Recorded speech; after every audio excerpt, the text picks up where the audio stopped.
оролцож байгаа Stalwart Esports-ийн тамирчин Action байна. Сайн байна уу? Монгол улсыг төлөөлж байгаа Stalwart Esports-ийн багийн тоглогч Билүүт байна. тоглолтын нэр Scry. नमस्कार, मेरो नाम चाहिँ अन्जन राई हो र म DRS गेमिङको प्लेयर हो. नमस्ते सबैजना, मेरो नाम चाहिँ Ugen Chhopel Lama. Hello everyone, I'm Sifu from Team Derais Guys. नमस्ते, म चाहिँ D-rated सर, टिमको नाम चाहिँ Derais Guys अनि हामी चाहिँ नेपालबाट. मेरो विचारमा चाहिँ हाम्रो रिजनबाट Stalwart Esports-ले नै जित्नेछ. Ер нь бол энэ жил BTR-аагаа авраг авах. Ягаад гэвэл тэд өнгөрсөн үед авраг авч ирсэн болохоор бид шинэ багч гэсэн энэ жил хүчтэй өрсөлдөж юу чаддгийг харууллаа. Yeah, Stalwart is a strong team, but so are East League teams. There won't be any easy or hard groups. Everyone is stronger here, and the competition has never been tougher. यो टुर्नामेन्टमा चाहिँ जे पनि हुन सक्छ र प्रथम east लिगको प्रथम हुने Tim यो टुर्नामेन्टमा अन्तिममा जान पनि सक्छ र के та कसैलाई के та हामी Derais प्रथम हुन्छौँ कि Тоглогч нарт бол итгэлтэй маш их чухал. Манай бүсийн бүх тамирчид, багууд бүгдээрээ сайн, бүх мэрэгчдийн тамирчид номер 1 ахыг хүсдэг. Мароккогийн багууд тоглохоор байсан. Тэгээд тэртээ тоглох болохоор цагийн зөрүү нь өглөө байдаг болохоор тэднэрт хэцүү байгаа хаа. त्यसैले मलाई चाहिँ अरूको लागि एकदमै दुःख लागिरहेछ. केही छैन, सक्दोसम्म चाँडो सकाइदिउँ अनि अरूलाई चाहिँ होलिडेमा पठाइदिउँ है. धेरै राम्रो भइसक्यो गेम, अब त यसो बिदातिर पनि जानु पर्ला. Та нарын итгэлтэй байдал бид нар жоохон инээдтэй санагдаад байна. हँसाउने कुरा नगर न साथी. East бүсэд юусоо сул баг гэж байхгүй. Та нар бүснэгтийг тэргүүлээгүй хэр удаж байгаа вэ? Бид нар та нарын хэлсэн үгийг харамсуулахын тулд бид нар та нараар кино хийх болно. हाम्रो लागि चिन्ताको विषय भनेको नि चाइनिज टिम मात्र हो. Бид нэр зөв өмнөд Азийн багуудтай тоглохыг маш их хүсэж байна. सो SPMGC-मा चाहिँ हामीलाई चाइनिज टिमदेखि चाहिँ उनीहरूसँग भिन्न एकदम इच्छुक छौँ हामी. सो SPMGC-मा चाहिँ उनीहरूलाई हामी हराउने एकदम कोसिस गर्नेछौँ. Тал нутгийн аваргуудын хүчийг удахгүй мэдрүүлнэ та нарт. र म चाहिँ र हाम्रो टिम चाहिँ के भन्न चाहन्छु भन्दाखेरि सबै टिमलाई हामी चाहिँ कोहीसँग डराउँदैनौँ र हामी आउँदैछौँ सबैजनालाई एलिमिनेट गर्न.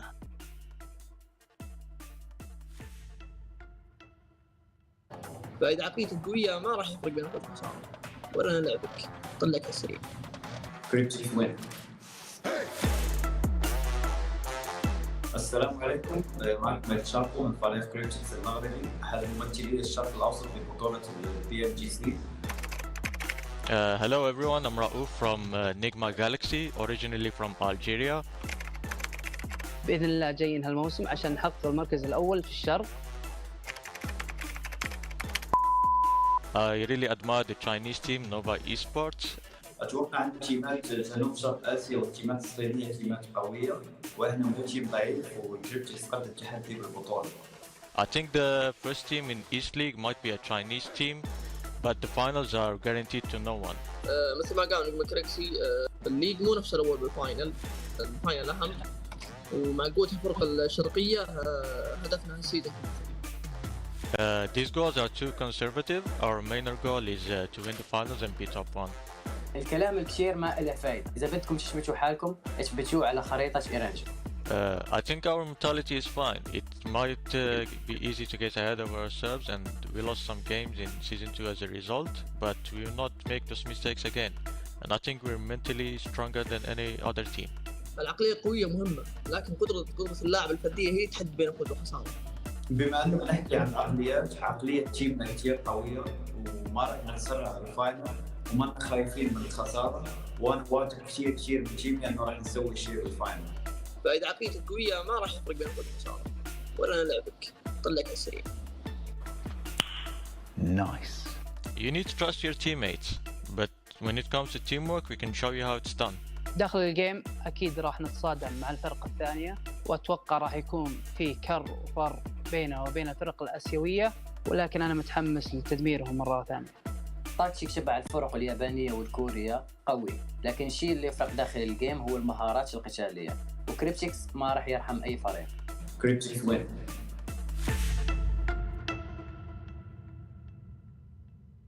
我们会争取给他们最差的游戏体验。希望你们可以多加的练习努力拿到第4名。大家好，我是来自中国佟家堡战队的打手。大家好，我是来自中国佟家堡战队的墨竹。大家好，我是来自中国 NV 腾讯市民战队的Jimmy。大家好，我是来自中国赛区 NV 腾讯视频战队的 Powerboy。大家好，我是来自中国赛区 ST 战队的苏南。Hello， 大家好，我是来自中国赛区的 ST 战队的山治。我对我们自己战队还是很有信心的。对自己战队的实力的一个评价，我觉得我们战队还是很猛的，毕竟我们拿到了 S4总决赛的冠军嘛。感觉在国内可以低调一点，当然在国外毕竟必须给狂一点。参加这次 PMGC，我们 NV 的目标其实还是希望可以和去年一样的水平和成绩。我们战队一直以来的目标都是冲刺冠军，因为觉得在国内既然都拿了一次，我觉得努力一点，在国外也拿一个回来。打职业的目标就是冠军，所以没有战队会对我们造成威胁。感觉这次最大的竞争对手是 NV 吧，同交宝就算了吧。能挑过吗？啊，那我就说没有是不是有点过分啊？我只喜欢我们自己的战队。对于海外战队说，其实中国战队是一个比较大的一个竞争对手。对于我们自己而言也是这样的。既然你们认可我们的实力，我们也不会让你们失望。他们的眼光是挺好的，然后就是我们会争取给他们最差的游戏体验。Nice。听说有2支 ST 战队。我希望另一支 ST 能够害怕到我们吧，毕竟其实我觉得我们这支 ST 一定比他们更猛。国内的3个战队都是很强的，我们冠亚季都包了，你们准备一下谁去抢那个第4名吧。希望你们可以多加的练习，努力拿到第4名。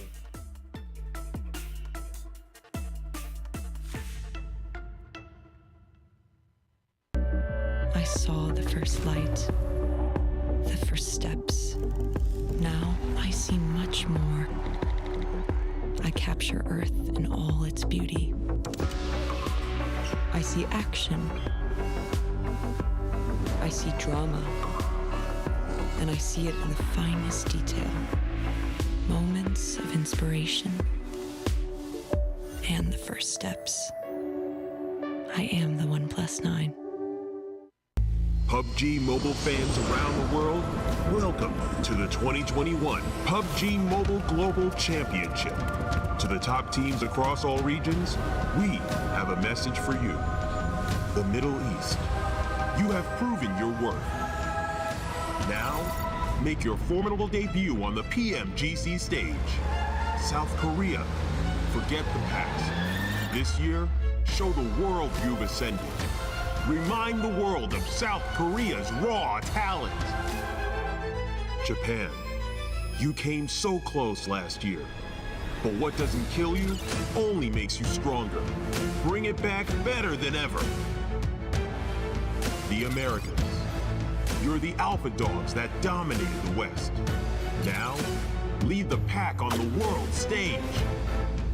Southeast Asia, you took down so many strong teams on your journey to the top.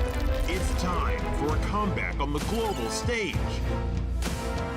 Europe, it's now or never. Push your limits and surprise us all. This is the moment to create your legacy. South Asia, you were the dark horse of 2020. Amaze those who would underestimate you again. China, you carry the crown of last year's PMGC. Now, with everyone's eyes on you once more, can you secure back-to-back victories? PMGC needs a champion. The world needs a champion. Who will stand victorious in the end? Who will be next to glory? Hello, PUBG Mobile fans. It's almost time to bring together the world's top teams for the PUBG Mobile Global Championship 2021. This year's PMGC has a total prize pool of $6 million for teams and players, and tons of great rewards for our fans as well. PMGC will consist of 2 stages, League and Grand Finals. The League phase will last from November 30 to December 24th. During the League phase, teams from the Americas and Europe will compete in the West League, while teams from Asia and the Middle East will compete in the East League. Each league, 20 teams will compete on Tuesdays and Wednesdays for 16 slots to compete on Friday, Saturday, and Sunday in that week's Super Weekend. The total Super Weekend scores over the first 3 weeks will determine which 16 teams will compete in the PMGC League Finals during the final week. The top 9 teams from the East League Finals, the top 6 teams from the West League Finals, and a special invited team will advance to the PMGC Grand Finals. The PMGC Grand Finals, which will take place on January 21st, 22nd, and 23rd, will determine the PMGC 2021 Global Champions. Who will be the next to glory? Don't miss a single minute of exciting PMGC action.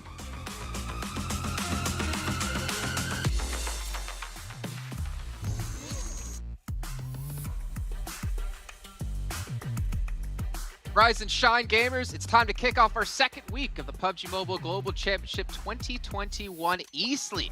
We finally finished off our first Super Weekend and had our 16 teams try to accumulate as many points as possible to create that nice buffer, because 4 teams right now are gunning for a chance to participate in their very first Super Weekend, where they're looking to climb up the leaderboards. Jason Kaplan joined by Maxman and a new face. Well, an old face, but a new face. You might see him on the casting desk. Well, now you're going to see him on the analysis desk. It's going to be Imperium there on the very end. Glad to have you here, man. How are you doing today? I'm doing good. It's a new week, new opportunities. I can't wait to see what goes down. Yeah, can't wait to see what's going to go down here, Maxman. We had quite a few teams at the bottom, some big names, FaZe Clan, Bigatron in there, BC, Swell. Like, it's tough times for these teams, but I'm hoping they come back with a vengeance. Yeah, and Damwon Gaming too, right? Every single team still has a chance to make it. Of course, you're taking a very big hit very early on, not making it in the first Super Weekend, but I mean, we saw it, right? We saw Nova miss out on the Super Weekend, still qualify and become world champions. So even the teams that haven't made it so far, they can still climb back up and do a great impression in the grand finals. Yeah, and of course, if you guys missed out on the first week, I have to ask you, where the hell were you? I mean, you knew this was happening. It's PMGC, baby. You want to tune in for this. But if you did miss it, I got your back. We're going to talk about the format of the entire tournament just to get you guys up to speed and ready to go for today. Now, on Tuesdays and Wednesdays, we'll have our league stage, our weekdays, where every team will be playing out 8 matches, and the top 16 from that will go into our Super Weekend. Now, this is where it's really important. Every point you get in the Super Weekend sticks with you throughout the 3 weeks. We'll have 2 weeks left here for some of the teams. And at the end of those 3 weeks, the top 16 teams will go into our league finals. We'll be playing 6 matches a day for 4 days of time until we do have our top 9 teams to represent the East League here in the Global Championship Finals, the Grand Finals, and 6 teams from the West, and of course 1 invited team from India. And I have gotten confirmation, that Imperium knows who's being invited from India, but he doesn't want to tell us. Why is that, Imperium? Wow, Imperium. But wait, I know this information. Why is this being put on my shoulders? Did you do that? It's his first day at Desk Max. I don't think you read the script today. No, I didn't. I'm sorry, Max. Well, I heard if Imperium gets 20,000 followers on Instagram today, he will announce the Indian team participating in PMGC Grand Finals. You heard it here. So if it happens, Imperium, you don't shy away. You got to tell the whole world. $6 million though in prizes for the entire event. Though I'm just kidding. No one knows who the invited team's going to be. Don't give anyone hate. But $6 million is a lot of money here for all these teams. I mean, it's 5 times more money than last year. I think I don't know the breakdown of the grand finals yet, Max, but I'm pretty sure if you win the event, you're taking home at least $1 million. Oh, for sure. If you win the league stage plus also the grand finals, if you get back to back, like you're definitely going home with a minimum of $1 million. And as I like to say, that's a lot of 1+s. So you definitely want to try and potentially get those wins while you still can. But yeah, it's a huge prize pool, one of the biggest, if not potentially the biggest in mobile gaming esports I've seen ever. So yeah, it's great to see, and of course you want to try out a little bit into this. I think that this is a good reason to try hard. So yeah, keep on going, boys. Yeah, have you not calculated how many exact 1+s it is, Max? You know what? I could do that, but you're asking me, right? I think that it involves math, and I don't think any of us want to get sad that we don't have any of those amazing devices. But speaking of amazing things, look at these groups here we do have coming back into the mix, as we do have finally Bigatron coming back in, BC, Swell, Damwon, FaZe Clan as well. As we were talking before, like these teams, they've had an extra 3 days off. You might look at that as like, oh, that's great. They get some extra time off. I'm pretty sure, though, they're thinking the complete opposite. They're kind of frustrated that they have that extra time off because they want to be participating in these super weekends. But they're going to be coming out with a vengeance here. And Imperium, kind of recapping the entire first week in total, league play and the super weekend. Which teams really stand out to you, good or bad? It's a good question. Genesis Dogma stood out for me in a massive way because I think they came into the Super Weekend a little bit shaky, maybe not playing much as a team, but they ended on a massive high note with a high point scoring day, and they were playing much more heavily and coordinated as a team. From a disappointing standpoint, that has to be FaZe, because coming into the PMGC, they were the most exciting team to watch for me throughout the PMPLs. So for them not qualifying into the first Super Weekend was a big, big surprise to me. Well, we can see if you guys missed out on the Super Weekend, Max, our recap of the rankings and the Infinity. 155 points. The team who came in 15th place in league stage in the first week comes out on top. I mean, you got to talk about newsy when you look at Infinity here. These guys were absolutely popping the hell off. Getting himself one chicken dinner out of those 15 games. It's 155 points. I don't remember exactly the bubble where it was about to what we saw in the past. I think it was around maybe 150, if I'm not mistaken. So 150 to 190. Yeah, exactly. So was theorizing. They're already on the lower spectrum, right? If they just get another decent Super Weekend, they're pretty much already got their ticket to make it to the league finals. So they're looking super, super comfy. But now onto the second page. These other teams that need to re-qualify, Jason. Enigma Galaxy, after getting 1 point out of those 5 last games, like that was a rough finish for them. They cannot allow themselves to not qualify this Super Weekend. Otherwise, I mean, you're looking at your FaZe, you're looking at your BTRs. Like, these are teams that are willing to push forward and take that position away from Enigma Galaxy. So they have no option here. They just need to make it. There's no choice. And no choice at all. And I mean, 47 points. Again, Enigma Galaxy was, I think, probably one of the most impressive teams, actually. Them and Stalwart Esports coming through the first week of League play in Pyram. I mean, this team had 0 chicken dinners. They were so consistent in placements. They finished 3rd overall in League play, and then Super Weekend comes around and they collapsed. It was clearly a very extremely disappointing weekend for them, and they know that more than anybody. But I also know that they have the ability to rise back up the ranks. They have a mammoth task, though, because when you look at the cutoff point, it's around 80 points per Super Weekend, give or take. They have to go tenfold qualifying for the next Super Weekend to really make a big difference and turn it around for them. Well, it's going to be a mammoth task for any team, because this week we are going to be having Erangel and Sanhok only in the league stage. The Infinity probably, Max, that were sitting there rubbing their hands together, smiling, licking their chops, ready to go. They're definitely going to be ready to go onto this map. They're going to be super comfortable. I think that's why Kalaris is not here. He's like, oh no, Sanhok, and he just left. He's like, please, no, can you find a replacement for me? And we got Imperium. But yeah, Sanhok is going to be happening all over the place. I mean, it's fine. Hey, you're good backup, Imperium. Don't worry about it. But yeah, Sanhok is going to be a rough one. If you can try and find some consistencies, that'll be fine. But actually, interestingly so, a team that also needs to requalify after having a relatively poor Super Weekend, I would say, is Cryptics. And they currently, I believe Imperium, we were checking the stats earlier, have an average on this map of 2 points. And because you have half of your games here being Sanhok, Cryptics, they need to adapt to this map a lot more, because if they don't make it, just like Enigma Galaxy, they could be one of the first teams to fall in that bottom 4 teams that might not make it to the league finals. Obviously, consistency and Sanhok are kind of on the opposite ends of the scale, but there is a way of playing this map. It's an oxymoron. Sanhok. Yes. But it is important that they do look to learn how to play around the map, and you don't need to get a fantastic result on the first Sanhok game. It's helpful, but it's about adapting. I know it's a keyword that Professor Tarzan has used a lot, but it is genuinely about adapting to what's going on around you. A lot of circle shifts we've seen in Sanhok have been pretty fair in the mainland, so we haven't seen teams have to deal with the river and the other islands. So it is about adapting, playing to your strengths, and taking the bull by the horn. Yeah, and as you guys noticed there as well in our schedule for today, certain groups are playing, certain groups are not playing, depending on the match, because obviously we have 5 different groups, we have 20 teams in total playing. But the keynote is Groups A and B will be playing 5 matches today, which means they only have 3 matches to play tomorrow. However, on the other side of that, you have some groups playing only 3 matches today and 5 tomorrow, and a couple of teams playing, I think one group playing 4 matches over the course of today. So it's going to be rough. You know, if you're one of those teams getting most of your matches in today and you're just having an off day, it could really hurt you going into tomorrow. However, if you have a really good day, hey, then you're going to be sitting perfect to get into the next Super Weekend. I think another way to put it is you don't want to pull a Deadeye's guys where they qualify purely because of tiebreaker rules, where it's placement points and chicken dinners compared to kills that are in priority. So that could have been the difference between Deadeye's guys qualifying or Bigatron potentially qualifying into that first weekend. So it gets a little bit rough there. Yes. And even worse is if you do play, the teams playing 5 games today, out of the 3 games they play tomorrow, 2 of them are Sanhok.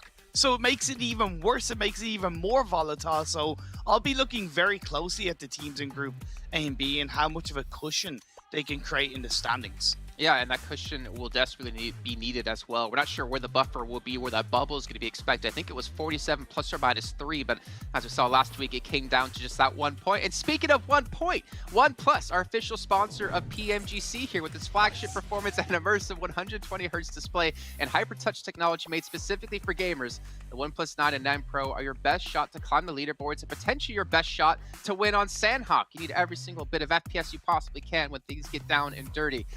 But gentlemen, yeah, I mean, I don't really know where to go from here. I feel like it's so hard for us to really theorize how have teams changed, how have they adapted since week 1. I feel like we don't know. We can't predict it. It just comes down to who's going to show up today and who's going to perform.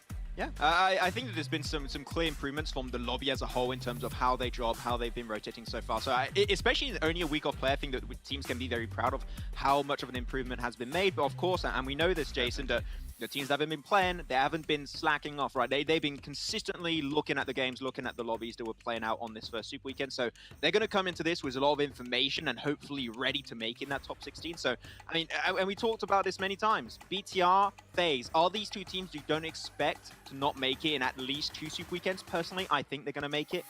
It is rough because now the other teams also had a rough first Super Weekend. They need to requalify. So it's really tough for all these teams. I think he brings up a good point, actually, Pyram, that I kind of want you to talk about here, is that with BTR, with FaZe Clan, you have extended rosters, right? We got to see High Boy, I think only on one day last week, and he actually performed better than the rest of his team, or actually maybe he played every match. I'm not sure exactly what Clara said, but he was like the best performing player on the team. At what point, if you're FaZe Clan and you're Bigatron, do you just start to dig deeper into your roster list and put different players in? I think for BTR's standpoint, they need to play High every single game. The second he joined the team, I really believe that he should have been carved around his playstyle, around how he moves, how he grabs control of these games. That hasn't always been the case, but when it has come through, it's made BTR look like a big team. And for FaZe Clan, they have the wealth and knowledge and experience of Beer 11, right? So playing him into the mix and bringing his wealth and expertise in the Sanhok games could be a big game changer. So I'm glad that was brought up, and I would like to see High play every single game. Beer 11, I want to see him in the mix for FaZe. Max, Beer 11, or Q-Athena, that's always a touchy topic. What team? I don't remember. I just take that memory and just put it in the bin. The team that shall not be named. Exactly, it's like the Voldemort equivalent, but PMGC edition, yeah. We'll see. As you said, Imperium, I would fully agree. I would like to see maybe a little bit more of B11, but I remember, especially last PMGC, Team Secret, maybe not being one of the top performing teams on Sanhok, but at least getting some good results, and that might be some valuable experience that could be brought to the table for BTR through High. So yeah, I think High, if you can bring in for some of these Sanhok games, it could help them get the edge every once in a while. So I think that could be a fun addition today, yeah.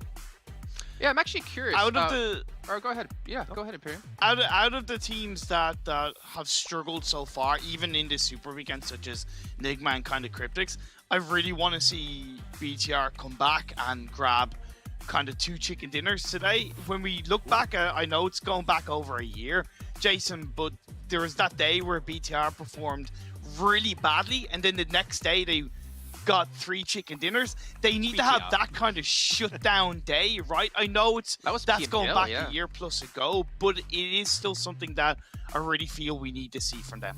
Yeah, and I kind of hate how much we focus on them sometimes, but again, like we kind of have to, considering like the dynasty they created for themselves. But to maybe move on for them and to maybe talk about some other teams, I'm curious when it came to the Super Weekend, if you think off the top of your head, which individual players really stood out? I think Nuzi, you already mentioned before, Max, coming from the Affinity, like he had a standout performance the entire Super Weekend, consistently being MVP multiple times. Is there anyone else that really kind of catches your eye? I think this is a player that myself and Kalaris touched upon quite a bit while on the desk, and is especially, you know, you got Paraboy that was doing amazing for a big portion of the tournament. I think one of the top damage dealers. I think he was top 4 when the team was down in 13th position. Then, of course, you had that final pivotal game where they just leapfrogged up to 4th position, which was insane, by the way. But that just shows how small of a point lead actually was created towards the top. But yeah, I think that the Paraboy was the big standout, and I think it just got a little bit rough for them to really convert it. But it's Nova, and as we say, we are seeing them try and test out some things. But teams are learning, because they would typically go for these wide spreads in the middle of the map, but now teams are ready to fight those out a little bit more, which I find very interesting. So Nova will have to definitely adapt a little bit more before potentially entering into the league finals. What about you, Imperium? Little bit surprised he said Paraboy. I understand why, but for me, it's Pika from Stalwart. Yeah, okay, Stalwart had a poor day 3. We can put that down to possibly the Maxman curse. But definitely across the way. What? Sorry, did I say that? Pika for Stalwart was standout time and time again, game after game over the 2 days. And he didn't look out of place. The rest of the team were following that. But Pika for me was across the weekend. Big brain. You know what? Talk about them. I'm trying to. No, you know what, Max? Okay, so Imperium, I think it was the last 2 days, actually. I think they only had one decent day with the first place and the second place, and then from there on, their best finish was 4th place with 8 eliminations. They had a horrendous day, but you know what? I got my boy Max's back. I don't think he cursed him at all. I don't think there was any curse at all. He talked about it when it came to league play. They performed. He started to focus on some other teams as well. And those teams performed. Maybe it's the Maxman blessing, you can say. Maybe he needs to give the blessing back to them in particular. But what about TJB? We have about, actually, no, we only have about 56 seconds left. So, you know what? We're not going to talk about TJB just yet. Maybe the casters can talk about it when we head into it. But really quickly, I want to get some predictions out of you two. Ooh, really fast of who's going to take game 1. FaZe, let's go. I want to see it start with FaZe. Let's go. We'll see. Oh, wait, on Group E. Wait, on Group E. I take it back. No, BTR. Oh, yes! All right. No, well, you can't. I think BTR. No. Oh, okay, bye. You know what? I'm going FaZe Clan as well. I got your back, Max, till the end. Imperium, really quickly. BTR. All right. Well, ladies and gentlemen, let's have it to our commentators for the first match of the day. It's Sean out of Blank once again. Well, there's a little bit of chaos on the desk, it seems, so far, and I'm imagining that that's going to continue. Blank with a double thumbs up, not just one, but 2, in fact, coming on through. Blank, you must be feeling pretty chipper about this morning. Well, I was just imitating Max, to be honest with you. He was looking cool, he was looking fresh, you know. He might have been taken off guards there during those final moments of the death zone, but that's fine, you know. You're with Imperium, that guy, you know, he blindsides you. Whatever happens, you know, he's blinding with all that light in his room, just flowing into Max's little box himself. So I feel sorry for Max in a way, to be quite frank with you. Circle, not quite yet there yet, but we do have our plane path coming down from Sanhok, got all the shooting range as we begin our day off. And hopefully we begin it off strong, John, with some decent circles, some decent paths with the rotations, and some decent fights coming through too. A lot of Sanhok today as well, and for the rest of these 2 days of the league play, we're going to be seeing a little bit of the jungle. We'll be getting very familiar with it. Drop spots, again, going to be potentially recontested. Hang on a minute. I'm not too sure about that drop there, top. What's going on? Infinity out early again. Just going to drop on that C block. Stalwart again over towards Novo. It is going to be a chance for teams to have a resurgence. Bigatron out towards farm, particularly notably it's Bigatron that I'm paying most attention to here. Have they been able to change things up? I mean, they're going to farm, so no. Basically, is your answer. It is same old, same old. See how maybe things have evolved other than that, you know. This is just the starting line. We're starting with the very, very beginning here of the book. You know, sometimes you want to begin the book with the. That's okay. It really depends what comes after the that counts. So we'll see what Bigatron do going forward. Stalwart there, I know you were enjoying the vehicle in the air. That's a cool little addition to the game. You get like new animations for drops now too. So you've got that rocket glider coming through from Jinx, and you've got the McLaren, I believe it was, coming through the air as well. We do get that. Soz, I think that's a Primor circle, to be honest with you. 68 can be chuffed to bits about that one. Happy to rotate downwards towards Quarry side, towards Primor's play from there. Easy peasy. Nova taking a very, very hard split towards Gatka, I believe that is. On my screens, I want to say Quarry, I want to say Gatka, I want to say both, but it's really hard to say Quarry and Gatka in the same sentence, or at least, you know, would you have gone with them up. Quacker? Quacker? Yeah, see what I mean? This is what I was having difficulty with. Gwori or Quatka? I think I was trying to say Quatka, which is slightly more difficult to say on the fly than Gwori is. And I think you've gone for the correct one there, John. I didn't choose. I was just laying the question at your feet, but you seem to have, I think, found the right answer. I think that you have Gwori. found the right answer there. Gwori. Yeah. Gwori. Gwori is good. Don't worry about it. Don't worry about it. There we go. Back into the game. Rico for the team all the way up towards shooting range for the time being. You know, coming through last Super weekend, they didn't do too badly. 6th place, 124 points, still respectable. And I think they've had some of like the more dominant endings towards circles. I do think once they get to that end circle, they look strong, they look good, they look fancy. Equally enough, Dig Xavier. A team that I think, you know, has a lot more in them, though only dropping into 11th place. Still 106 points, not bad. Though I do think a lot of those 106 points came through from Frankie, one of the most incredible players on that team. And, you know, whenever we're talking about on desk with your boy Max, he's always saying, he always wanted to say Super Frankie in the back. And that's because he is super. This guy's amazing at what he does. Unfortunately, slightly let down by his teammates at times. I will say that, John. Not afraid to say that. Maybe I should be afraid, but I'm not afraid right now. I think that, you know, Frankie is really propping up this team massively. Speaking of that, I mean, did you see the numbers there on orders? Stat block on the right, he was number 1 in, I can't remember what the top stat was, but I know he was number 2 in damage and had a number 4 to bring up. Bring it back. Stat as well. I mean, order doing very, very well for Nova right now, but that doesn't really reflect in terms of you know, what they were able to do really during that Super weekend. I felt like we were expecting more from Nova coming into this one, and we again just kind of haven't seen it too much during that Super weekend. They got 69 points during that, and got 10th place in the Super weekend. Well, no, they didn't. They got 126 points. Game 4. Am I making that up? Yeah, crazy man. Wait, what? Yeah. They did really well. I haven't refreshed the page. Nah! We'll do it. I've refreshed the stats page. Oh, it's a trap. No! There we go. There we go. I've used trusty Liquipedia. None of this crazy stat stuff. Like, you know, I trust in Liquipedia. Liquipedia's good. I've got the best admins, the hottest dudes, the chillest guys. Oh yeah, we're talking about Nova still, I guess. Yeah. Yeah, that's true. That's the place to be. So yeah, I see Nova coming 4th. I will agree with you in a way, though, John. I don't think they started out as 126 is good. Yeah, true. But I will agree with you in a way. I don't think they started off as hot as they could have. Bloody hell! All right, Lith. 16 headshots. Order in 2nd place. Very close, by the way, with 8 to his 16. Just a factor of 2. Yeah, I know, right? Jesus Christ, that man's out for eyeballs, foreheads. You know, he's looking for scalps. Bit rude, really, but okay. If you can get the kills coming through thick and fast, that's the way to do it. Let's get those headshots. Bing bong, just whack those. Bing bang. Yeah, straight into the skull. It's gonna go well for you. I mean, it's surprising that there is such a disparity, though. When you like, where does that come from? Because normally you're seeing, you know, on average, everybody's in general aiming for the head, right? So why is it that he's got twice as many headshots as every other player in this lobby? That's nuts. That speaks to an incredible amount of mechanical skill coming through from Order.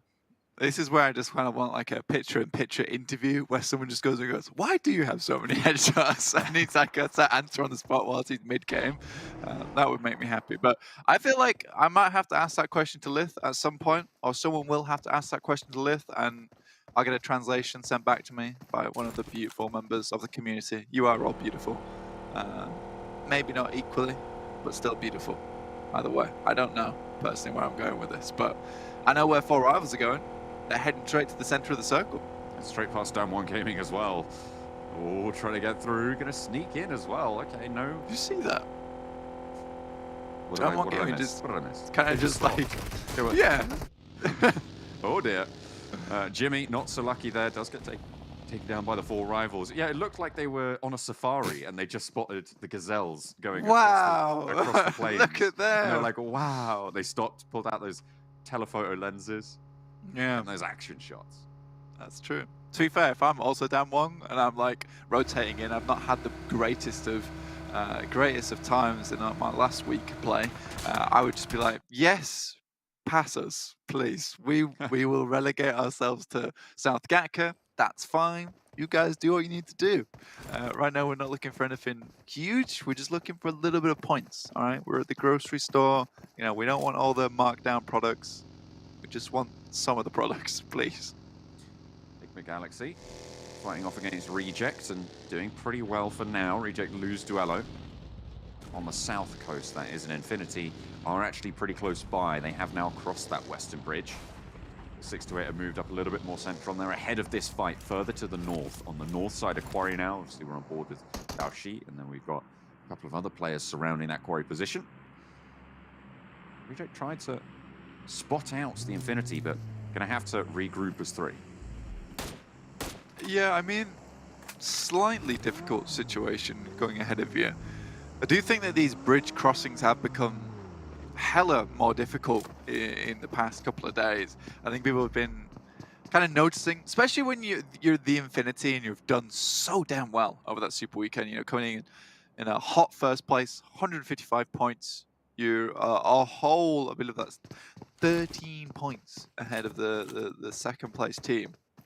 Like, you're looking good, looking strong, and people realize they need to fix that. And if you're a Sosnovka team, the best way to fix that is to stifle those bridge crossings, because they are just far too easy to cross sometimes. And the Infinity's getting a huge amount of loot from C block, move up into actual Erangel proper, and get a massive advantage ahead of themselves, because they've got so much utility, so much gear on board, and then because they're naturally a good team as well, you know, getting to a very, very late point in the game is not too difficult for them. Next circle shift very much towards the western side. So much water in this one, and very awkward terrain around Quarry. So yeah, I would start to worry now, to be honest with you. Oh, well, there you go. Infinity, they're moving away from that bridge position now. See if they'll fix it for a future game. But in the center, it is really centering up around 6 to 8's position and around this 4 Rivals position. Taoshi actually left that north side as 4 Rivals crashed on into the north side and has repositioned. I feel like these buildings down here are going to be a very, very valuable asset if 6 to 8 want to move and try and occupy them. But it looks like they just want to expand into everything nearby. Yeah, which is fair enough. Duello out in the open, quite easily taken down. A little replay for us there. 628 though, I'm curious to see what they play with this circle, just because this is like their home ground, right? And a lot of times when you've got a team that drops around this at a certain location, circle comes over to it, they should know that location like the back of their hand. Most of the teams will know it, but they'll be looking at the back of their hand in relative darkness, because you know you don't go down to this area very often. So for 628, should be a dominant ending with very, very good positioning. So I'd be very surprised to see them not do well here. No, the first trial of Bigatron, and it's up against the Infinity, currently doing very, very well in this tournament. And Zuxi goes around the crater, tries to fly out of it, and unfortunately the wings don't sprout. Bigatron lose one of the twins. Now they're under pressure from the rest of the Infinity. Hi, boy. Yuhai. We're going to reposition out wide. Looks like they want to take this fight blank on the eastern side of the circle. Yuhai is repositioning. Ryzen and Luxy very far back on this fight right now. I'm not really looking to fully engage it. I'm interested as to why Yuhai is still so far forwards, given that the rest of that player base is also far back. There's scouting opportunity. I think for Yuhai, he is such a good player as well. Like, you want to send him out forward first, but I do agree. I don't know why the other guys are just kind of rotating out of this when you have almost high ground advantage there. Yes, you lose one, but it's still a very doable fight versus 3v4. Now you're stuck in an awkward scenario where you need to just leave.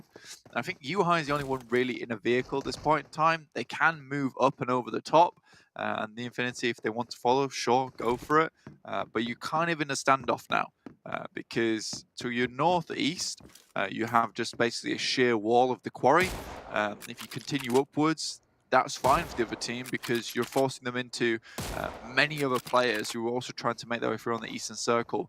So already, we do see Bigatron start to move, and they've been relegated up towards that eastern side of the circle now, and they have to fend off 4 teams rather than the Infinity, who stood their ground and now can slip by unnoticed on the south. So, you know, it's just a game of staring each other down there, really. And they lose a player in the process for Bigatron. It's really not good news to start things off. I mean, coming into this, you'd imagine that they would be very, very wary. It feels like they don't want to leave these vehicles as well. It feels like they just really want to stay on the move all the time. I'm not sure about it. I'm not sure about it. Maybe it'll work. Maybe. Maybe. There we go. Circle set us up on Quarry, so we will have a Quarry finish here. The lots of elevation, a lot more elevation than we're used to here on Erangel, so it should be interesting in terms of finishes. Do have Tongcho Bao up towards the northern side, but then again we got Deadeye guys, Cryptics, as well as Rico Infinity Team, all coming from that angle. All very good teams. I think Cryptics, fell off massively though. Still, I think El Chapo, Senkei, both extremely good players on that team. El Chapo certainly is one of the best long-range specialists in this lobby. I just think that they need a little bit extra going into that Super Weekend. Deadeye guys, though, they certainly impressed, or at least Turulov did. He is really, really, really their standout player from the Super Weekend, basically saving them in terms of getting points and putting them up there on the map. Doing very well. I mean, in the Super Weekend, they got 122 overall.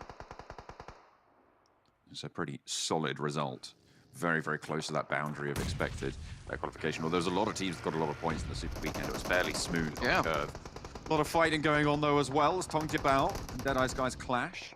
Manhan manages to stay alive and get the knock on the Frag Boy. An aid from Turulov, sir. Just to find Manhan. Will be able to get the knock there.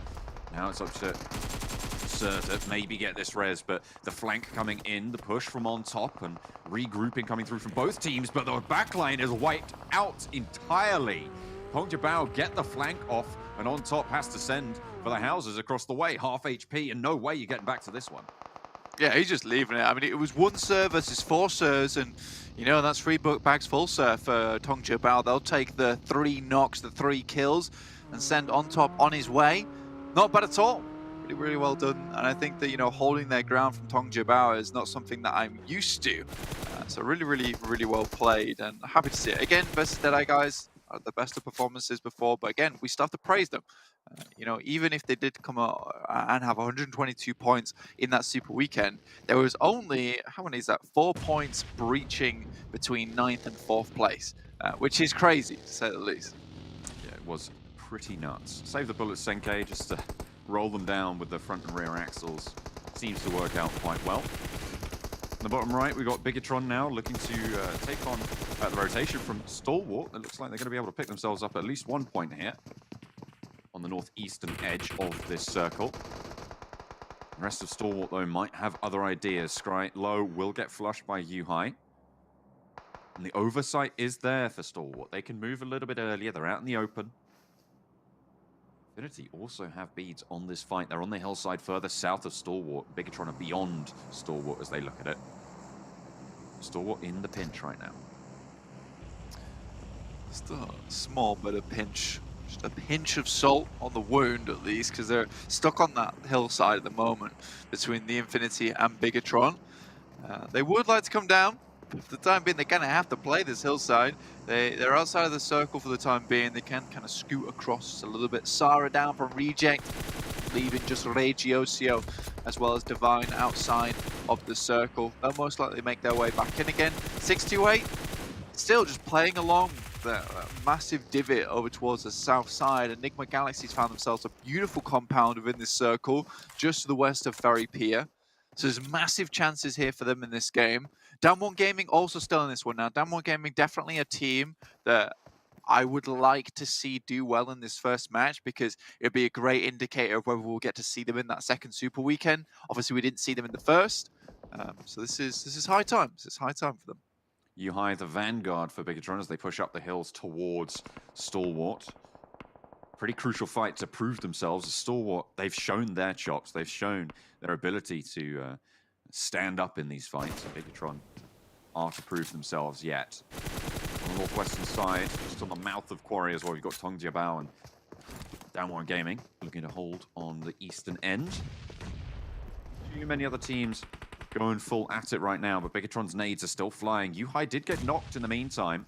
There's a return knock over onto Pika, a really solid knock as well. The forward outpost as Action looks to move around the hillside, move for that flank. Top wants to back this up, but Luxy able to get the flush, and now 2 versus 2, Ryzen and Luxy. Ryzen looking for the trades, finds Top, gets the spray as well. Now it's all on Action, and a brilliant nade to see it done. Finds both of them, and it will go the way of Stalwart. Bigatron, they looked all right moving up that hill, but they were just drawn short there.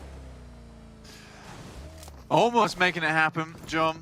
Unfortunately, it's not to be, but that is better than what we've seen before, though, right? You know, like, as much as that fight doesn't go towards Bigatron, we can at least say that that is much more the Bigatron we know, and they'll get 3 valuable kill points for that, which should be able to keep them at least in the running just a little bit towards the later half of this week play. You know, when you get to that 8th game, sometimes those 3 points can be extremely vital if you're going down nice and early. Stalwart, they go down next. Classically, you know, they were in an awful situation anyway. 4 kills for them. But Reject still going. I think this is one of the teams that just loves to live. You know, they're constantly on life support towards the end of the game. But that's fine as long as they're still alive. they just love to be alive. They love life. They've got a real passion for the thing. Yeah, great outlook. It's got to be said. And Not I all like of them that. all the time, but at least a percentage of them every time. Yeah, exactly. You know, it's got to be done. I like that from Reject. They're really nice reposition on the vehicle to make it a bit more difficult for Cryptics to hit those wheels, and then shots come their way. This is beautiful stuff from Regiosio. Regi's 1v2ing at range, and El Chapo's low, getting ticked away. Are they just going to roll up on him? Zone. I mean, why not? You've just got 2 knocks. You've only seen 1 person reposition to it. You know the position's going to be fairly unkind, and you have to cross the road at some point. Now's as good a time as any. In comes the crash. They roll over, roll up to find 1, and out of the side of the window, El Chapo falls, and Regi is able to roll on forwards. Divine backing him up beautifully. Excellent stuff from Reject across the road here. This is not the Reject I know. What the hell? What's going on? Look, to be fair, I really do like it. I think Jason said it best. He said, like, in the last PMGC, Reject felt like cannon fodder. Now Reject feel like the cannon. Honestly, so good coming through from Reject. It is beautiful to watch because they just have this confidence that I've not really noted in them before. I mean, specifically getting 2 knocks onto a team and then rolling up on them. I don't think the old Reject would have done that. And here we are seeing Regiosio just once again been an absolute baller. And getting knocked by the blue, which is unfortunate there. He was the no outside. HP anyway. There was no pressure. I mean, he just had three bodies to sit on top of. Maybe he had some meds. Tongja Bao taking heavy bombardment right now from Sunan. 628. And hand does get flushed. I think there's some third partying going on as well. As Reject do get eliminated there, as do Tongja Bao. Reject, I believe, yeah, you're right. They do get eliminated. My map feed's slightly behind, so, you know, if I'm looking over there, I can't see what's going on over here. And that's Tongja Bao going down to only, like, I think only a couple of members from 628. So they kind of effectively just handled Tongja Bao. Just kind of dragged them around by the neck. So it was pretty easy for them to get rid of them. And now the center of the circle is very, very open. Most teams not wanting to go for it. Very similar circle. We've seen this before when Nova takes this compound. Enigma Galaxy still towards that south side. They really haven't done much at all. They have had 4 kills though, which is great. Great news for them. Big news for BC Swell as well. Needing the points that they can, any points that they can get. They will really want to qualify for this super weekend. And with 7 teams alive, this is a good start. Sunan now up to bat against Down 1 Gaming. Moves over the hillside and gets sat back down. A little bit too big for the boots there. Bullets volley still forwards. A nade, though, pumped into the mix against Down 1 and looking for more as well. 628 think, you know what? We've got a ridgeline to our advantage. Let's just absolutely bombard this position. Sung as well, taking a lot of flack from those nades. Sunan not going down just yet as Enigma Galaxy turn their heads this way. Actually, 33Z goes down to a nade from Favian. In the meantime, there's the Molotov to stop the push. God, I mean, with the amount of nades that came down, Fabian's going to get burnt up there. The amount of nades that are coming down that hillside from all different angles, it kind of looked like a waterfall of explosions. It was beautiful to see, but it just shows how good 628 are. They're so coordinated. in those pushes, in those lobs. Over 2 players up to the Xavier. Paraboy goes down, so it's just King in a 1 versus 1 now here against the last player from the Xavier. The DP goes out wide, but it's not good. King jumps up, takes some bullets to the legs, and will survive for now, but they're on the outside track. As Damwon Gaming still suffering here. Sunan backed up yet again. Has to get the heal off this time around. Doesn't get knocked rather crucially as the blue zone starts to move. Junie, nade up top, and it's going to be Yu Yang to fall. 33Z now looking to take the flank, and Sunan as well, trading things off, and 2 players fall. Excellent juggling of the aggro there. Damwon Gaming fall. Yu Yang can get rezzed, and they'll have to make a really hasty beat for the circle. Yeah, it's very, very smart coming through from 628, just switching out the players individually, you know, taking off that aggro, like you said, where you've got one player heads forward, has full HP, goes down to low, you switch out the second, and now you're faced to a fight where you're effectively fighting a player with 200 HP there. So really, really well done, 628. They do lose a player, and probably one player more than they expected to in this engagement between them and Damwon Gaming, purely because it took so long. I think that their nades were just flying a little bit too short. Now just down to 3. They do send 33Z towards the center of the circle. They're trying to move up. They didn't really have time to loot up on Damwon Gaming though, so utility's going to be low, but Yu Yang spots out Nova. Oh, they hit the deck really quickly. They are in the circle, but they're on the wrong side of the road. I really like this finish, Blank. There's a lot of tree cover. There's a little bit of terrain cover as well. I'm a fan. I'm a fan to see how these teams are going to handle this. 5 teams remain. Kind of unfortunate Enigma Galaxy steps up now. I would much rather they stepped up in Super Weekend, to be quite honest with you. So I don't know if it's a confidence thing coming through for them. The Infinity, on the other hand, they step up in Super Weekend and in the league play. So those steps, they're getting done. They're getting sorted. They're looking at their watch and they're heading towards 10,000 today. To be fair, though, I feel like, in general, I would be much happier to always qualify for the Super Weekend than I would be to necessarily always pop off. But you're right, I mean, the point score that they were able to get, not the best. However, 2 players of theirs down as they take on BC Swell. Just this, gets a 1-for-1 trade, and BC Swell with 1 player alive against Amodi. Looks for the shots, but it's not going to happen. Enigma Galaxy take heavy punishment, but they stay alive for now. Infinity, they're doing work as well, as they're able to be one of the last 3 teams remain, 4 players alive. It's absolutely over there for Nova. There's no way you're getting out. It's absolutely Nova. They're getting out from that position, to be quite frank with you. They're just stuck. I think perhaps they can take some shots backwards, but we'll see what can happen. 628 did go down. The circle shift, though, over the north side of the road, means that the Nova still have a sliver. They don't have any vehicles, though, so they can't reposition. And with 2 players from the Infinity left on their side, this is the advantage there. But if GodTunny puts them a position there, or Paraboy gets knocked, unfortunate. Really, really unfortunate there, and King can't stand up to go for this res. The Infinity, I feel like the Infinity have just won this. Yeah, you wouldn't be surprised. I mean, there's so many little angles through the buggy as well. It's not the most covered of vehicles. That is a nade from GodTunny. Goodness me. He puts the fear of GodTunny in them, that's for sure. And now just about to roll up on Amodi.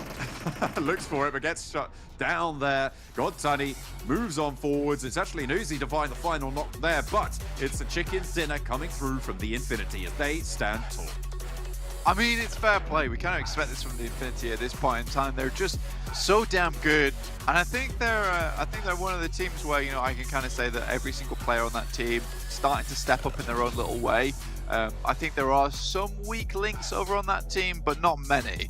I do think we've got GodTunny though and Nuzi definitely leading the pack for them. But as a group, as a team, they play that. They play that play style, right, where they've got 4 towards the end. They're not likely to lose out players. They're holding their ground. They don't chase either, which is one thing that I really do like. Like, once they find a kill, once they find a good position, it's not going to be a case of let's give up the position to try and chase this team down. So honestly, the Infinity just looking so damn good. Also, Reject though, I've got to give a big prop to Reject, because that game was, I know, right? That came out real gobbledygook. That came out like Quacker. But looking at that team, it was extremely good to see that kind of confidence coming through when you get 2 knocks rolling up on them. That is a very different vibe than what I've seen from Reject for so long, basically, for so long. I feel like they knew El Chapo was the the only one there as well. I feel like it was the right decision at the right time. They know there's a one-player team over there really effectively. They need to cross the road, and yeah, you're right. They took that momentum and they played it very, very well. Rejects is something we haven't maybe seen from them too much before. Their passion for life will continue. They did get cut down a little bit later on. As well as Bigatron having an unfortunate fight there against Stalwart up the hillside. I mean, it looked good, but they were just getting knocked on these unfortunate positions around the hillside, and yeah, it wasn't as disciplined as we're used to seeing from them over the course of their history. Tongjabao, on another note, you know, look at this. They're in the center of the circle. They can't quite find anywhere to stay. Sunan basically kills them all by himself with the help of Nova. Just, I need them to be a little bit more sturdy, let's say. I need them to add some concrete to the foundations just a little bit, because at the moment, like, they're getting themselves into really nice positions and then just unable to hold them for very long. It's almost like they're ice cream that's been pulled just out the freezer. Yes, solid for a little while, and then you get to the end of the game and then it just starts to melt. It's all gone. So it's not good. Not good at all. We know Max would be fuming at the idea of melting ice cream, to be quite frank with you. So he should be also fuming at Tongjabao, because that's what they look like. Well, there we go. I mean, good news for Enigma Galaxy as well, getting to those final circles. Maybe they would have liked a few more of those results, as you say, during that Super Weekend. But they find a decent result here on the first Erangel. But it will go the way of the Infinity in the end, as they take the first chicken dinner. What is going on? I don't know. Infinity go from 15th place in the very first week of league play to leading the pack at the end of the first Super Weekend, to now leading the pack here, getting a chicken dinner the first match of the second week of league play. I don't know what they did, but clearly it's working out for them here, Max. Yeah, you even brought it up earlier, right, Jason? You got Sanhok. This is a map also that they do well on. They get themselves the first win of the day on Erangel. Like, they could be having the best league play session so far in this PMGC, potentially even ever, if they just keep getting these type of results throughout the entirety of today and even tomorrow. Man, I mean, Infinity, we'll have potentially, I hope, a map clip later on to explain how well they played this game, because that was just 10,000 IQ set up to get to that late game. It was just, and Godton and Logan just played that extremely well towards the end period. That was just fantastic. It was so well calculated. The clip will speak for itself. And what's even more hilarious, so to speak, is that the weakest map for the Infinity is Erangel. So I made note of that during the Super Weekend. I said if they can clean things up in Erangel, they can look extremely, like, even more dangerous than they already do. And a little fact from the Super Weekend, they were the most consistently performing team in terms of points scoring in every single game. And out of the strong results that they had 5 20-plus point games, and with 26 in this one, it's just keeps rolling for this team. They're so good. I don't know how I feel about that stat that you just gave us about the most consistently performing team. I feel like because they're number one, they should have been the most consistently performing team. I'm not sure. but the fact is, you're right. Like, they are the best performing team right now and continuing to be the best performing team going forward into week 2, which is very, very important to mention. But we can see here, 26 points for them here off the first match. But Enigma Galaxy, will touch on them now. 18 points. This team had 47 after 15 matches in Super Weekend, after being 3rd place overall in League Play Week 1, and now they have a good performance here. Is this the footballist, guys? Like, I told you we're gonna have to change it to pulling a footballist to pulling an Enigma Galaxy very soon. If they have another bad Super Weekend, if they make it, of course, that's gonna be the point. But I mean, it was a good game from them. They had a solid position. They held onto it for a big portion of that game. And the moment they were forced to cross the road, they actually went out really aggressive. They got a lot of kills on, I believe it was BC Swell, maybe got a few knocks. I'm not sure if they were able to confirm them, but on also 628, it was fighting onto the western side. Like, this was not a game-winning play from them, but it was still a solid performance for the first game of the day, knowing especially how hard of a performance they had throughout the entirety of that first Super Weekend. They can still hold themselves really well, but they need to, one, qualify to Super Weekend, then they do well in the Super Weekend, and that's just not something we've seen so far from them. When you talk about the competitiveness of this level of competition, it is very heavily about the mental game, and when Enigma Galaxy are off the back of one of the most disappointing days and I suppose weekends for a competitive team, to get yourself back together from a mental standpoint as a team and pull out this kind of performance, I think speaks really highly of their will to keep fighting, to turn things around, and the team deserves so much more credit than those 18 points look. They really do. I'm so delighted to see that. But also Nova, Max, they pulled into that kind of compound down the bottom of Quarry Hill for quite a while, and it wasn't the best, but they did such a good job as a duo of holding on to it. Yeah, it was a really good play actually from them. Really enjoyed it. But I think that the thing that's really interesting here, Jason, also is the fact that we see on the top 8 teams, we're seeing BC Swell, we're seeing Damwon starting off really well. Actually, they got BC Swell got 21 points last time, and Damwon got 36. So they are actually on track to potentially making their first Super Weekend. So big shot from the guys. Oh wow, Paraboy. His team contribution so high, he's just going out of the shape. It's just too good, man. It's Paraboy. Told you, this guy's OP. He's cracked. Yeah, pretty impressive. We have to say. We have no Kalaris here, so we're missing the sound. Imperium, do you have a sound? I can't do it because Kalaris is gonna get mad at me when he comes back. Just nice. Noise. I don't know. We're going with there you go. It's all like okay, thank you. I didn't even hear it. I didn't even hear it make a sound. I feel like. Go ahead, Imperium. Do it again. Ooh, nice. Okay. All right. Yeah. I can respect that. 7 eliminations, and obviously we're talking about Nova quite a bit there. Even 6-8, like they definitely showed up here in this very first match. But not even a comparison between Paraboy and Newsy, as Newsy is probably one of the most standout players we had over the course of the Super Weekend, still doing decently for his team as they obviously took the victory here. And I don't know. Actually, in my head, I would consider better.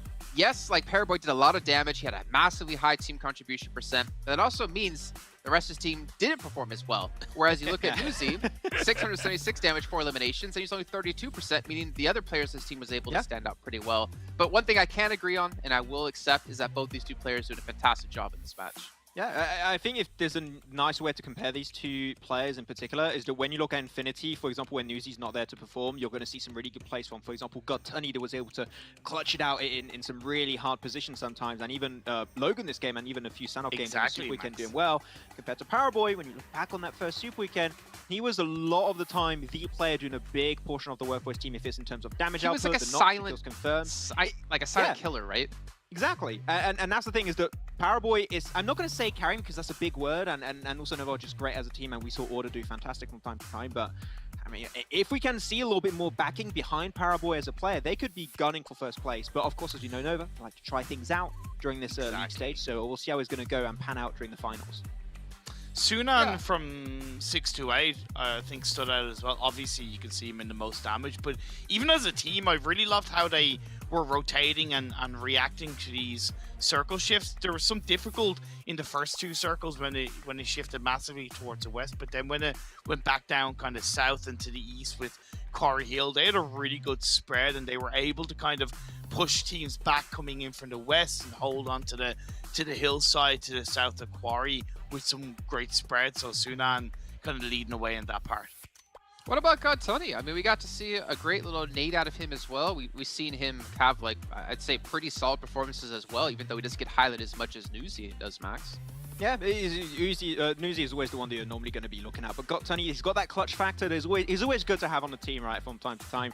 Regiosio, also great to see a Japanese player here in this top 3 for this game, and they took some really good fights. I believe it was versus Cryptics at some point. We've got a clip to break that down a little bit more, but Regiosio just allowed the entirety of Reject to get to that late game in the first place. So, I mean, Regi's always been one of my favorite players from the Japanese region, so it's always good to see him perform this well in game. Whoa. What are your favorite players from the Japanese region? Does that mean you would vote for him as your favorite player at PMGC, which is actually fun enough going on for all of you at home. You can get your votes in for your favorite teams and your favorite players as well, and you can get some permanent items from this on top of things. So not only are you supporting your favorite teams or your favorite players, you get something back for yourself. So who doesn't love a little kickback as well? I need to get my votes in. Ends off on the 27th of December, as you can see there as well towards the bottom of your screen. So make sure you do that ASAP, maybe while we're in break, but don't do it while we're talking, because we like to have your guys' attention. But I don't know what that means. I hate listening to my own voice, so I think most people don't listen to their own voice. But you know what I do like listening to is Max's voice talking about a quick little recap. What do you got for us? We've got a lot to break down on this one, Jason, actually. And the first one we're going to be going more in depth about. Fan favorite, go check it out. But yeah, we've got a lot of You're things doing to the talk call about out now. Exactly. I'm host now. Just took it on my own. Look at that, Jason. Improvements on my end. But yeah, Reject, we talked about this team and how they actually, thanks to RayGLC, were able to get himself access to that late game. But this team, for the longest time, Imperium, were playing the more western coastal line. And when you're seeing these circles that continuously going hard shift after hard shift to the southern side, the typical place is just play the more southern edge, and not many teams are going to play towards that, very peer position. So they had a really good approach to this circle here. They did, and they were one of the teams that were a little bit pushed back by 6 to 8, so that's why they played more in the coastal line. But it was this double knock from RayGLC from a distance that allowed them to push in, and it's something that Blank touched upon in a big way. You saw that second knock come through, El Chapo's down to a sliver of health, and then in the end they were able to push on that. And this kind of opportunistic play from a team like Reject is just something that we need to see more of. It was so clean, so concise, and it allowed them to pick up a squad wipe and 3 extra kills. So opportunistic too, right? They just instantly know, okay, we got a double knock. We also got a few little one taps that connected on the M16. So that was a really awesome play, and I'd like to see a little bit more of Reject, trying to see them a little bit more confident. But though, on to the second play here, was more focused onto down one, and got a little bit tough. Yes, Jason. 1,000 damage, but only 2 eliminations. That's gotta hurt. Yeah, that's a little bit of a rough conversion rate. Of course, they're also in a position where a lot of teams had the advantage trying to take the fight towards them, and you can see, as Blank mentioned in that game, there was just a waterfall of explosions happening when taking that fight versus 6 to 8. So they were showing their backs to also Nova/Dig Xavier in that fight that was happening in the breach. And also, you had 6 to 8, they had the advantage in terms of high ground. Like Damwon, this could have been a great game if they stole that position away from 6 to 8, but Imperium unfortunately just got a little bit too rough with those nades that are just connecting so easily in the smokes. Yes and no. When you get the first knock, Max, Damwon should be pushing up that hill, right? Because even if you aren't massively sure where they are, when you lay low and you're down at that dip, you're asking for trouble. Damwon realistically dug their own grave. Even if they had to push on it and still lost the fight, I probably would have respected them more. I get that Damwon are coming off the back of not qualifying for the first Super Weekend, but you've got to be able to take these risks. Yeah, exactly. You want to try and take the risk a little bit more, but didn't quite work out for Damwon. But here we go. This is the one, Jason and Imperium, we wanted to talk about. I mean, I'm a big fan of how they play this one. I could talk about this for like 30 minutes straight and no break. So, no break, let's go. Biggest no 20-minute break ever seen. Well, that'll be the world record. But no, so as we know, they like to drop for military base, go for the rotation. Very rarely going to be contested to try and cross that bridge. But they play that compound over to the east of Quarry, next to that high ground position. There are 3 players inside the compound, Imperium, while having Gotoni consistently feeding information from the team. And at one point, and this is the play I think we're going to see in just a few seconds, there was that huge breach in the compound just to their left that was happening between Dig Xavier and Nova. And they were so opportunistic, saw that fight happen instantly, got into the cars, moved up the hill, picked up, I believe, 2 even 3 kills in that fight. Yeah. This team was very early on, they were gunning for a big chicken dinner with a lot of kills. That was just amazing. I love that play from start to finish. That was a big fat win for me. And I was making note of that Xavier and Nova fight, and I initially thought it was a poor push from Xavier, but you corrected me on that with that third party from the Infinity team. And even just towards the end, having a 2-2 split is so good. And God, Tunney pushed himself forward, and Logan in behind, the bait came through, and he got that knock at the power boy, and then another nade from God Tunney sealed the deal onto Nova.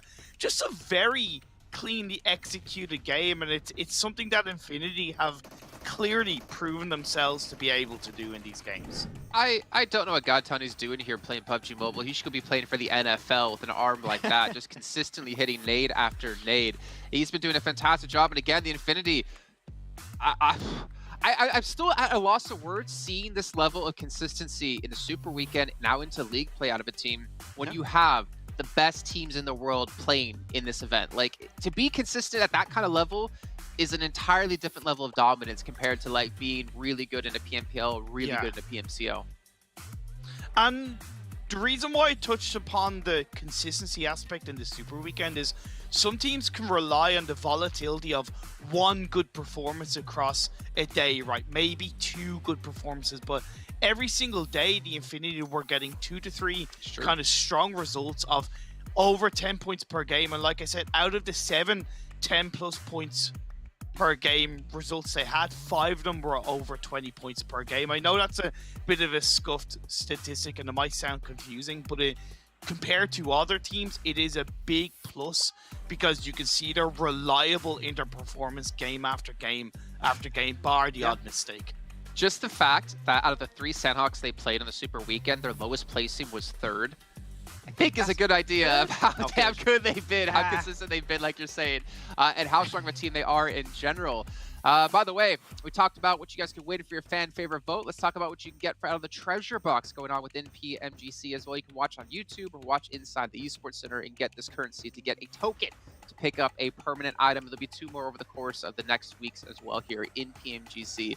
The Infinity, I don't think they need to win anything at this rate. I mean, they have just been proving to be such a strong team time and time again. The question for me is, will they fall off as the event continues on? Because we've seen teams peak in events early, we've seen teams peak in events later on, like Nova did last year. If Infinity, if this is, I mean, obviously they're playing amazing, but if this is their best and they can't maintain that kind of level of play, there is a world where they drop off throughout this event and they go into the finals, the league finals, and they don't qualify for the grand finals. I would still say that the Infinity has improved, especially when you look at the first league stage and what they've been doing on the first Super Weekend. I expect them to be top 5 now. They're first place, which is a lot closer to what I initially expected for Infinity. But yeah, I mean, teams are clearly going to be having that time to improve. If this is what they can do at their best, teams are going to try and catch up. It might not mean they're not going to be first anymore, but at least it's going to get a lot closer towards the top. So yeah, I mean, teams are gunning for that first place, so Infinity's got to be very wary of teams around them. I mean, for Rivals, they didn't get a single chicken dinner, and they were in second place at the end of the Super Weekend. And speaking of ends, we're going to end off talking about this last match, as we're going to be heading to a short break here. When we do come back, we will be getting to the second match of the day, which of course will be on Sanhok. PUBG Mobile fans around the world, welcome to the 2021 PUBG Mobile Global Championship. To the top teams across all regions, we have a message for you. The Middle East. You have proven your worth. Now, make your formidable debut on the PMGC stage. South Korea, forget the past. This year, show the world you've ascended. Remind the world of South Korea's raw talent. Japan, you came so close last year. But what doesn't kill you only makes you stronger. Bring it back better than ever. The Americas. You're the alpha dogs that dominated the West. Now, lead the pack on the world stage. Southeast Asia. You took down so many strong teams on your journey to the top. It's time for a comeback on the global stage. Europe. It's now or never. Push your limits and surprise us all. This is the moment to create your legacy. South Asia. You were the dark horse of 2020. Amaze those who would underestimate you again. China. You carry the crown of last year's PMGC. Now, with everyone's eyes on you once more, can you secure back-to-back victories? PMGC needs a champion. The world needs a champion. Who will stand victorious in the end?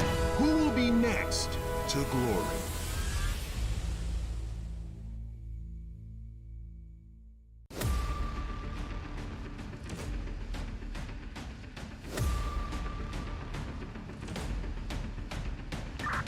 Danny, ready for abstract.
saw the first light, the first steps.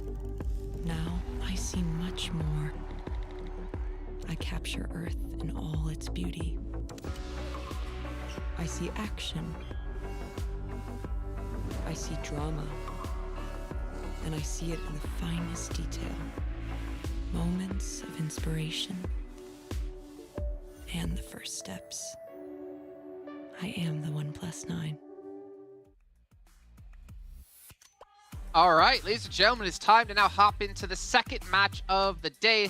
For me, the question becomes, who can reign out supreme on a map like Sanhok? We've seen the Infinity be so strong at it, but again, with it being such a huge portion of the amount of your points you're going to be getting throughout this week of league play, teams have to step up. Teams have to be able to perform well on this map, or they're going to see themselves not qualifying into the second super weekend. Now, some teams that would hurt, I think, into a way where they almost have no chance of qualifying. I feel like if you're one of those bottom 4 teams, if you don't qualify here, you have to hope Enigma Galaxy doesn't qualify as well somehow, because you need to keep some teams in your grasp. Otherwise, they're going to get so far ahead that I think your window to qualify is going to be closing. I mean, from what we've seen on that first game, seems like Enigma Galaxy are trying to every team is trying to requalify, but it seems like they have a chance to potentially make it into that second Super weekend, so we've got to be careful, especially if you're towards the bottom. But there we go. We're going on to our first Sanhok game here, and my prediction was going to be potentially the Infinity, but they already won, so if they get back-to-back, that would be pretty insane for these guys, but you've got to keep in mind the teams that tend to do well on this map also are the Chinese teams. So if you want to see them qualify any Super Weekend, this would be the Super Weekend for that to happen. So Tongjabao, 628, Nova Esports, we could expect some pretty good results on this map here. Yeah, and for Nigma, this does fare well into them because the strongest map in the first Super Weekend for them was Sanhok, where they had 7 points per game in Sanhok compared to just over 2 for the other 2 maps. So getting 18 points in game is not only strong, of course, in general, but leading into their strongest map in Gate 2, hopefully will give them extra momentum to get another bunch of points on board and really secure their spot in the second Super Weekend. Yeah, speaking of momentum, I mean, yeah, Enigma Galaxy, BC Swell, like 2 teams, Damwon as well, who, 2 of the 3 teams here that didn't qualify into the first Super Weekend. I mean, if you keep this up for Damwon and BC Swell, you could potentially push some other teams out of the standings. And again, if you just look at our overall Super Weekend results, I mean, you do have Cryptics down at 73, TJB down at 74. That is a lot of points to have at the moment, but if you can somehow keep those teams out, then you have a really good chance of like closing that gap and potentially propelling yourself into the top 16. But after one match, it's really hard to really analyze how the teams are playing here so far in this second week of league play. I mean, yeah, Infinity have won again. They have looked fantastic. But I still wonder, I still feel like in the back of my head that they can't keep this up the whole time. But if they did, yeah, there you go. They're winning global championships. No way any team's going to beat them. Yeah, I would agree. I mean, it's just hard to remain consistent throughout almost month-long tournament, right? It's really tough, but I mean, if they can make it happen, they can make a precedent for themselves and hopefully for the teams that are going to participate in future events of PMGC, so we'll see how that's going to work out. Another team that needs to make it in here, and I don't want to touch upon them. I still haven't got my glasses, but I can see it this time. Jason is Stalwart. He got himself in 9th position right now with 5 kills, but in the Super Weekend, then 13th was 99. I need to see them be a lot more confident. They did so well in the first league stage, but then in the Super Weekend, I just didn't see the Stalwart I wanted to see perform. Except for Pika getting his few clutches here and there, of course. That was great, but I expect a little bit more from Stalwart, seeing what they showed at the start of the first week. The good thing for Stalwart, at least when we look back at them in PMPL South Asia, is they always look very strong in Sanhok. Now, that hasn't transferred to the PMGC so far, but I still believe they have what it takes to play Sanhok to its biggest strengths and get a strong result. We also need to consider that the 4 teams that didn't qualify for the first Super Weekend, we haven't seen them in Sanhok at all, right? So what kind of variability are they going to bring into the mix on how they rotate? They've been able to watch the VODs. They've been able to study teams' rotations and path lines. Will counters come into play? Will shutdowns come into play early on from the likes of BTR? So I'm really excited to see how those 4 teams perform on Sanhok. Yeah, I think maybe one thing we could be focusing on is we talked a lot about hardships in week 1. And I feel like we almost need to keep our eye out for that coming into week 2 and what teams can perform better from that one. Because that was a major talking point of like teams struggling dealing with the hardships, Max. Yeah, it got really tough for a lot of the team, and especially where the quarry finishes, which I say many times, I don't like it. But teams had to try and adapt to it as much as possible. Some of the teams that were able to adapt was, for example, MS Chonburi. That was very interesting. Tongja Bao had opportunities, not able to quite frag out as you initially expected, but if you're looking for a good team that can adapt to hardships, in my eyes, it would be Reject to play the trifecta and to play really well, especially down south of boot camp. So Reject could be a big contender on this first Sanhok. Okay, well, gentlemen, thank you so much for your breakdown of the last match and, of course, everything leading up into this next one. But it's time to head to our commentators another time. This time it's going to be, though, the double Bs. It's going to be Blank and Bleh. Double Bs. I like that. I like that, Xander. I don't know what it's going to be standing for, though. Yeah, I don't know either, dude. Honestly, well, you can be the Blue Bees. Everybody loved the Blue Bees, so everyone can love us too.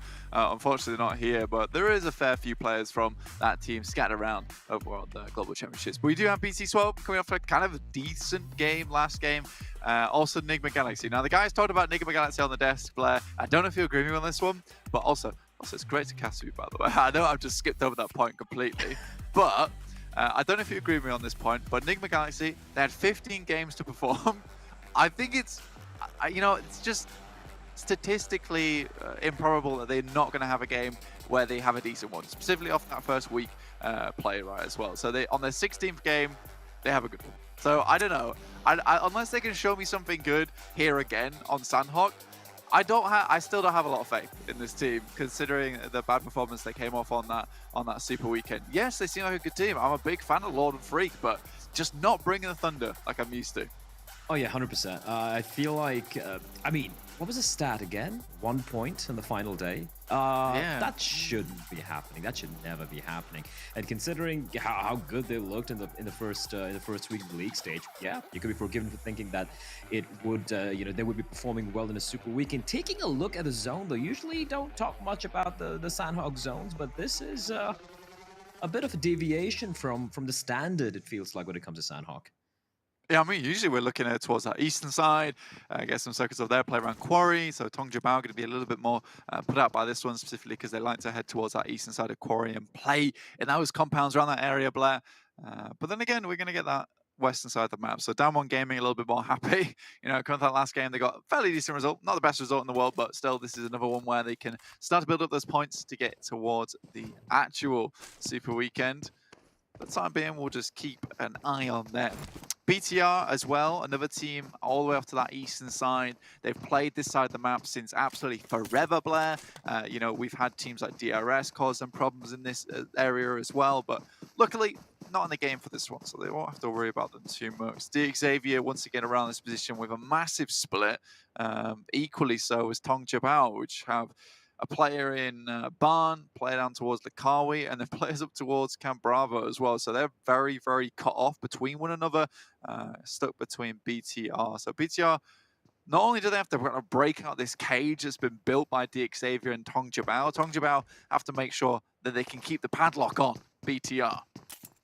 Yeah, BTR, one of the bigger disappointments thus far, right? Alongside FaZe as well. Yeah, but you want to see them play. You want to see them make the second Super Weekend at the very least and make things very interesting. I also just realized that this particular pairing we have, it's the exact same as the Invitational, the East Invitational a few months back, where it was you and I on the desk, it was Max and Imperium testing.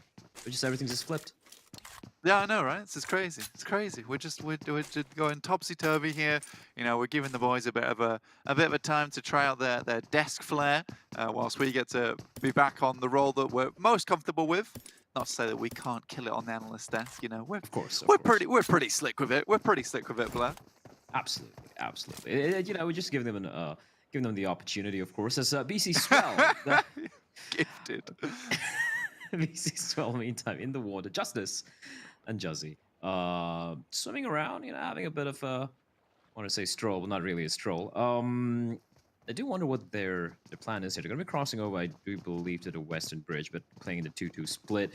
BTR, as I pointed out, grouped up for the time being, but eventually, as you said, they would have to break open that cage to make their way into the circle. But fortunately for them, it looks like, well, at least the Xavier has already started migrating westwards. While for TJP, yeah, sure, they're still kind of spread thin, but I don't think they're really looking to kind of take this fight, at least the way they're spread so thin. As I say that, they will take the fight. What the hell do I know? Bamboo was just lying in wait and is going to find Highboy, who will be the very first casualty in the server. Yeah, either this is 10,000 IQ coming through Tong Jabao and just kind of setting up that line that they can catch the Bigatron as they're coming out. Again, though, more players are starting to coalesce around this location. Manhan as well as Sir are coming down from that north side. So BTR could be certainly trapped up. And Padlock as well as Sledgehammer. Keep these guys in place. Sledgehammer more as the intimidation tactic in terms of Bamboo. We'll see if he can hold these guys out for the time being. Nade's coming down, but he desperately needs help from the rest of the team now. And they're still a little bit out of the way, so Bamboo needs at least one knock. Luxie goes wide. I don't think Bamboo's even seen him. Looks out there. Doesn't quite catch it, though, Blair. I'm just gonna say that was, the fact that Bamboo got the first knock and the kill was just good fortune. I don't think they were really planning to, have that 10,000 IQ play as you alluded to right there, Blank. But yeah, BTR, they get some vengeance, they get the kill, they get the trade. So TJP and BTR down a man, but at least they do gain the one elimination point, so they're going to be decently happy with that. I'm a little surprised we haven't seen early squad wipes yet. All the Sanhok games, at least I've had the opportunity to cast. We've seen a couple of hot drops coming in. We've seen Paradise Resort especially being hotly contested, and it has been a pretty tepid start thus far in Sanhok, which is something you don't see that often. Yeah, it's a little bit awkward, but we do have BC Swells, also Damwon Gaming in this lobby. I would say that, like, looking at it with BTR as well and no phase, you are looking at 3 of the teams that didn't make it into the Super Weekend, so that might have a factor into it. So 3 out of the 16 are all just looking for those safe plays, and on Sanhok you're kind of looking for just those consistent points, make it into that Super Weekend rather than having that breakout. If you're the Infinity, you're good, you're strong, you've got the backing behind you to make it into the Super Weekend, already coming off the back of a very, very strong first game. Like, they can just run with it right now. These 3 teams, on the other hand, they have to play a much more safe game. So I think that maybe that's kind of altering the way the lobby's currently playing. We do have this massive group up towards that southwest island, sorry. So you've got Stalwart around here, Nova, Damwon Gaming, Reject, all in this position with BC Swell on the northwest island, waiting for the rest of the players to move across. Well, that's the first knock coming through from that little engagement. Again, Nova, Stalwart in the wings. Look at Reiji as well. Damwon Gaming took the knock from Sarah, but they are very unaware that there is a ninja in the midst. Nade is going to be lobbed in. Fortunately for Damwon Gaming, it won't find them, but Powerboy charging in, using the opportunity created by Reject to find a knock, looking for the second. He should find this one. Powerboy, there you have it. It's going to be Order, in fact, coming in from behind, and Damwon Gaming are getting crushed between the Chinese and the Japanese team. So the Battle of East Asia really not looking good for the South Koreans, and it looks like 2 members Sung, there's nothing he can do. And I think Reiji has an idea. Now, of course, he is aware and is conveying information that Nova have arrived, so he will have to lie a bit quiet. But Sung is stuck.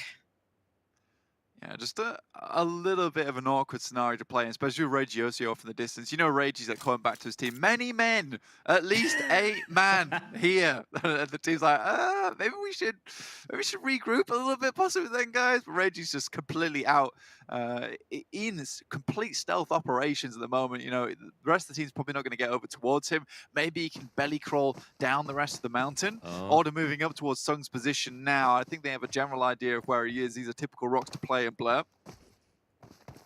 Nova could be in. Sung. How is he? He hasn't made a single noise yet. Now's a chance for him to strike. Order. Nice. Getting maybe a little too overeager. They're completely unaware of the possibility of a member hiding behind the rock, and that might have just given a glimmer of opportunity. Sung with a double now. Jimmy's been knocked down as well. This nade should find him, however, but Fabian Can he help his teammate out? That is the question. Nate's going to be lobbed in, and great repositioning from Sung, but that's going to force him out of the cover, and he's going to find another one. Paraboy, he's got nades for days, and he's going to try and flush Sung out, but a great incendiary being tossed in as well. And that's making things very uncomfortable. And Sung just dancing mockery out of him. He's making him look like a fool. This is ridiculous. A lovely little Molotov to kind of scare away Paraboy. Now Fabian's finally made his way over. Will flush out Jimmy. Order's probably next on the plate, but this is really, really well played from Sung. He's been darting from rock to rock, making it so difficult. The smokes has been employed as well from Damwon Gaming. You know, I don't think that Nova have a really good idea of where Sung is at the moment. Fabian has been spotted out by Sarah, though. Sarah, one of the best players from Reject. His actual gun skill has been beautiful, but opts just to wait it out. You know, they know they can third party this one after it takes effect. As Sung's boy goes down, Sarah will take away the kill from him. Really, really well played to wait on that one. Paraboy finishing off the final member as well, and with that we will bid goodbye to Damwon Gaming. Great attempt though from Sung to get the double knock, but Fabian, I felt he maybe needed to be a little bit more proactive, and I am a bit surprised that he wasn't cognizant of the fact that Reject could potentially be just watching all of this unfold, as Reggie still hasn't moved yet. I mean, I know he was a recon guy, Blank, but considering his teammates have already come in and got a couple of knocks, he still hasn't budged.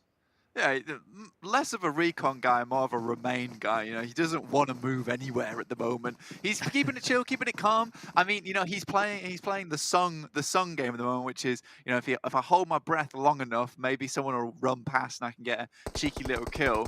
Again, though, this is pretty well played from Reject. They have this setup now coming through where they've got all the players coming in towards Nova's position.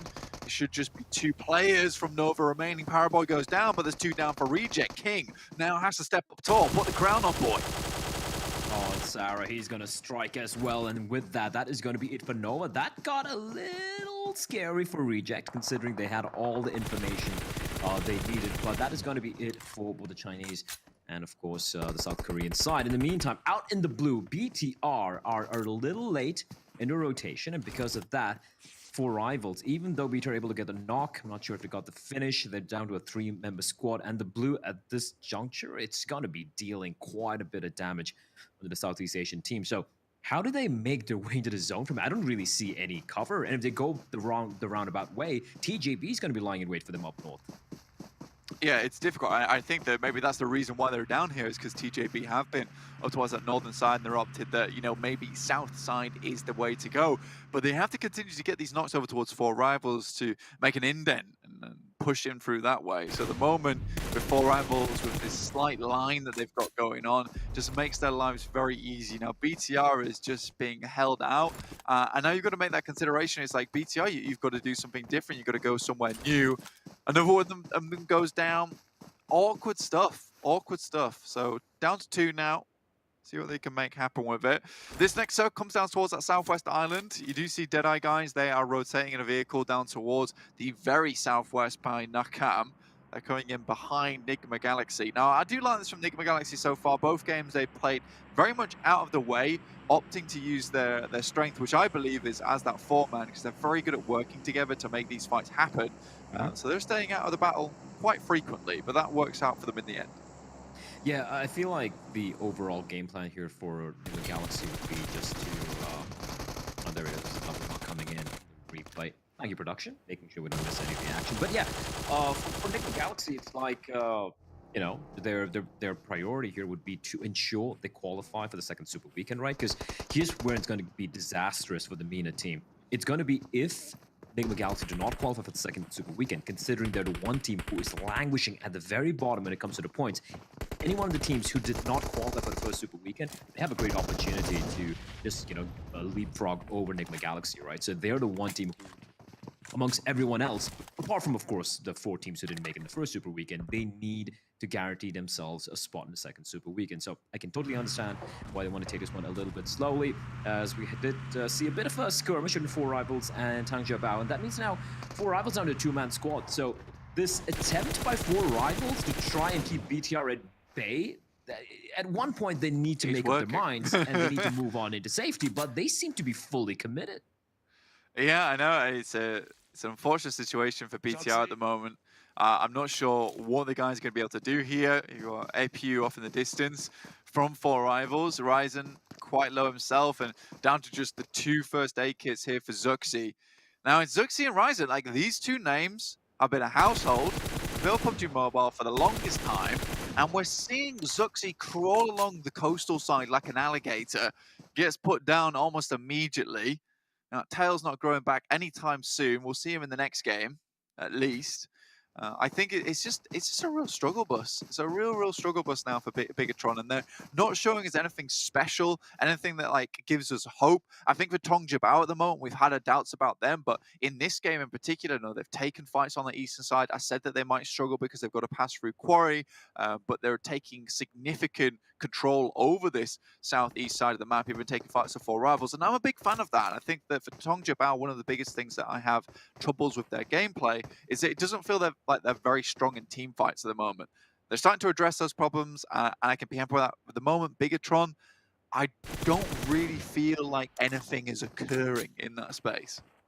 Yeah, and the fact that the 2 members of 4 rivals, I don't want to say it's disrespect, but it's more like, they're like, yeah, it's just BTR. It's free kills. Why do you want to let it go, right? They're just sticking around in the blue. They're like, we're gonna beat them. We're gonna wipe them out no matter what. That's the level of confidence 4 rivals seem to have right now against BTR. And again, 4 rivals really impressed us during the Super Weekend. While not quite able to claim the tippity top position, they looked very, very good. Speaking of the team who has looked the best thus far, we have to talk about Infinity, man. Like, we thought they might start trailing off a little bit, you know, faltering a bit, a couple of missteps, but no, it looks like they're going to be playing at the same level they played when it came to the Super Weekend, you know, getting a chicken dinner in the first game. And of course, with 4 still alive, they haven't really been... but they're going to be dangerous considering everyone very hale that, and you know, and they're looking so strong. Yeah. And they have a massive opportunity to move towards the end of this match as well. Particularly on this side as well with their eastern camp. Rico Infinity team with 4 in front of them as well as DX Xavier. So this is going to be a real test of their mettle though, Blair. I think that's the main thing to be thinking about. That's a nice knock as well on towards Rico Infinity, as you just pointed out. And for Infinity, this is a good opportunity for them to actually strike. Because you look at the zone, they will need to move uphill. And Rico Infinity just had a member knocked down. So I would be too surprised to see Infinity just charge on in. Speaking of people charging on in, completely unaware as to the possibility of a team lying in wait on the banks. It is going to be MS Chonburi. There was a chance there for TG13 to take down TG2, but it looks like Danai's guys, the cavalry has arrived, and TG13 will be mowed down. Back and forth trades taking place. Ponzai trying to mow the grass with that gun of his, but it is just bullets flying thick and fast, back and forth. And for the time being, a couple of knocks going against Danai's guys, and I do believe Turu Love is the final member remaining, and I don't really fancy his chances going up against the surviving members of MS Chonburi. Neither do I, to be honest. Yeah, I think for MS Chonburi, they should be just fine in this situation. Blair, I don't think that anything's going to come bad of this one. I think they spotted this one out very, very early on, realized what was going on in this situation, and then just played against it. I think setting up on those rock side, beautiful stuff from them. This Infinity team, they're going up against Rico Infinity. The 2 Infinities going at it. So interesting stuff. Newsy though, once again, being that clutch member of the Infinity, opens it up just a little bit, which will give them slight more time to play around with. SK Ton dropping the smokes now, stopping that push from the Infinity, but already Logan's on the side with this next circle shift though. Disgusting stuff. Down towards that confluence of rivers, you know, got so much water in this one. It's going to be hard to play around. That's why most teams are now dashing, making that mad run towards the center circle. Logan, okay. Okay, all right. Oh, you need to get out of there now, buddy. And Rico Infinity getting absolutely wrecked. The 2 members still alive. They have pushed in deeper, just playing at the very edge, the periphery of the circle, of the zone. But Infinity able to take that uphill battle and make it look decently comfortable. Sure, they lose 1 member. Logan has a little bit of time to patch himself up as well. Of course, Rico Infinity have spotted him out, and it is going to be, I do believe, Verdun looking to ensure that Logan doesn't quite get an angle or, you know, sneak on in from the sidelines and finds Prestigo. For the time being, though, man advantage for the side of Infinity. And I got to credit them for the fact that they're able to be a little bit proactive and just push up Rico Infinity's position as soon as they got the knock earlier. Yeah, it's a It's a good one, and I think the Infinity, they don't slow down, so they don't really give you much chance to get into a better spot here, even when they're starting to lose members, which is one of the best things for them.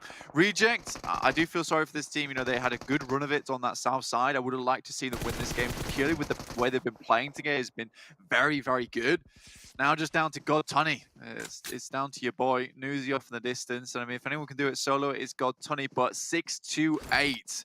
With the winning position in the circle, I think it's very, very hard to dislodge a team from this one, purely because they've got so many angles to play around. There's not much in terms of cover coming up towards these buildings. They can see all the way off to across to Stalwart's position, towards the Xavier, towards Rico Infinity, even up towards BC Swell with Daoshi and 33Z. So realistically, if 6-2-8 lose this game, I would be hugely disappointed, honestly. Fair enough. Yeah, I'm taking a look at how they're located, and it is looking pretty insurmountable, at least for everyone else, to try and take over that position. As you pointed out, not much cover leading up to that spot. And BC Swell, yeah, they are facing the wrath of 6-2-8 from the distance, and these are clean sight lines for a 33Z. Just taking pot shots at them. They have two of them pinned behind the tree as well, and eventually they will have to cross on over. A Stalwart Esports will quickly, in the meantime, be eliminated, and that is going to be the Xavier picking up 3 clean kills. They're down to a 3-man squad as well. Yeah, I think for 6-2-8 at the moment, what it's all about is threat management. Who is the biggest threat in the circle? Who do we need to take down first? Realistically, you can wait a lot of times, because this is the problem with this compound and assaulting it, is the wall that surrounds it. Even getting up to that wall, it's not enough, because you still have to cross over, and it gives a lot of time for the rest of 6-2-8 to group up on a singular position where maybe the threat is the highest. And the more teams that we take down in this lobby, the easier it's going to be for 6-2-8 in the end game. So realistically, this is a game of seconds now. 6-2-8 though, Circle does move away from them, but BCS probably not going to be able to get much chance on this one. MS Chonburi, I'm looking at them as having the second highest chance in the circle that they can remove the final members of Enigma Galaxy. Oh yeah, for sure. They're the only team who might have that chance, especially if they can get control of the southern part of the tiny little bridge, as you can see over there.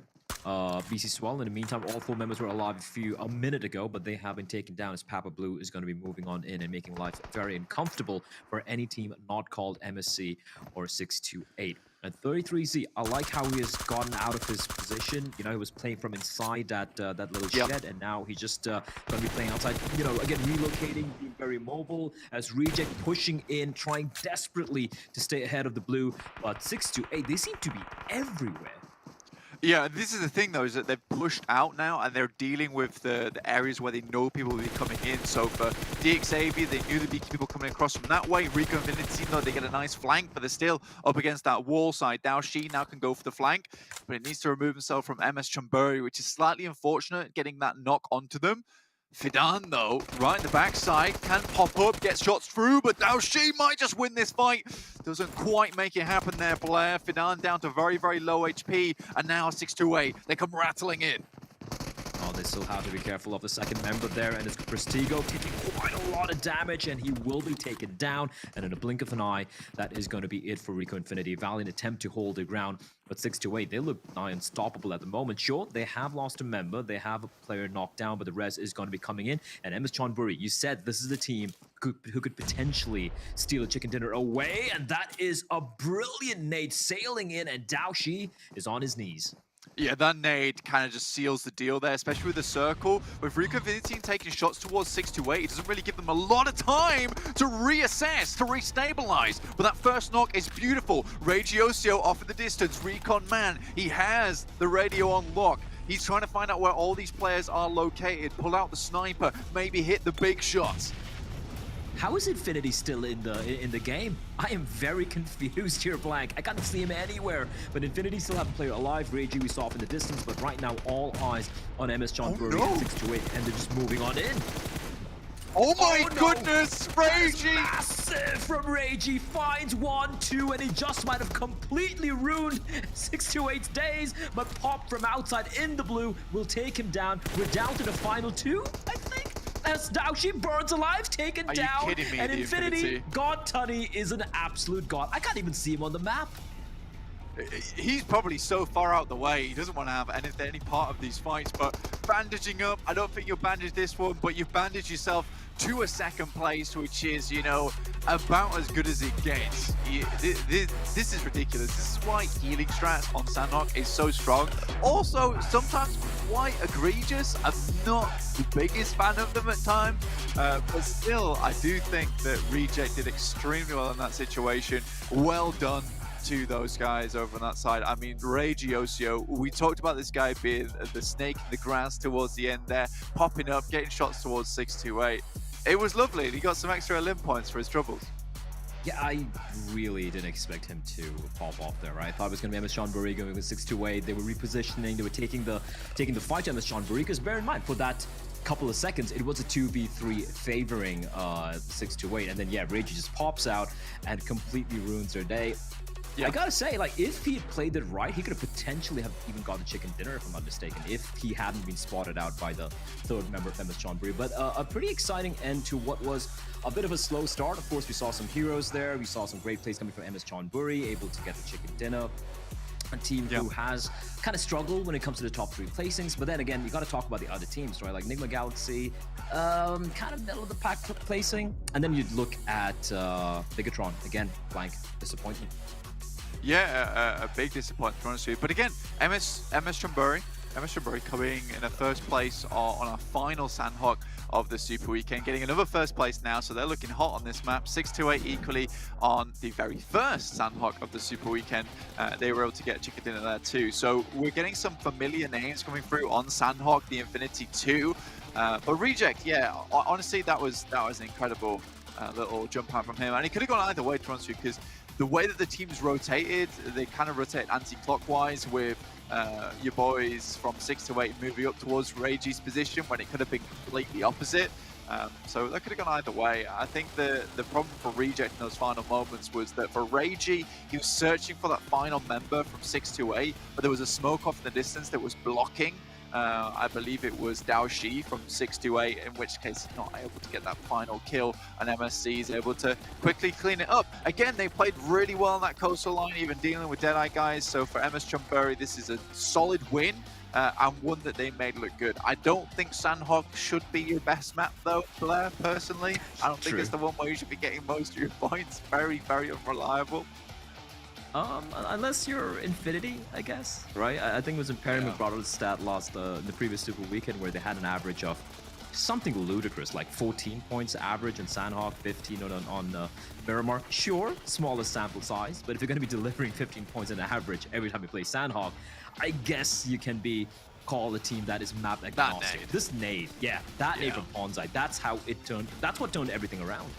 Yeah, because it was a case that the guys from 628 managed to somehow stabilize after that fight from Rico Infinity team, and after they got themselves back onto their feet, limping a little bit with their legs just wrapped up in bandages, they get immediately naded once again, and it was all curtains from there, to be honest with you, and they were hospital curtains too. And it's going to be curtains for us, at least for the time being, as we're going to be heading straight to the analyst desk, where, of course, we have Jason and the boys to break down what was a pretty interesting and a very fun end to a fun map. Fun all around is what I'm understanding there, and definitely we had fun watching that match as the zone centered up on that trifecta we talked about before we got into the actual match there about what could potentially happen. But Infinity, I mean, yeah, they don't get a lot of eliminations, but again, they get the fantastic placing and they get a second place finish. So they've had a first on the day and a second. I mean, this team is just not stopping. I didn't even see them on the map, to be completely honest. I didn't see God Tunny, but then he surprised me and I saw the POV go to him. I was like, okay, well, it was a good play. It was a hard rotation to go for Infinity. They had to try and take that fight, I believe, at one point on Rico Infinity. It was super tough, and they knew they were not going to make it in the trifecta. That Imperium, in my eyes, is the perfect moment to go for heal off when you know it is almost impossible for you to pull off a cross like that to make it into a circle, and they're just like, okay, we're not going for first place. Let's just heal off and see how it works out. And they get second place off the back of that. 17 extra points. Like, Infinity just looking unstoppable right now.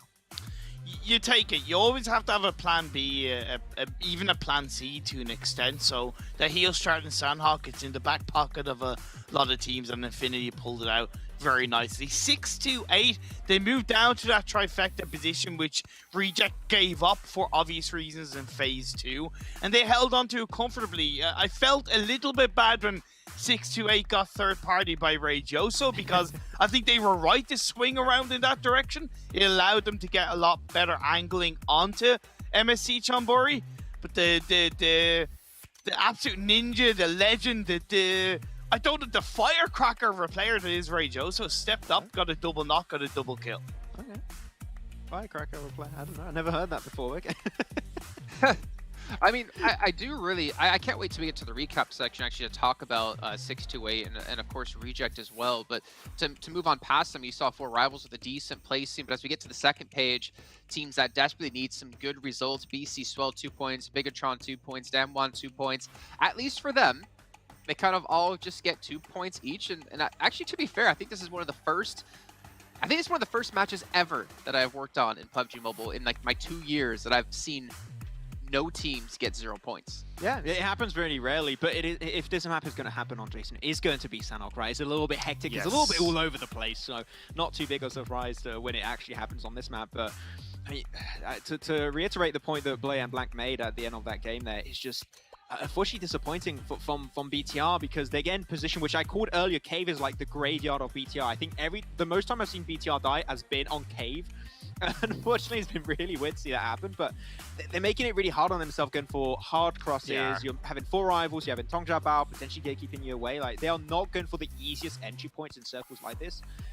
Yeah, we need to see a big change from BTR, because missing out 1 Super Weekend, sure, you can still make it in that top 16 to make it to the league finals, but 2 Super Weekends, they're kind of pushing their luck here, Jason.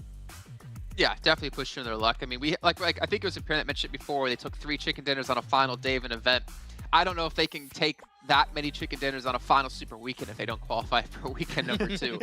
But we can see our MVP, Reiji Ocio. This man, 628 damage, almost played complete spoiler there with his like last second play. I mean, I think if I'm not mistaken, he got 2 confirms as well when he got those knocks, just to really get those extra points here for Reject.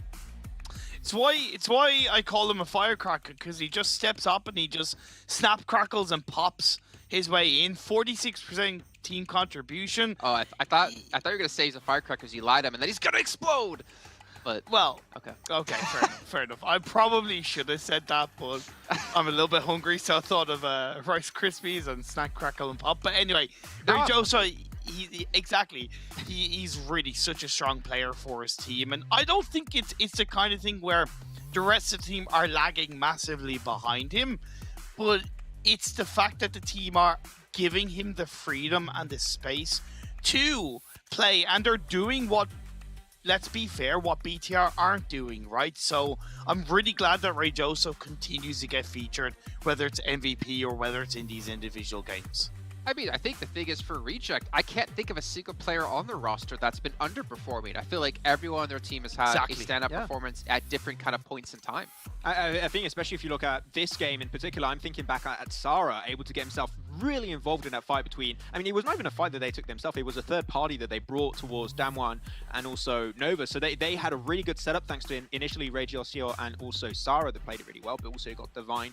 You can't forget about Divine. That guy is just absolutely cracked when it comes to PUBG Mobile Esports. But another head-to-head, it was Paraboy, and Paraboy another time when he gets over 50% team contribution, and that fight they were taking in Pyrian versus Damwon was great, because Sung got a double knock initially, but the nades from Paraboy were super on point, but Sung was just dodging them like he was playing a game of dodgeball. That guy was on point also.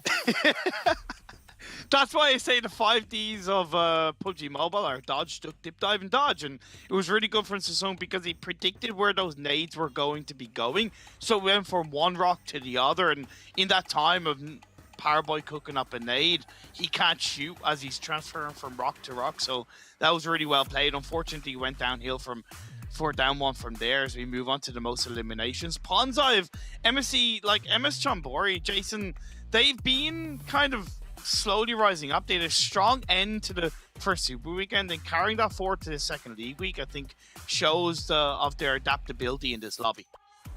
Yeah, for sure. And I feel like we're seeing really PUBG Mobile push to like its limits in terms of skill, in terms of like play, in terms of those like micro movements, those micro plays that you're making to really maximize your ability to survive and to obviously win these matches. And I swear, I feel like Paraboy had like a contractually agreed upon discussion with his sponsors or something, because he's performing today to get on the screen as much as possible. He only gets 8 throwables used here, but again, Yeah, exactly. But it is nice that we were able to at least show what we were talking about before of him actually being like a top 4 player in the Super Weekend, though we didn't see Nova really succeed. But we're seeing here, like, he's maintained that performance, even though Nova hasn't had the biggest of results. Yeah, I told you, man, I'm jealous of Paraboy. I wish I was Paraboy. Unfortunately, it will never happen. But the guy was Mobile Game of the Year also this year, and he's just gotten more screen time than me. And I'm on the desk, and we've seen him more than myself. So I wish I could be Paraboy in that prospect. But yeah, it's been an amazing step up from him as an individual this tournament and able to move in. But now looking at the rankings already, and bro, Infinity already at 43 points with 1 win. Like, come on, like, give them a chance at least, boys. Come on. Like 12-point lead over second place in only 2 games played is pretty massive. But I'm very happy to see Enigma in 3rd, right into that first half of the overall standings. Gosh. And as we move on to second place, like BTR 15th. Cryptics in 11th. I'm worried about those 2 teams specifically. Just look at like the point fall off on that first page, and then the fact that like points are so close everywhere else. I mean, it's really anyone's game at the moment. If you want to break through top 16, you just need to get 5 points, and you're into top 16. Though I am getting worried, guys. Deadeye's guys. They qualified 16th place last time. They played a lot better in the Super Weekend, and now they're hovering on that 16th place yet again. Hey, they're going to go for tiebreakers again. They're going to make it happen twice in a row. We'll see. I mean, if you qualify to 2 Super Weekends in a row, back-to-back, thanks to the tiebreaker rule set, like, you're kind of pushing your luck sometimes. But yeah, you're looking at, as you mentioned, Imperium Cryptics, BTR. We're looking at some teams that need to try and have a little bit of a better step up here. So we're looking at them. And now FaZe are going to play their first game. So they're going to play every single game back-to-back until the end of this second league stage. So, I mean, we need to see a big step up from FaZe right out of the first game. And what's even better for the likes of FaZe and even Team Secret as well, who are also in Group B, is that BTR and BC Swell aren't playing in the next 2 games, so it kind of allows them to catch up even further coming into the final game of the day. So I'm excited to see how FaZe specifically are going to come into these next 2 games. Yeah, but the problem is, I mean, okay, the upside is they need like 8 points, and they're already in the top 16 by far. Well, by 3 points, right? But the Infinity is still playing. It's not like you have an easy chance, right? They're still going to be taking every point they possibly can in these lobbies. So it's going to be tough for all the teams. I mean, even DRS as well, who we still have some really good consistency in the Super Weekend. We'll get our first little glimpse of them when they do pop up in the next match. And maybe they can become your fan favorite, which the voting is still going on to the 27th of December. You guys can get some permanent items unlocked if you participate in this. Make sure you guys do, because you have a good amount of time to do so. But just wait till we're in the break, because we love that you guys are listening and watching us. And Max loves to be in the center of the spotlight, to have everyone out there listening and watching him. So Max, what do you got for us? Yeah, I need my screen time, but alone this time, Jason. That's how I need to catch up to Paraboy in terms of numbers eventually. But yeah, so a lot's been happening in this game especially, but the weird start that we had happening is apparently 6-2-8 were in the water very early on, and they were trying to make it over to the coastline. Not sure what's happening there, but okay.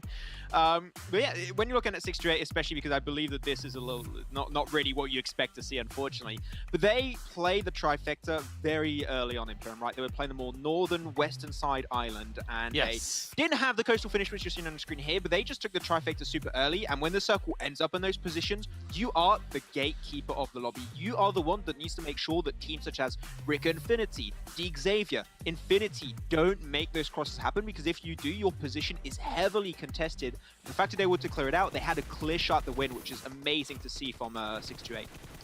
I was worried about 6-2-8 spread in the trifecta come phase 5 area, because it's hard to hold down every single building in trifecta if you have a full squad push up. But I recognize that Yu Yang stayed on that kind of more western edge or eastern edge, and the other 3 players are more in the center trifecta, and that allowed them to then grab hold of Rico Infinity, come in and get the squad wipe, and that meant it made it a lot easier for them to focus on the likes of MC to MS Chambori in that area of the map up north. So really well played by 6-2-8 in trifecta.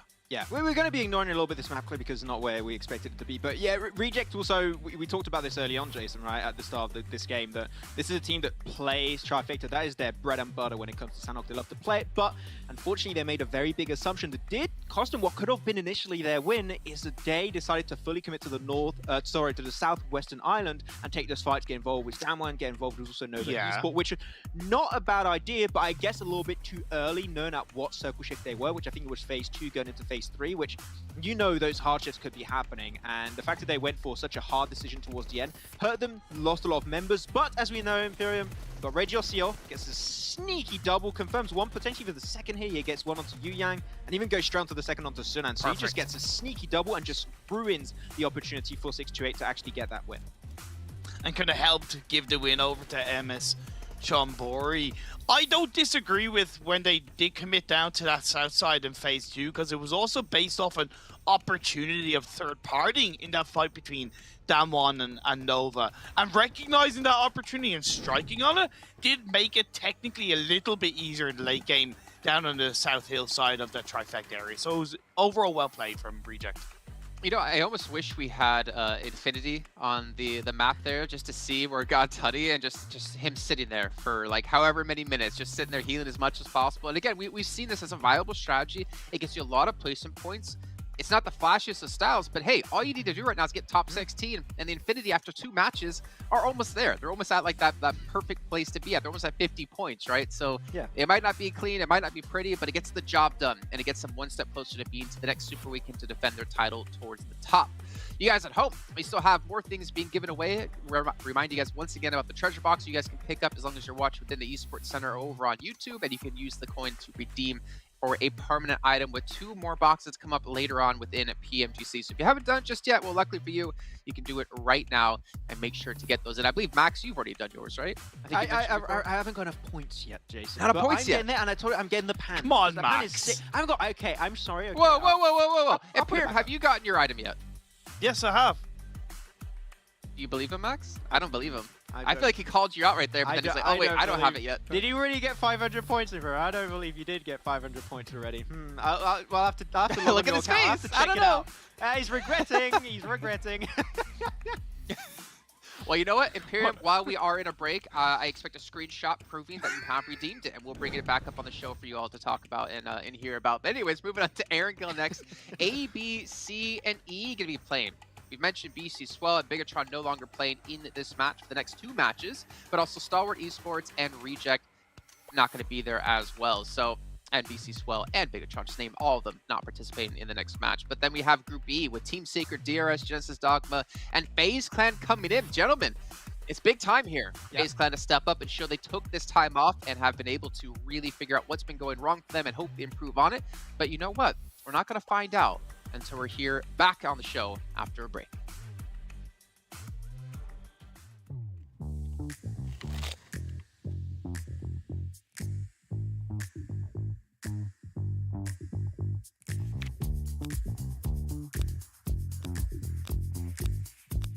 Setiap saat, chicken dinner.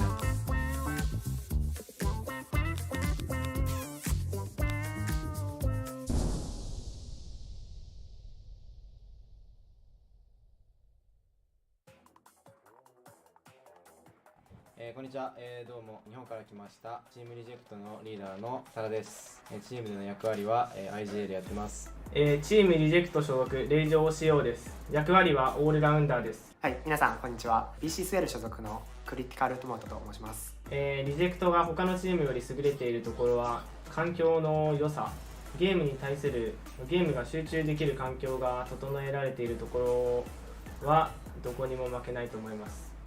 現在の僕らの実力としては、僕らのメンバーは世界大会を経験したメンバーが少ないんですが、今まで僕らがやってきたことを十分 PMGC でも発揮することができれば PMGC でも、十分トップ10以内トップ5以内にどんどん食い込める実力を持っているというふうに考えています。まあ4人で固まるというよりかは、一人一人が自分で考えて判断して動く、どちらかというと、海外のグローバルのチームよりは、中国のチームを参考にして僕たちは練習をしてきているので、そういった特徴が強いのかなって思います。やっぱり一番気になるのは、ビゲトロンっていうチームは BTR はすごい昔からずっと世界大会で、敵として戦ってきたので、やっぱそろそろ一矢報いたいというか、勝ちたいっていう気持ちが一番強くて、はい、自分たちの脅威となるチームとして考えているのはビギトルンです。理由はそうですね、僕らのチームとは対照的に、世界大会の経験を非常に多く持っているので、そういった面で、世界大会の戦い方を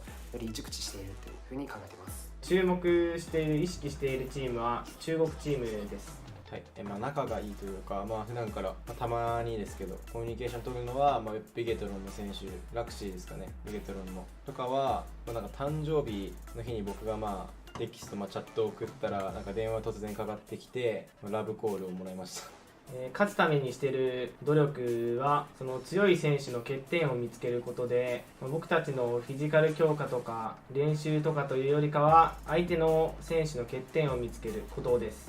僕たちリジェクトのチームの目標は、ずっと世界でチャンピオンを取るということがすごい目標としてやってきているので、それに向けて、チームで課題であった、コミュニケーションであったり、そのチーム全はい、今困っていることというか、不足していることというといえば、そうですね、やっぱり世界大会の経験が少ないので、他の世界の代表チームになれるっていうところが一番必要なところだと考えてます。頑張ります。現在のチームの状況としては PMJL、PMRC が終わってからすぐなので、かなり、成熟度が高くなっていると思っています。僕ら新しいチームが世界王者のチームをどかして新しい風を吹かせてやろうと思います。じゃあ、日本の強さ世界に見せつけてやるから待っとけよ。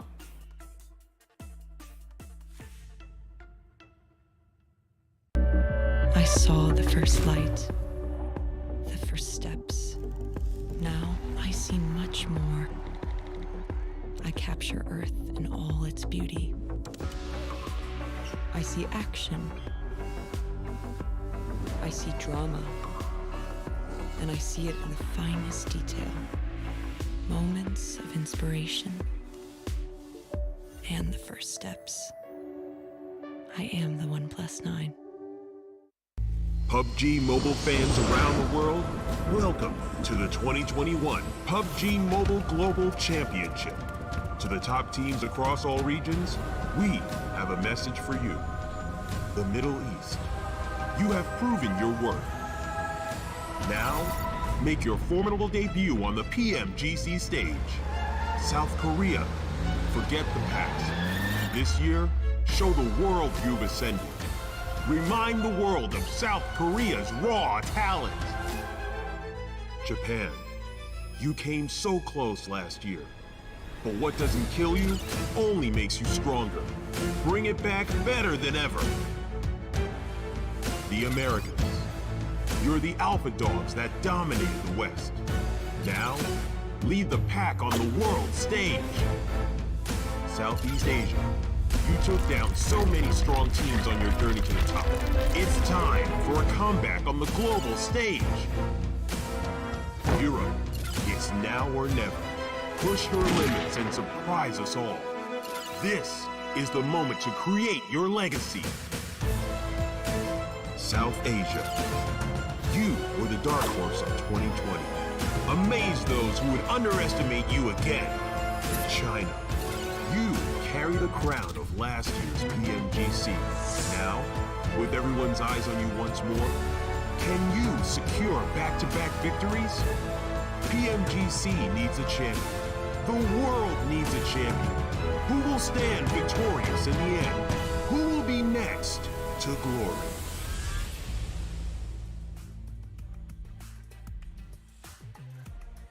Who's going to shine? Who's going to be the one carrying all the glory with them? And of course, the large amount of money they get for it as well. But let's just be honest, the trophy might be a little bit better.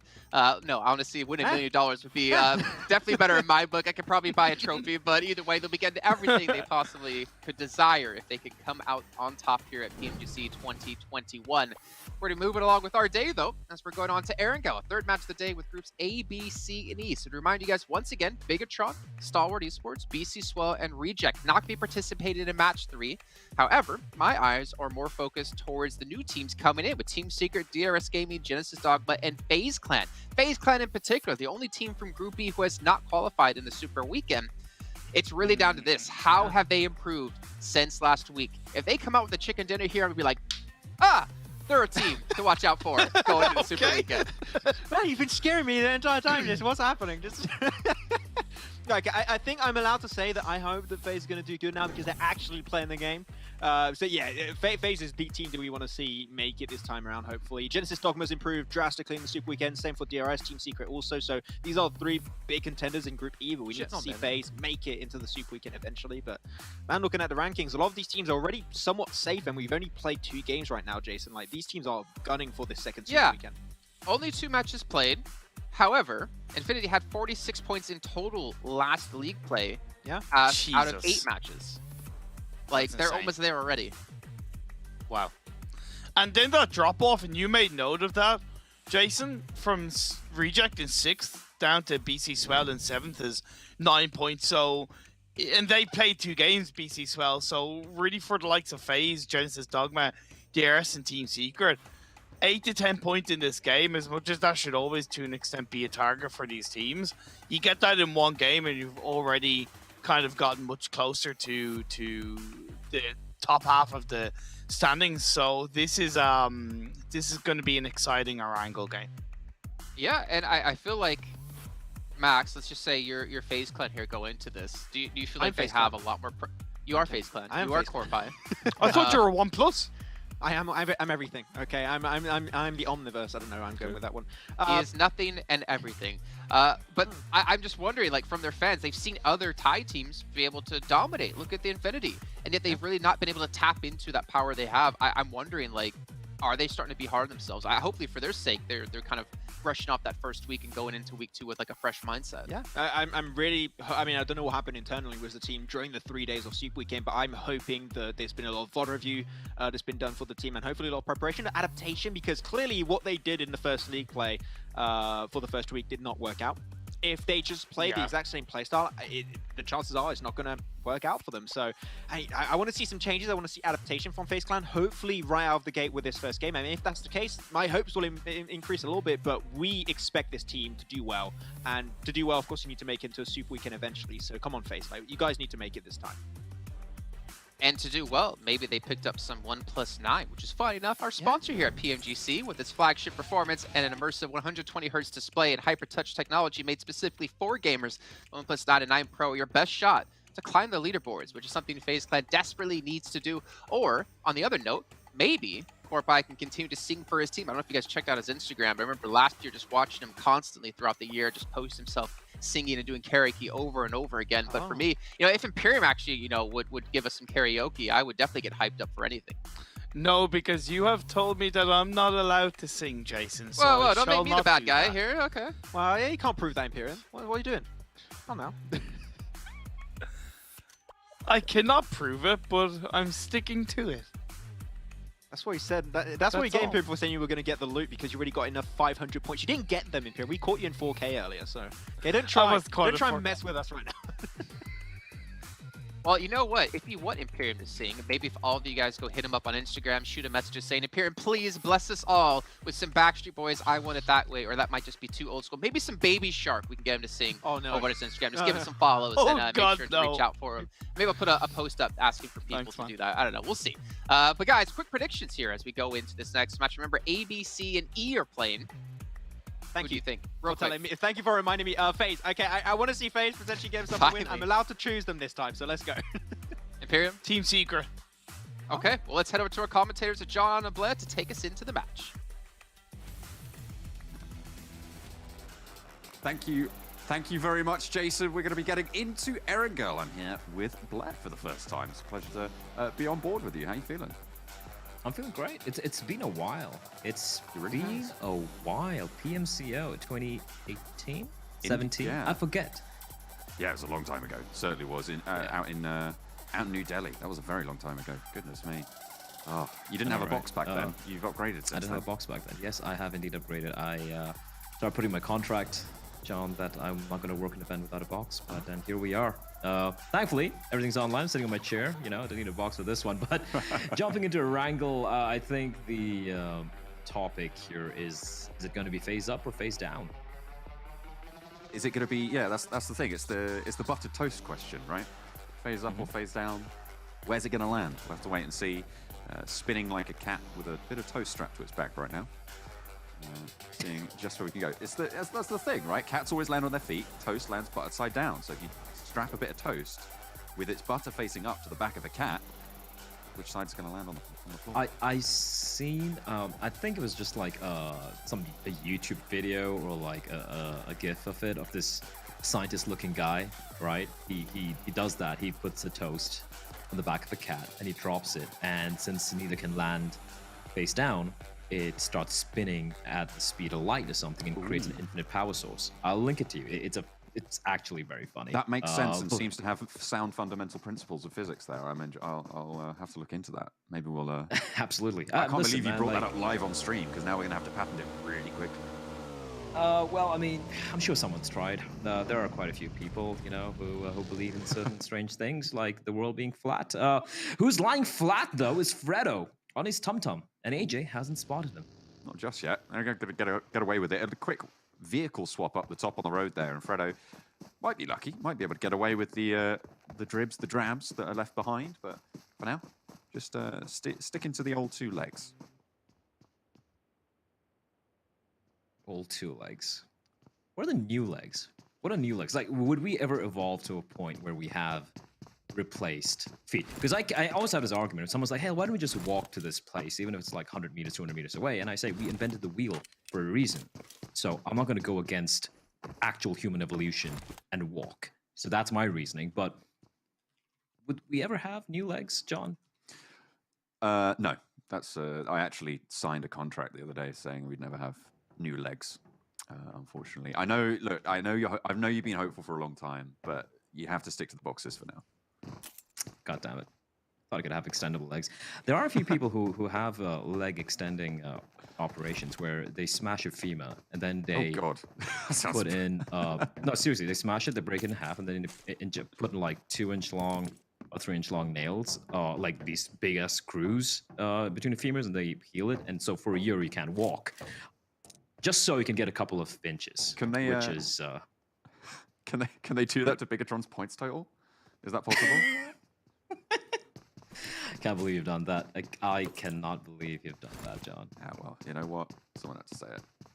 Someone had to say it. They have been a bit disappointing. I remember, like, I think it was a PMIW, the Invitational East, where we saw Bigatron. Like, at least I saw them, and I'm like, you know what? They have trailed off a little bit. They've been struggling quite a while. Maybe they're gonna, start to wake up and get better. It's been a few months, and somehow this slipped even further down, which at one point, I think everyone's called it out now, but at one point you got to ask yourself, like, where will it stop, right? You keep rolling down. Where is it go? Where are they going to hit?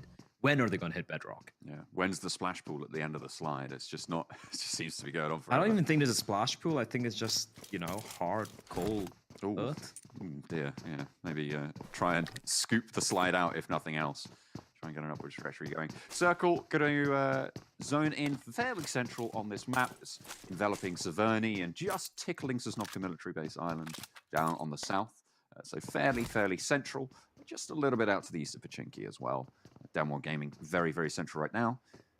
Deadeyes, guys, splitting around that Roshok position. Might look to move south just a little bit quicker than maybe they normally would do. Take control on that hillside. It would be valuable scouting ground if they want to control those crossings near Roshok and control the ground to the south in those headshot hills. I'm actually keep an eye on Infinity, and they're just happy campus right now in the military base, right? Because obviously Stalwart Esports aren't there. So they're like, hey boys, we got free loot over here in Novo. So they have complete control of that compound. They did get kind of screwed by 628 when 628 were bridge camping right next to Ferry Pier, and they completely screwed Infinity's rotation into the main island in one of the super weekend games. So I'm assuming they're going to be heading from the Novo bridge. However, if they do that, Genesis Dogma. What are your thoughts on Genesis Dogma? Because one thing, I was talking to Imperium about this when we were casting the games, and we're like, they seem to be a team who just seem very just capable enough to get a couple of team wipes. They're always a thorn, always a problem that other teams are always wary of. But they don't seem to have that one pop-off game which can, elevate them up to, a top 3, a top 4, or maybe even like a top 6 position. I feel, and I'd have to go back and look at their actual games, but my gut reaction there is that they're a team that isn't super proactive. They're letting a lot of stuff happen around them, and whilst they're skillful in those situations, it hasn't come to my attention that they are really, making those dynamic decisions. I mean, even, for instance, Tong Jiabao going center, like that's a proactive decision, and sure, maybe it wasn't working out for them super well. They've struggled a little bit at times. It's still a decision that they have made, and they have proactively followed that decision-making process, whereas Genesis Dogma, I feel like I've seen them on the edge quite a few times, and in general, in those little scuffle conflicts, and maybe not making those proactive decisions. As I say, I haven't tracked exactly what those rotations have been, so I'll have to keep an eye on them, but I feel like proactivity could be a little bit of a low stat for them. Proactivity, of course, speaking of being proactive, Cryptics, they have not been looking so good thus far, but they're going up against a FaZe who have also been one of the teams who have disappointed quite a bit, one of the big names coming in, and of course the initial question we all had was, is it going to be FaZe up or FaZe down? For the time being, we still don't have an answer. They are just going to be taking a few pot shots into the direction of Cryptics. And for Cryptics, they want to take this one safe. They didn't really have a great first couple of games here. I did have this discussion with Blank in the previous game. Oh, somehow Senkai gets spotted out. MR5, after have rattled off about 500 bullets in the general direction of Senkai, well, a couple of them will finally connect, and he has been knocked. But just going back to what I was about to touch upon there, John, Blank did mention that some of these teams, the 4 teams who didn't qualify for the first Super Weekend, they're going to be approaching these 2 days in a very, very safe fashion. Now, the question here is that the right approach? In terms of what you're looking for out of these 2 days, you're looking to qualify, right? And to do that, you're looking at around a 45 to 50 point set of games. Now, over 8 games, it's going to be between 5 to 7 points per game to hit that margin. So you want to be consistently hitting 8 or more, and then you're going to be feeling quite safe. Now, getting 8 points, that's 3 kills. That's like top 7, 6. You're able to do that by playing fairly conservatively. If you're looking for that sort of score. If you want to go for those big burnout games, there's a lot more variance there because you're going to need to put yourself in some more difficult decisions. So for me, if you're looking for a safe qualification spot, playing a little bit more conservatively, I feel like is the right choice. Reduce that variance, make sure that you are getting those points consistently, even if you're not shining bright right at the top of the tables, the star on the Christmas tree, if you will. I think I can't really argue with that. Yeah, I think that would be the right approach here. Hopefully they are able to get those 3 killed in an average, because they have struggled quite a bit in the past. Infinity taking this sweet time and an interesting approach on the rotation coming in from Military Island. They're going to be playing in pairs of 2. Very confident in the fact that Genesis Dogma and 628 would not be waiting for them to make their way into the zone. So a pretty brave ploy from Infinity. I don't think I've ever seen them do that, splitting in groups of 2 when transitioning up north, but they will do so, and they'll do so pretty comfortably as well. Yeah. Thus far, almost 10 minutes in, just to 1 casualty in the server. So it is going to get very hectic very soon. As I say that, Tony K will say hello to Jimmy, who will unload an entire clip from that Scarrel, but not quite able to get them off. Goodness me, he's going fast though over these hillsides. Unfortunately, Paraboy lays the trap again, but can't find it either. Okay, even the M249. Okay, hang on a minute. The vehicle goes bang, and Tony K does finally take a tumble. The rest of FaZe looking to regroup on up, but maybe just going to lose that one. Actually, yeah, they are just going to take the dip there, losing a player early. That was unfortunate. Paraboy, the second phase of that Nova curtailment on the rotation there. I want to loop back on the Infinity's rotation. I feel like the only reason they've been able to do this is because Reject isn't in this game, right? You've seen those Super Weekend games. 628 and Reject have both been on that southwest side, being able to have a little bit slower progression from there. 628 is now sent very central. They're actually spread out with an outpost of 33Z to the west of Pachinki and 628 over towards Potato Hill, because Reject hasn't been there that they might be worried about. They've gone a lot faster and a lot quicker. The Infinity, in the meantime, have maybe read into that a little bit and have pushed up 2 and 2 to avoid themselves getting bridge camped on either bridge. They've just decided, you know what, at least we'll get 2 in. But now they've regrouped on the south coast. Yeah, and they might have to potentially go up against Genesis Dogma. Obviously, there is no rush yet for Infinity to push in any further north. If the circle does shift further down south towards Pachinki, maybe towards Farm, they will be in much more comfortable position. I'm taking a look at School. I'm looking at Damwon Gaming's positioning, and they're spread quite thin. A player towards apartments, one inside of the school, and I know it's still not super, that late yet, but it does make me worry a bit, because if the zone does kind of collapse in itself, they're going to be besieged in all directions. The question is, how fast can they adapt to those zones, right? How fast can they spot, okay, this is a problem on this front, this front, this front, let's regroup, and then choosing the right place to regroup to.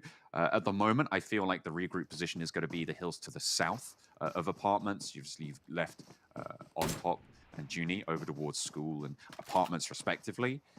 I feel like getting stuck in those positions is very, very difficult to operate from. And the fact that there's only one of them there, re-crashing into those positions, is also going to be very, very hard if a team is going to take it away from you. So regrouping south, I feel, for Damwon Gaming is going to have a lot more value if the circle doesn't zone straight on top of school and give us a swimming pool finish. Well, it's going to be right west of school. And in Venice, we have Cryptics, who I kind of felt like they were about to move out, heading closer towards school. But now with the circle shift, they're like, all right, we're just going to make this Water Town, Water City our home and hold on to their positions, but it's not going to be easy. You can see Deadeye's guys already making a move, and Team Secret are actually in a very good spot. I speak of Deadeye's guys, and they're going to be storming the castle. Lazy Boy puts the nade back in. You know that they're not going to be able to get the nades on the out, because Deadeye's guys have already managed to skirt around. And look at the on-top position as well, behind those rocks, spotting the players out on the roof. The nades start to tumble down the stairs, and Deadeye's guys, they're firmly into this bottom floor, Blair. They are indeed, and El Chapo just biding his time.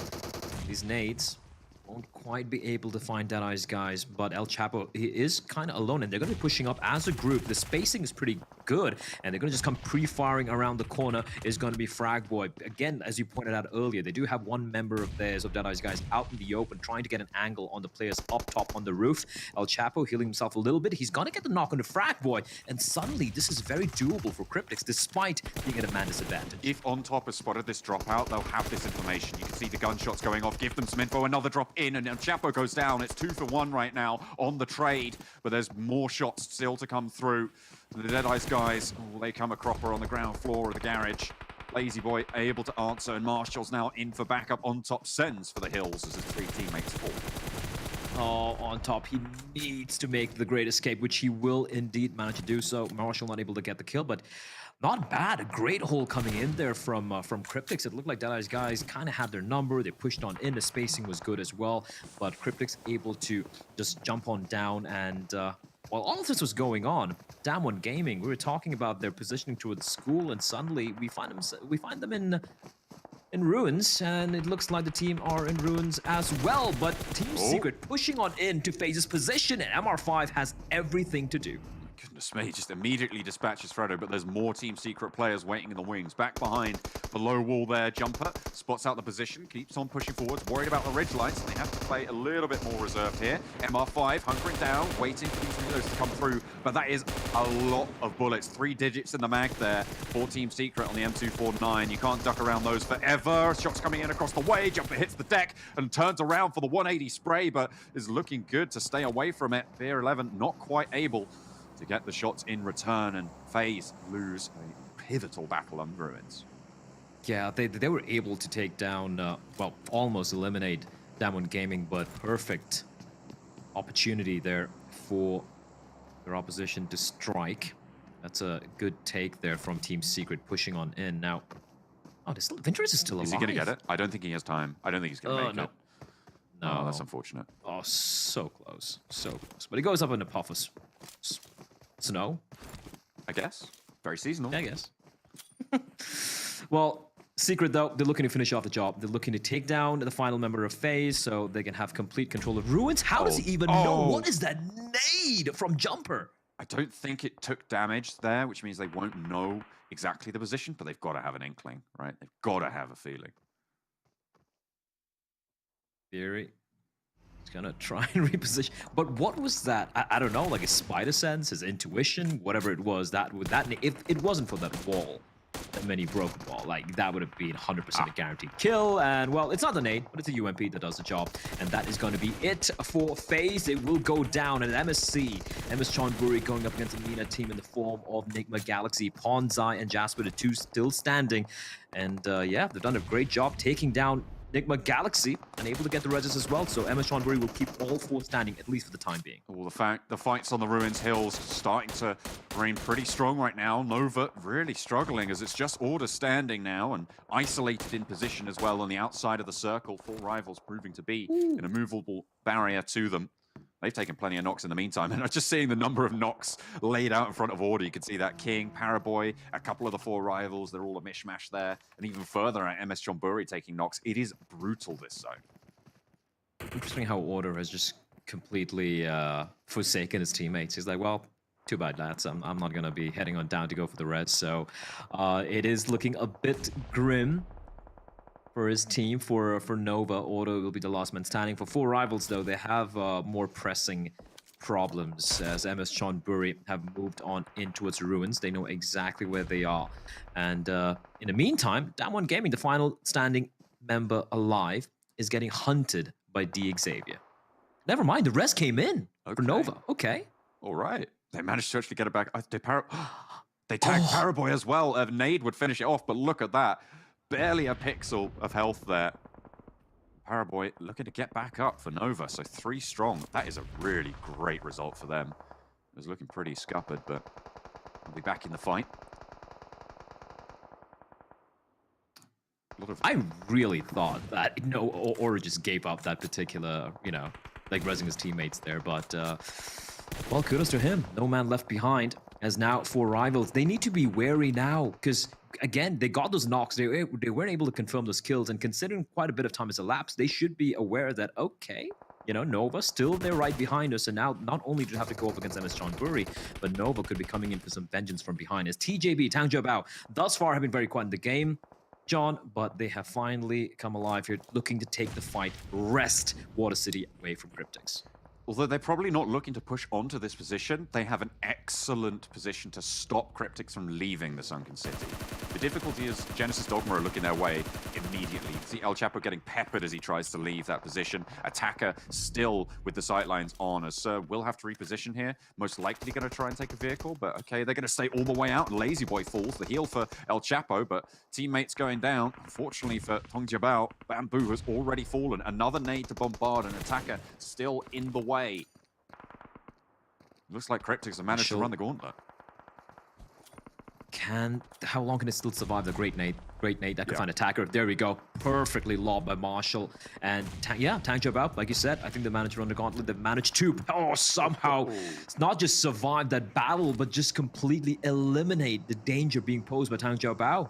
All 4 members just basically evaporated from the server. Fantastic work coming in from Cryptics. They locked themselves in. The difficulty they had was that there's no positions really in front of them. They'd done their scouting. They know that there is people in the buildings ahead of them. They needed to take down Cryptics to have a chance at crashing into that. Not only that, they needed to take down Genesis Dogma, and quite frankly, it's just so hard to leave a position like that. I feel for Tong Jiabao in that position. Maybe if they'd have moved a little bit earlier, tried to get ahead of the game, they might have had a better time of it, but it just was not going to happen.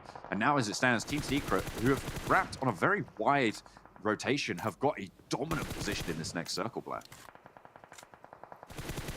If you're very sharp-eyed, you can see DRS making their way in across the waters, across the channel, up north, and they're going to be coming in from behind. You can see them in the distance right there. Rico Infinity might not be aware of them. And for Genesis Dogma, yeah, everyone in the water, at least for the time being. But eventually, they might be spotted up at 4 by DRS and Secret now from above. Their opportunity to strike. DRS trying to be very sneaky, but 628 have spotted the Nepalese team, and they're going to be coming in from the side. This is a great position for a 628 to take. swinging in, trying to stop DRS on the coastline, but they still got a lot to do. Dear Savior trying to face off against Junie from Down One Gaming, still holding out in those ruins. A lot of up close and personal architectural inspection going on for the last player of Down One Gaming, and he's going to get a point for it. Finds a second kill so far. Now 2 players left for Dear Xavier. This is winnable. He's like the Predator against Arnie and his men. Uni single-handedly just taking them down, eliminating them amongst the ruins, amongst the grass, one by one. 6-8, interesting approach here. I have one already in the water, the rest of them still battling it out against DRS, but DRS coming out on top, considering 6-8 knew exactly what DRS were up to. DRS able to hold on to their position on the coast, on the bank rather, and able to find all members of 6-8. Sunan, the last member alive, is going to be swimming, just skirting the edge of the blue. Eventually, he will have to just go up to get a gasp of some air, but he should be found out. So that should be it for 6-8. And for DRS, a fantastic position to work with, especially taking a look at where the zone is. And Team Secret, they need to be careful here. They are exposed, silhouetted against the skies, and Nima is going to take a few pot shots in the direction. The good news is that they know that there's not too many teams waiting to push them immediately. They can be a little bit more exposed. If they take 1 knock, that's fine. It would be taking 2 out on that outcrop that would be disastrous. They can get those reses there. I'm very impressed with what the Infinity's been able to do on the southwest side. The amount of control they've exerted over this, we haven't really been on board with them, but they controlled 6-8. They controlled that entire southwest quadrant of this set of phases of the circle, and they're going to have to push him from the edge. They're playing this edge position now as we hop on board with them. They have a difficult run ahead of them, but I'm very impressed with the amount of presence that they've had. MS Chonburi. They might have finally put Damwon Gaming 6 feet under, but now they have to go up against the entire full squad of Rico Infinity, and unfortunately, they're not able to hold their own. Infinity now, they've been playing in a 2-2 split for, it looked like forever, but finally they've regrouped, and that is going to be a problem for Rico Infinity.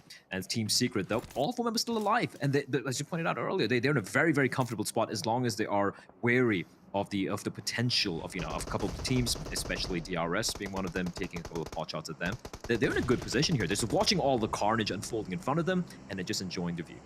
The Infinity, they opt to take the fight with Rico Infinity team. They want to swing in from the western side. They know that Team Secret has that stronghold on the south edge of this next circle. They haven't had to move for a very long time. Now they're just moving through Rico Infinity team. Seems like they always win this fight. Molotov around the side. I love that. I love that. It's Infinity versus Infinity battle all over again, John. Absolutely. We'll see if they're able to take it down yet again, but it's just not quite concluding yet. But an ass falls, and with that, I feel like the Infinity are just going to swell over the top. Yeah, Rico Infinity team fall. They weren't quite as big that time around. Cardinality not going to stand up. You know what? Since we spoke about this, I'm just going to say it was a good reference. It's okay. If no one else got it, John, I got it. I appreciate it. That's right. Meanwhile, 4 rivals, they are getting taken down as well. Not looking so great. And look at Infinity. They just ram straight into DRS. They're like the Grim Reapers at the moment. They might not be expecting the second player, though. That is going to be Daybot from Genesis Dogma, able to get the kill. But now the jig is up. They know exactly where they are.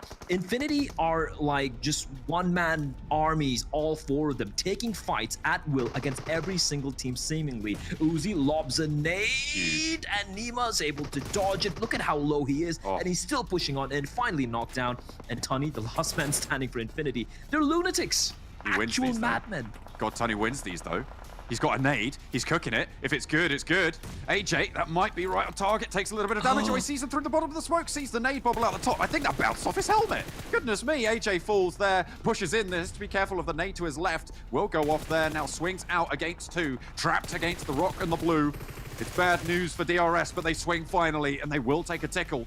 But it's the whole beef Wellington I'll go with. I don't know why I was going for it. That's going to be the whole beef Wellington for God Tunny.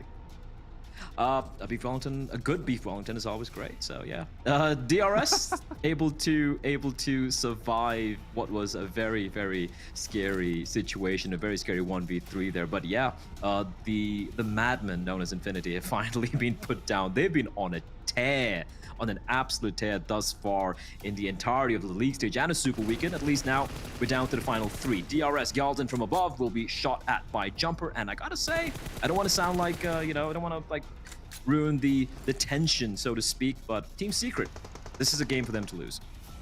They absolutely have had control of this circle for so long. And finally, from on high, they descend to Dane the Gentry with their presence below them. Only a couple of players stand between them and imminent victory. 16 kills so far. Plenty of meds, plenty of armor. He's even going to go for the scout there. Nima going to boost on up in that buggy as well. Daybot going to survive. That's a nade. That feels like it's on target. Might just seal the deal against Nima, who is going low. Swims out towards the spit. Team Secret. They'll spot Nima first if he tries to go up there. But Daybot trying to push him out. Oh dear. A little bit of argy-bargy. Not really the springtime swim that you want to be going for. It's Daybot to go down first. DRS fall next. And it's Team Secret to finally win out the game. DRS, the better swimmers, clearly they're coming out in the second place. They're going to be reasonably happy with the way they play that. It was a bit of a low fragging affair, I felt like. But for me, yeah, Team Secret, very well-deserved win. As you pointed out, sure, we might have had the zone favoring them a little bit, but they played it perfectly, right? They didn't really have to budge, didn't overextend. And when they did manage to, go in for the fight, they knew the fight was definitely going to be heavily favoring them. But Infinity, man, John, they seem to be just brimming with confidence at the moment. I mean, and it's working. That's the thing, right? They're getting results for it. They survive really quite late into the game. They get a lot of points. And yeah, it's great news. Obviously, that was a very difficult push to make for them towards the end against Team Secret's stronghold with DRS, with Oversight. I mean, you don't really have a choice other than to just go full send in that scenario. And the fact that they did what they did in that position is also very, very phenomenal and indicative of the performance that we're seeing from them. I want to talk and loop back to something that we talked about with Genesis Dogma towards the start. They came third because they were just there. The only decision they made, I felt, other than the smaller macro rotation staying on the edge, was go to the river and then hide under Team Secret. That was the only decision they actually really made fully. And from that point onwards, it was, again, just a lack of proactivity. This time it pays off, though. So they do get the point return for it, not poking their heads above the ridgeline and staying alive for as long as possible. Good. But that doesn't get you the points that you want to be able to qualify for the later stages of this tournament. Oh yeah, for sure.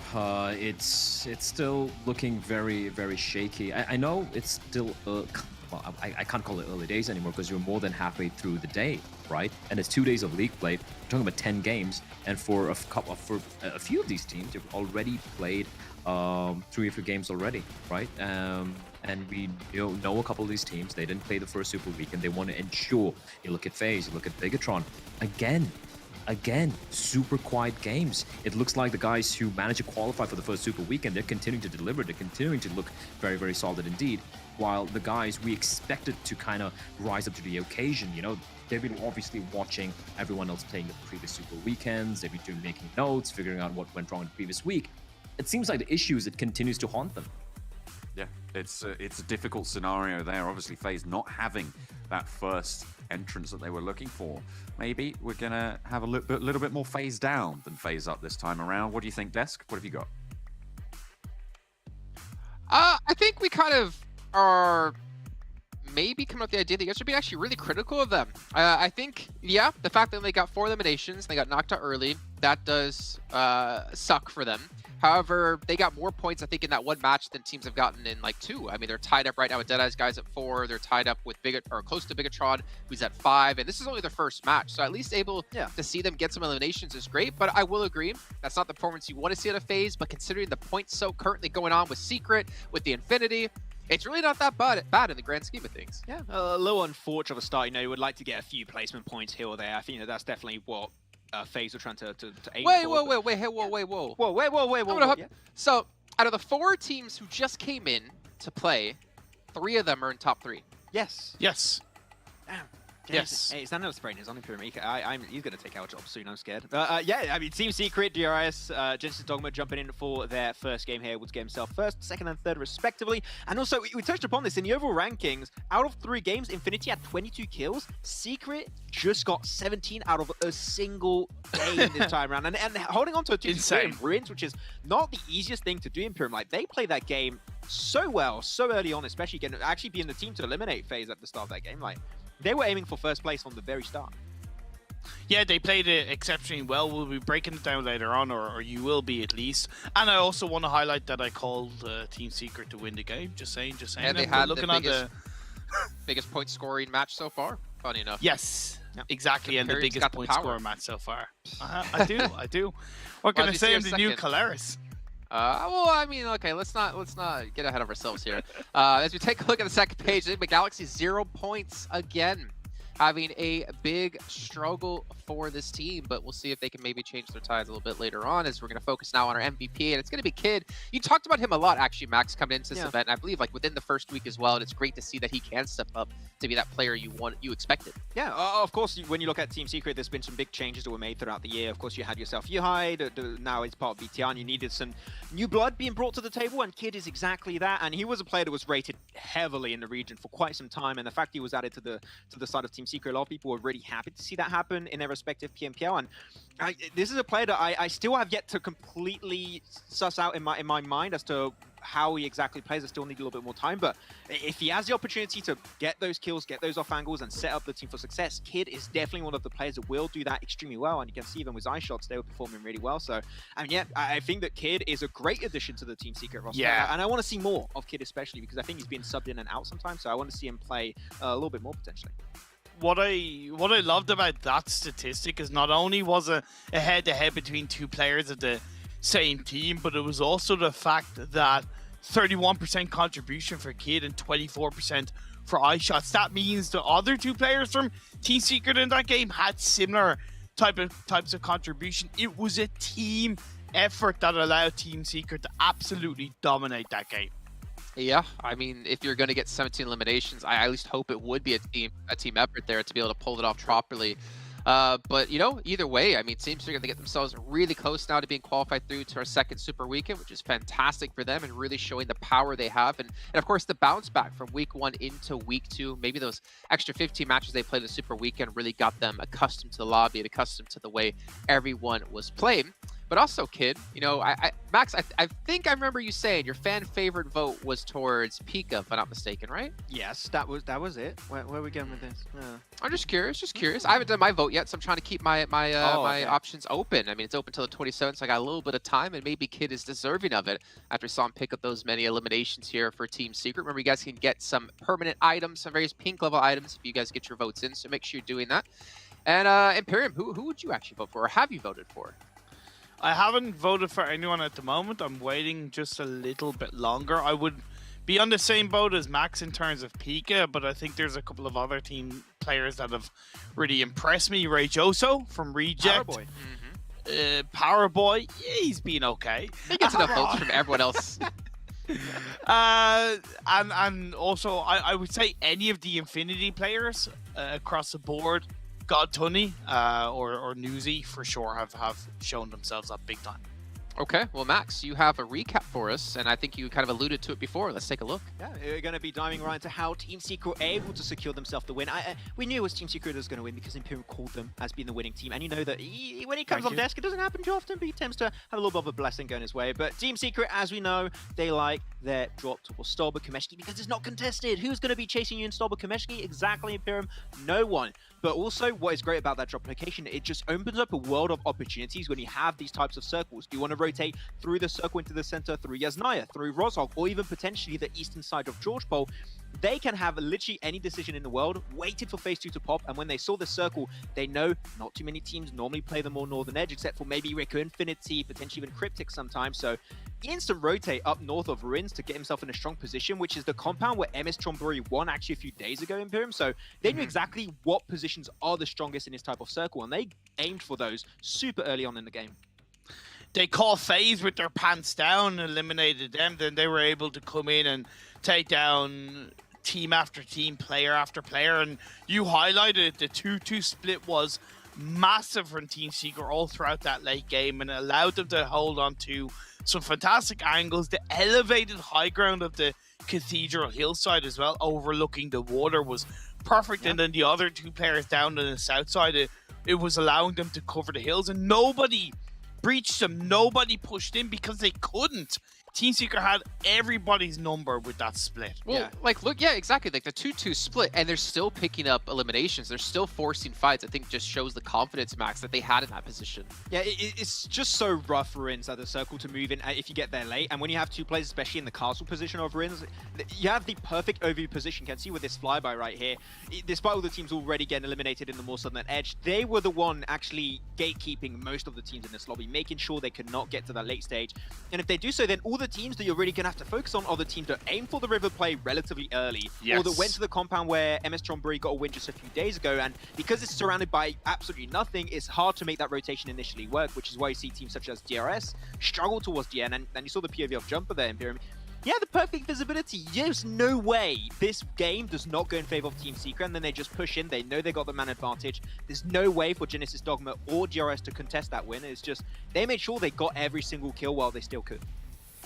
And it's more than coincidence that the clip started when there was only scragglers left on that riverside, right? Because they had covered that south side so strongly. And Genesis Dogma, yeah, okay, it wasn't the best performance in the world, but at least they were able to get themselves into the top 3, hulking to the side of the cliff. So either way, good, but Team Secret just impressing us so much. Yeah, and again, we've talked so many times about teams who get positions or like this who are kind of not gifted, but they get themselves into a very strong position. It's about capitalizing off of that, getting as many points as possible, as many eliminations they possibly can.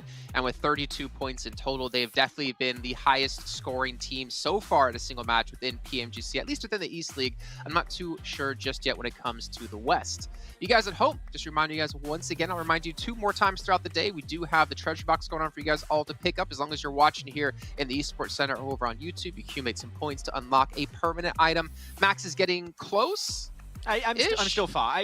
No, okay. I think I'm like 50, 60 point. Like I'm not there just yet, but I'll get there. I'm on my phone on the side, so we're getting there. Well, I mean, we do know between us 3 now who is the more dedicated fan, because Imperium has gotten his thing unlocked, right? I've got a confession to make, guys. I haven't got it unlocked. I'm sorry. I lied to the whole world about that. I won't let it happen again. Okay, it's fine. At least you're honest about it now. But you know what? All of you at home, you still have chances to get it. So make sure you guys are tuning in as much as possible as we now take a look at our overall recap of our points currently within this first day of league play. And the Infinity, well, they passed that supposed bubble. They have passed it in flying colors at 57 points. But Secret, after 1 match, 32 points. They passed 6-2-8. That's insane. It was a single game, though.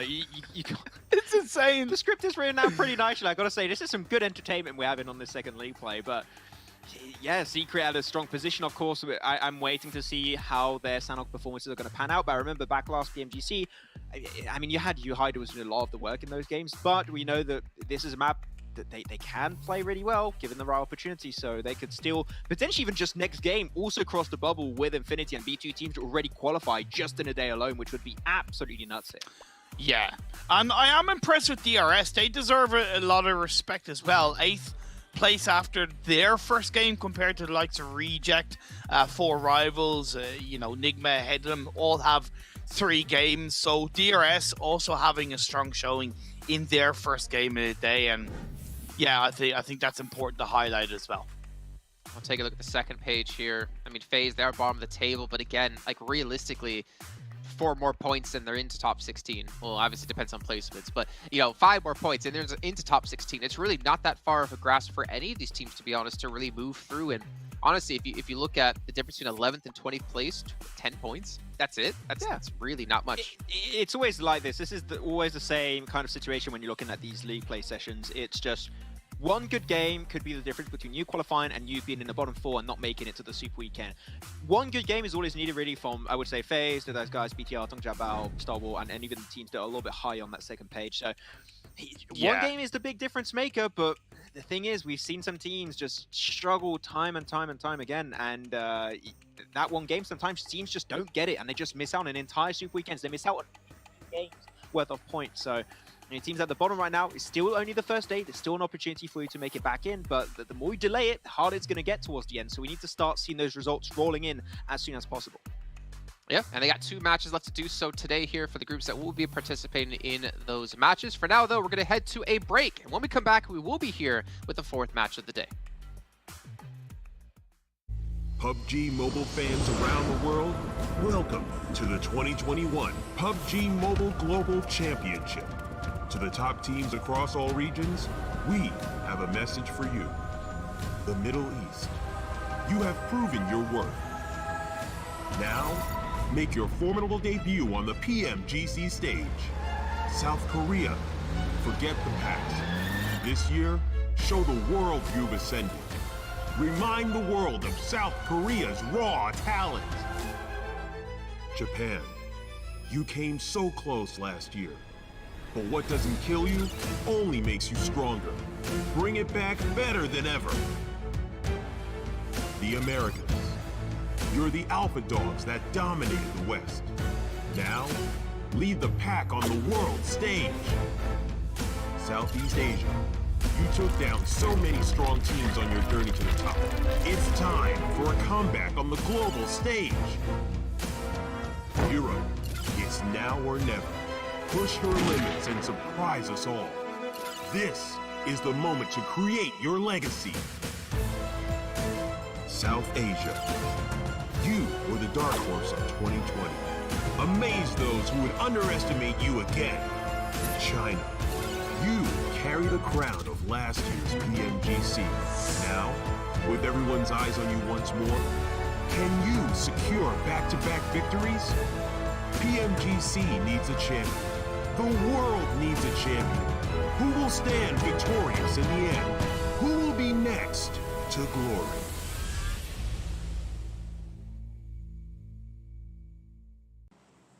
Split coming out from... What happened?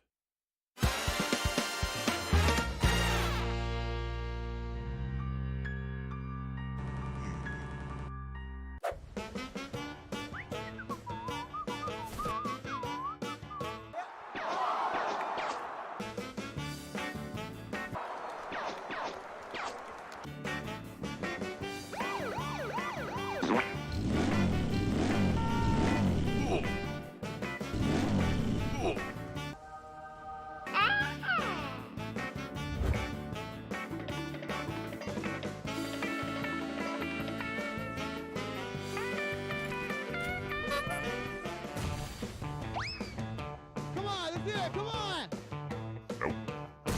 Huh? Oh no! What the hell?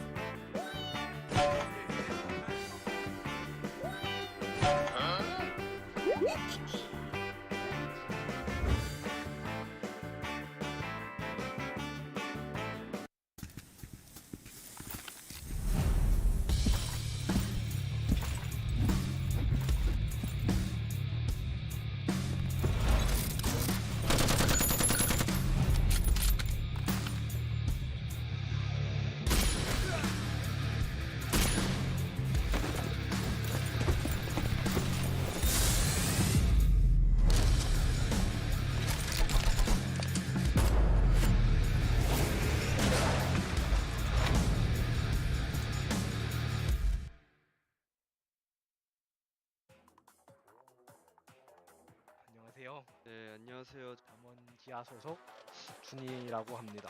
저의 포지션은 포탑 및 어태커여서 포탑도 되고 어태커도 됩니다. 저의 실력은 일단은 다른 팀 높게 평가하는 것도 있는데 저도 어느 정도 중상위권이지 않나.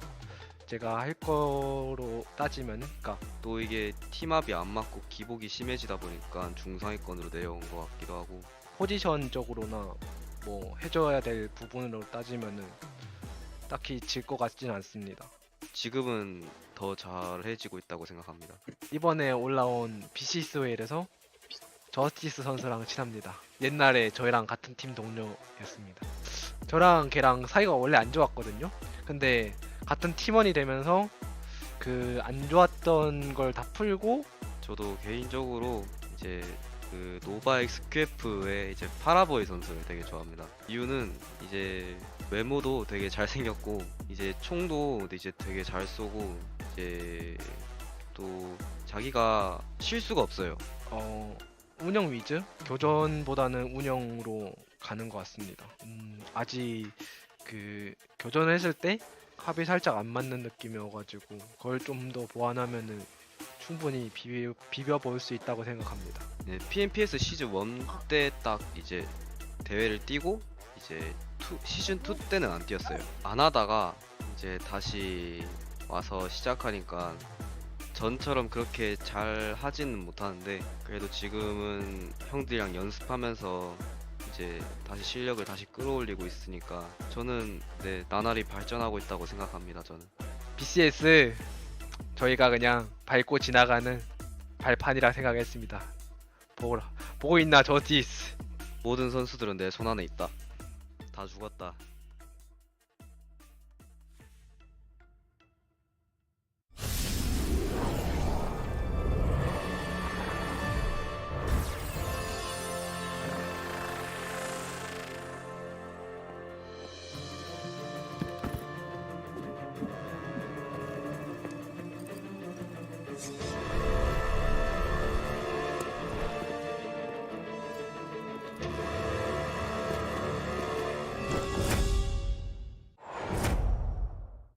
فإذا عقليتك قوية ما راح يفرق بين الفوز والخسارة ولا أنا لعبك طلعك السريع.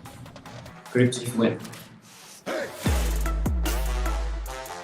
السلام عليكم، معكم الشاركو من فريق كريبتيف المغربي أحد ممثلي الشرق الأوسط في بطولة PMGC.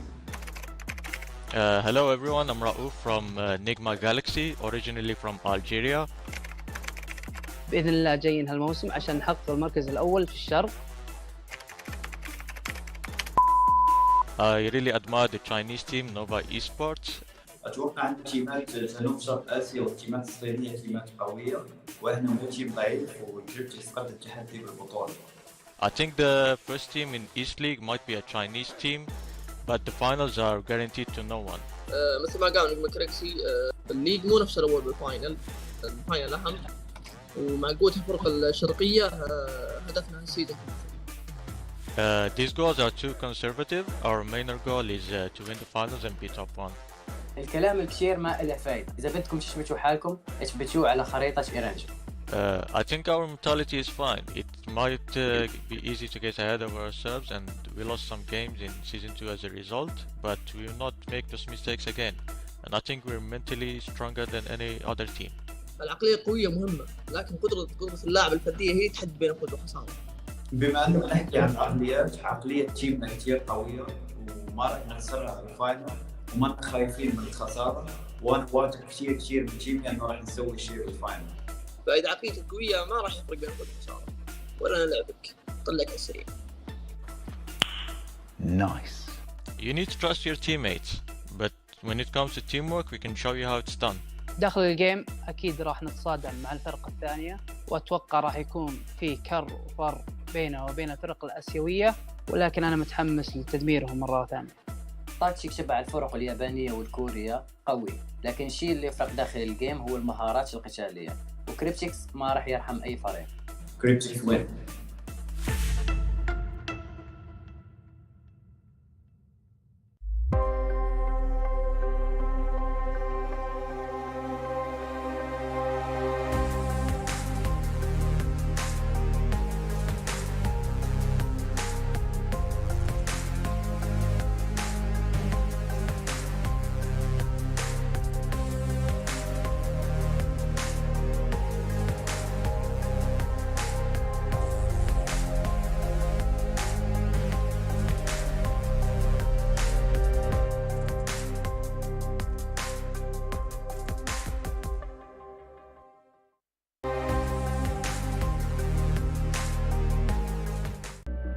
I saw the first light, the first steps.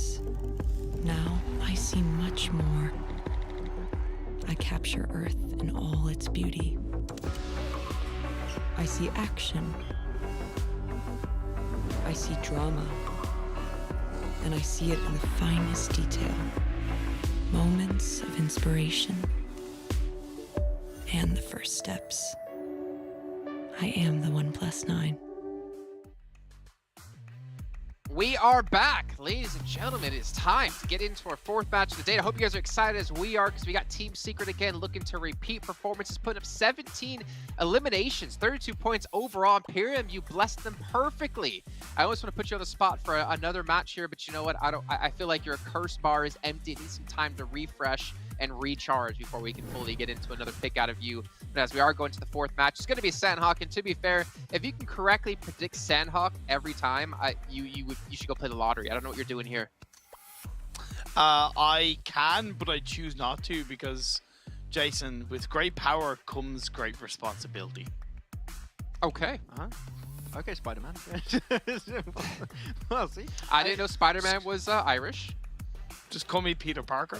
Hey, man, the multiverse is collapsing. I mean, we saw it in the trailer, right? We're going to have everyone. Exactly. Tommy Maguire is going to be on the desk at one point, I think. We'll have to see. But yeah, it's another Sanhok game, and this also being the first Sanhok game for Team Secret, DRS Gaming, Genesis Dogma, and FaZe Clan. I'm intrigued to see how that's going to work out. I said about Team Secret that this is a map that last PMGC they had some decent success with, so this might be the game where they're trying, maybe not overtake Infinity, but at least get close, right? But also, just imagine if they did. If that would they be somehow great. overtook Infinity after they played 4 matches and Secret have played 2.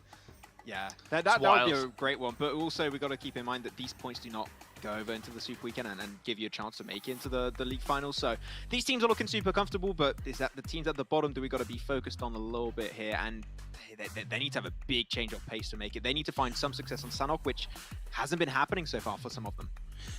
And I also think we're heading in a bit of a direction like last week, where that cutoff point is going to be a little bit lower than calculated, because a little bit similar to last week when the likes of Enigma and Stalwart and even 628 were kind of quite power hungry in the points. Infinity and Team Secret, at least in the first 3 games, have proven to be pretty kind of hungry for those kills and those points, so it has allowed that opportunity for the likes of FaZe to get one good result. Like a 15 to 20 point game would automatically jump them up into around the top 6, top 7, so it is something to consider coming into, of course, not only the next 2 games but tomorrow's as well. Yeah, and to remind you guys, as you are seeing here, like, oh, FaZe, they're on 4 points. Oh, they're terrible. They've only played 1 match. Like, some teams have played out 3 matches. Some have played out 1. Some have played out 2. So we have to keep them. Okay, all right. Wow. Yeah. If you want to create some enemies here, that's all on you. And I'm sure Deadeyes would appreciate that, especially all your fans of Pyram from Nepal. So if they want to unfollow you and follow me on Instagram at JCapel with the 1 instead of the L, feel free. I'm definitely down for that one. But yeah, it is true. Like, obviously, some teams have played more matches than the other. And while we are done today, some teams will have played out 5 of their 8. Other teams will have played out 3 or 4. So we have to keep that in mind, keep that in the back of the heads at least, and see how it changes as time goes on. But the fact is, we do have some teams just kind of sitting there towards the bottom of the table. Deadeyes guys was the team to qualify in 16th place last time. Will they do it again? Well, I guess time's going to tell here. Yeah, I mean, the tiebreakers are very important in the league play. We've seen it happen many times. Last PMGC, I think every PMPL, I think at least every PMPL has got 1 iteration of that happening at some point in time. So, yeah, you got to make sure that if you can get at least 1 win, you're sure to win those tiebreakers. But if you're barely qualifying in the top 16, I don't expect you to have a chicken dinner, because that should pretty much secure you into the Super Weekend itself. So, hey, we'll see how it works out. Yeah. It's funny that you say, oh wait, I'm trying to find the right page, the appropriate page for this, because we do have Tong Xiaobao in 14th place with 1 chicken dinner in our Super Weekend. Oh, in the so Super it is Weekend possible. Yeah, but Super definitely Weekend, not likely. Yeah, especially with only 8 And- matches in total, right? And I know this isn't, of course, in any way the same as last year, because I think not only is it standard higher across the board, but it's split. But even last year's PMGC, I forget the team name, but Zute's team played all 3 Super Weekends and they didn't make it to the finals. The Unnamed? So it is something to is it? No, Wait, it was wasn't it? the No. Unnamed. Wait, I'm It thinking. wasn't the Unnamed. But either way, Okay. my point is, you know, the qualifying for every Super Weekend, it's the aim, but it's not always the ultimate guarantee. So that's why it's even more worrying for the likes of Enigma as they try and chase their 2nd Super Weekend in a row. Yeah, I mean, Enigma, they're not doing too badly, to be completely honest. I mean, again, they're sitting around, was it like 27 points, if I'm not mistaken? Just going to quickly fill for time. 25. 25 points.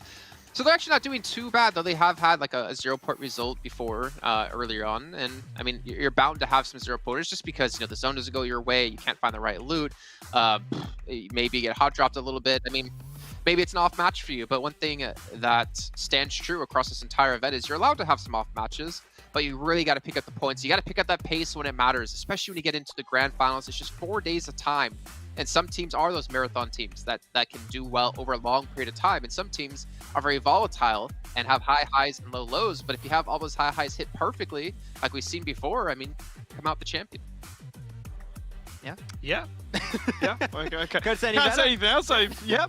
Well said, Jason. Nice one. Okay. Well, I guess I'll just keep filling in the meantime, since our two analysts are just flabbergasted at how smart their host is. Smart, handsome, got a great haircut, even though no one's mentioned it here for me at all. It kind of makes me a little bit disappointed that you guys are not paying attention to me, the most important part of the show. I'm just kidding. You guys at home are the most important part of the show who are watching, but it's time to head to our commentators here for our next match of the day. It's going to be John Allen and Blake. Thank you very much, Imperium and Maxman. Jason was there too. Blank, how you feeling? Feeling good. I'm feeling like Maxman's hairline at the moment. Feels like it's coming back, It's coming back with a vengeance, and so am I. I'm back in this game. I'm good to go. Jason's losing hair, mainly around his chin, though. I think he looks kind of clean with it. But we're going straight into Sanhok. Hambang being our ending point on this plane path. Most teams getting where they want to go. I don't even know why I talk about the plane path on Sanhok. It doesn't matter. It's so inconsequential so many times. I think I've seen maybe 3 plane paths on Sanhok that actually have an impact on a game over my course of doing PUBG Mobile broadcast. I want the plane path that starts in Kampong and then goes out to the east and then the game ends.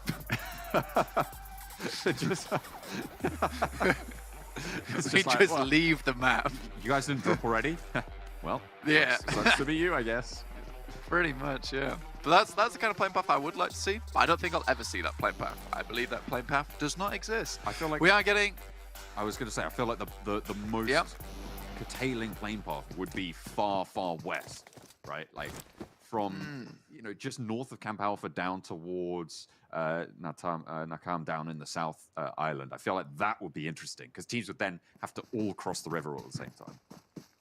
Yeah, especially crossing those bridges. Not easy, rough, but I've yet to see that circle. And again, I'll say it again, we've been casting PUBG Mobile for many a year now. And we've yet to see a Sanhok that's been truly devastating in terms of a playing path. Tongjibao on our screen at the moment. They've had some interesting splits. I was talking to Max in the green room. We were discussing things, as me and Max do, about the teams, and we were saying that, I was trying to tell Max that I think that Tongjibao has been a little bit more active in their rotates, have been taking some fights. Max is saying that he thinks that, they've still just kind of been doing their own thing. I'm not fully convinced though. Max is a smart man. He's kind of made me rethink a little bit. So I'm gonna have to keep an eye on them. I will give them an evil eye, but I will just give them the telescopic eye and just really try and figure out what's going on in that little team over there. Because I think that it did seem to me like they were trying to do more. They were trying to take more fights, especially on our previous Sanhok, where we saw them like crossing all the way from the eastern side to the west. Like that's not easy for them. I know they're used to playing around Quarry, or Quarry. No, we're not on Erangel. Get me out. Let's not. Stop mixing and matching names of places. It will end terribly, I'm sure. But I know that they had to move quite a long way, and I don't think it was something they were particularly used to. So I do think that there is maybe hope for Tongjibao. I don't know, though. It's just a little bit frustrating at times. But I think we can stop talking about them now and talk about 628 on the other hand. What did you think of that second Sanhok, Mr. John? Because we did have that interesting ending where 628 held that insane compound on the confluence of rivers, weren't able to quite hold it out with a nasty little hard shift off to the western side, which MS Chonburi were able to capitalize on. To be fair, it was like they had a snake in the grass to deal with, right? Like getting cut down behind them. It just was not a good time. Ideal. It wasn't ideal. Like, sure, maybe they could have cleared the angle, but it's just one of those things that just sometimes happens. So I feel like maybe if that hadn't have happened, they would have had a better chance to close things down. But their rotation down south was solidly principled. I don't think that that's going to be the same this time around, though. I feel like they're going to have to go to this main island, move into the territory currently occupied by Dick Xavier and Infinity as well, and have a little bit of a go at it there. There's always that option to go down south, but you've got that Deadeye's guy's outpost that's going to be scouting that. Yeah, that's in the form of On Top at the moment. Yeah, pretty damn good player from South Asia, you know, making it happen for the team. I think that for 628, you are right though. It's like, where do you really want to go? And the most efficient path would be, like you say, over towards that eastern side. But do you really want to deal with D Xavier? Do you really want to deal with the Infinity? I think there's a great points, John, and I don't think that I would personally want to do that either. I think D Xavier can be quite the scrappy team. Yeah, not getting the most ridiculous finishes to a game, but they're one of the few teams in this lobby that I think to myself that, yeah, maybe not a huge amount of points coming their way all the time, but it's not a fight that I personally would want to take. I think a team that I would rather fight, you know, Tong Jabal, maybe even Genesis, Dogma, Cryptics. These are teams that I would say are a little bit easier to push on through. Down One Gaming even, down towards the south side. Dig saving them hand? Oh no, not at all. Oh dear. Well, FaZe right now pretty close to Tong Jabal on the northwestern side. They left boot camp almost entirely. In fact, they have left boot camp entirely, and Deadeye's guys can take up position on the western coast on that riverbank there on the cliff faces to the west of boot camp.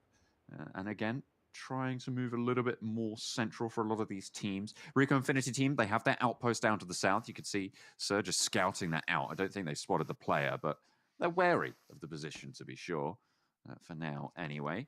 Waiting to see if we're going to see any weird long rotations on the boat. I don't think we're going to see too many. I don't think there's impetus for that much to happen. I mean, maybe Nigma Galaxy is the only team I could see doing it right now. But the central teams coming at loggerheads. This is Rico Infinity team and D Xavier. This is a fight that's happened a fair few times down towards Paradise Resort. It's not one that goes cleanly either. It's usually quite the messy fight between these two teams within Paradise Resort itself. Frankie already going down though. SK Ton sets up beautiful position, and one starts to wonder if this is something that was set up beforehand.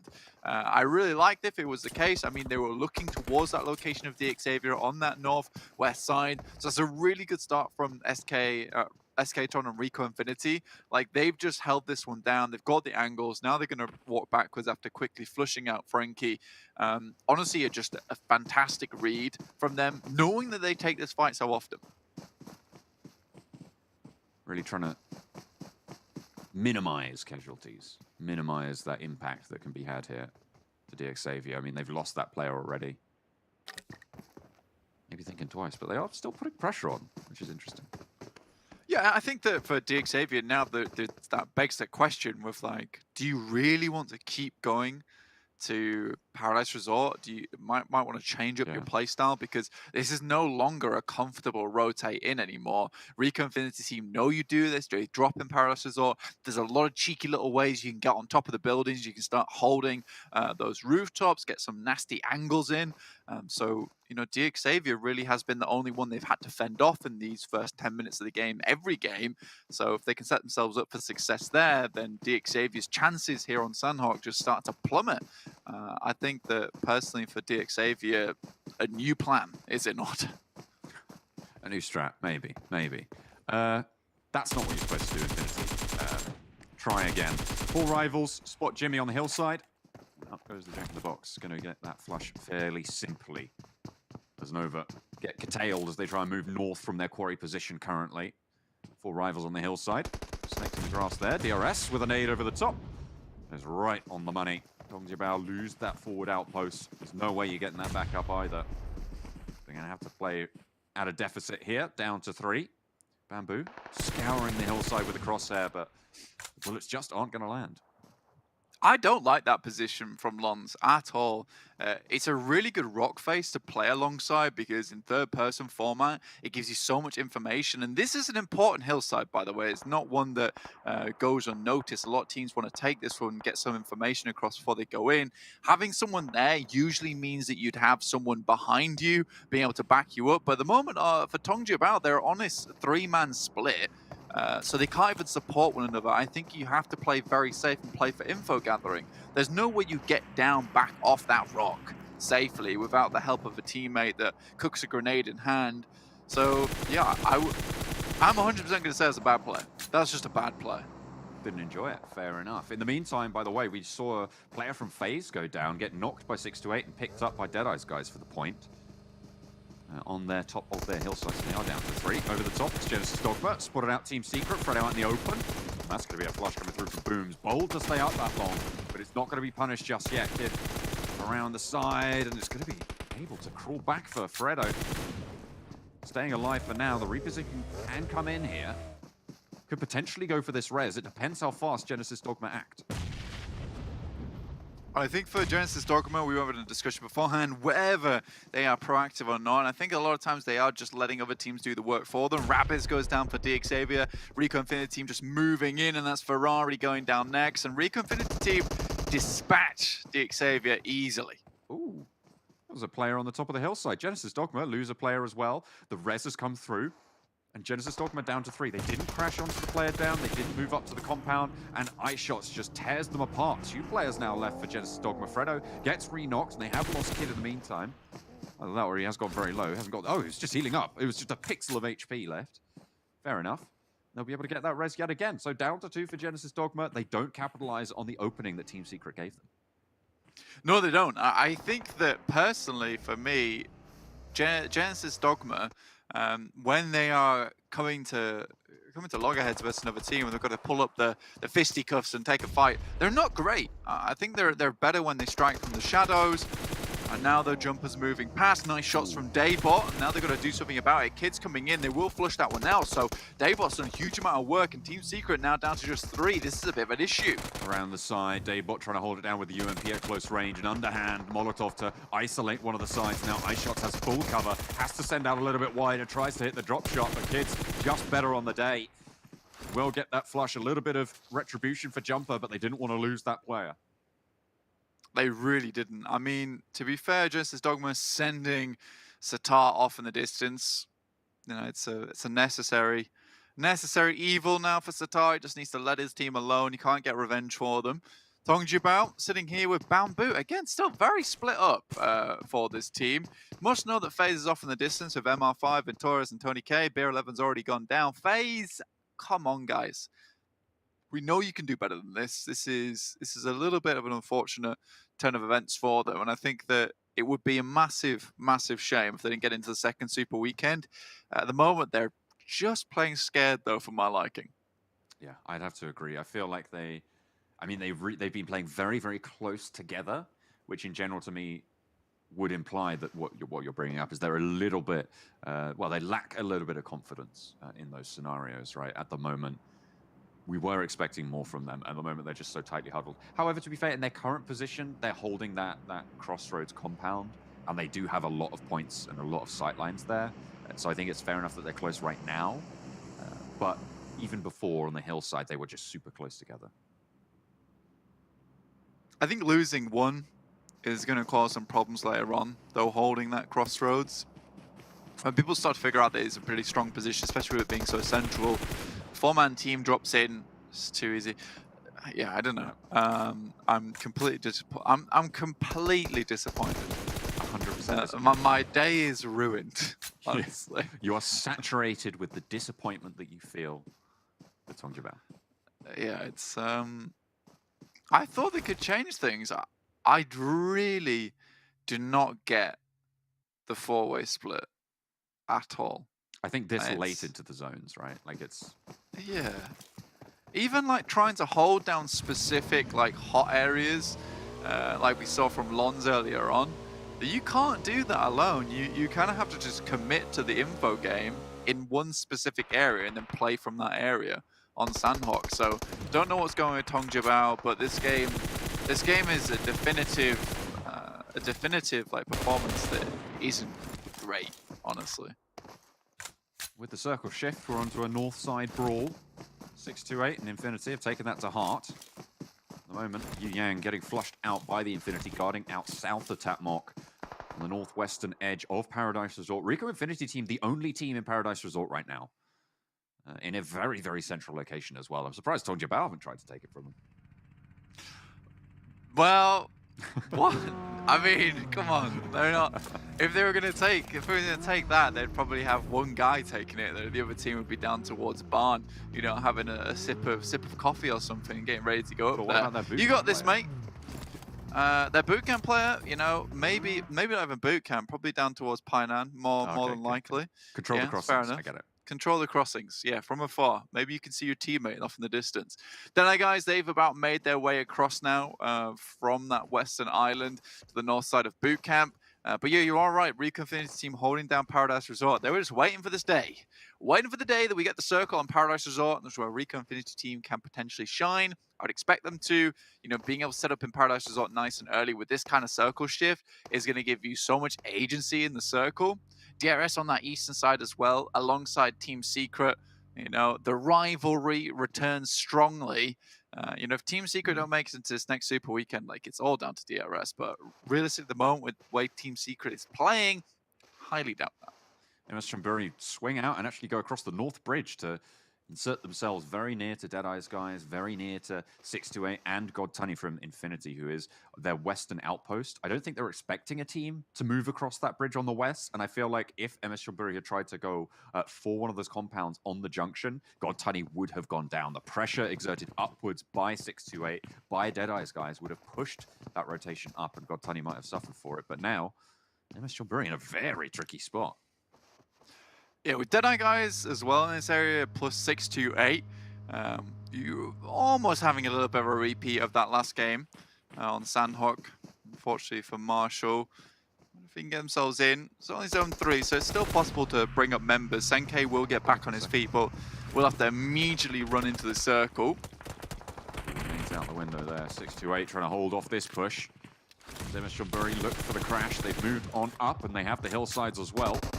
Pop takes half HP. And the two close players now. Close quarter combat. Sunan cooking the nade. Wants to pop it in through the window. Move Jasper away, but they have the cover. MS Chamburi have found themselves in that close range fight. Sunan takes damage from the off angles from the top of that ridge line.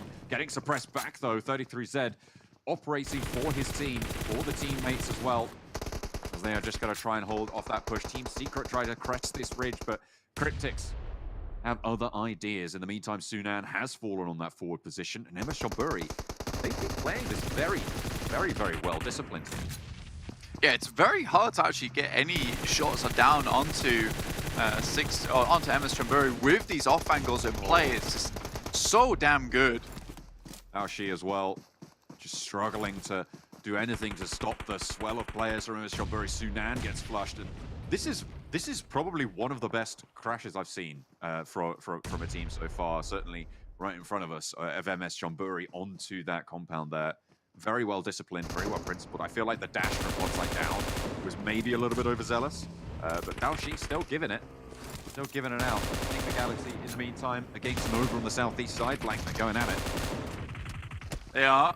See what they can get done. I think Nova has had some moments of shining, moments of glory, but at the moment it's been a case of just slowly slipping away out of those standings towards the end of the games where they just cannot keep up with these other teams who come to bear against them. I mean, I would like to see more from them. Cryptics fly into that side of the Paris Resort down in our bottom right at the moment, see how that one actually ends up. And I believe that is Team Secret. FaZe, in fact, yeah, going down. I think FaZe might have had a pretty tough time of it. Northeastern side here. Rico Infinity team have Cryptics to deal with. Sorry, northwestern edge of the Paradise Resort. Lazy Boy down, nade in through the door. Marshall sequestered away in a cubby. Gonna hide on out. Wither the storm. They're in the next circle, so they'll be okay for now, but DRS have moved in from the eastern side. Blank, right in the middle, there's a compound. Tongjia Bauer in it. I don't know how they've got this far. Honestly, I really don't. I don't know how they had 30 players up, considering Man got shot off on the other side of the map. So we'll see. I don't know how they got Attacker back up in the game, but they sent a massive rescue team out that way. If Tongjabao win this game, I'll be very surprised. I'll put it that way.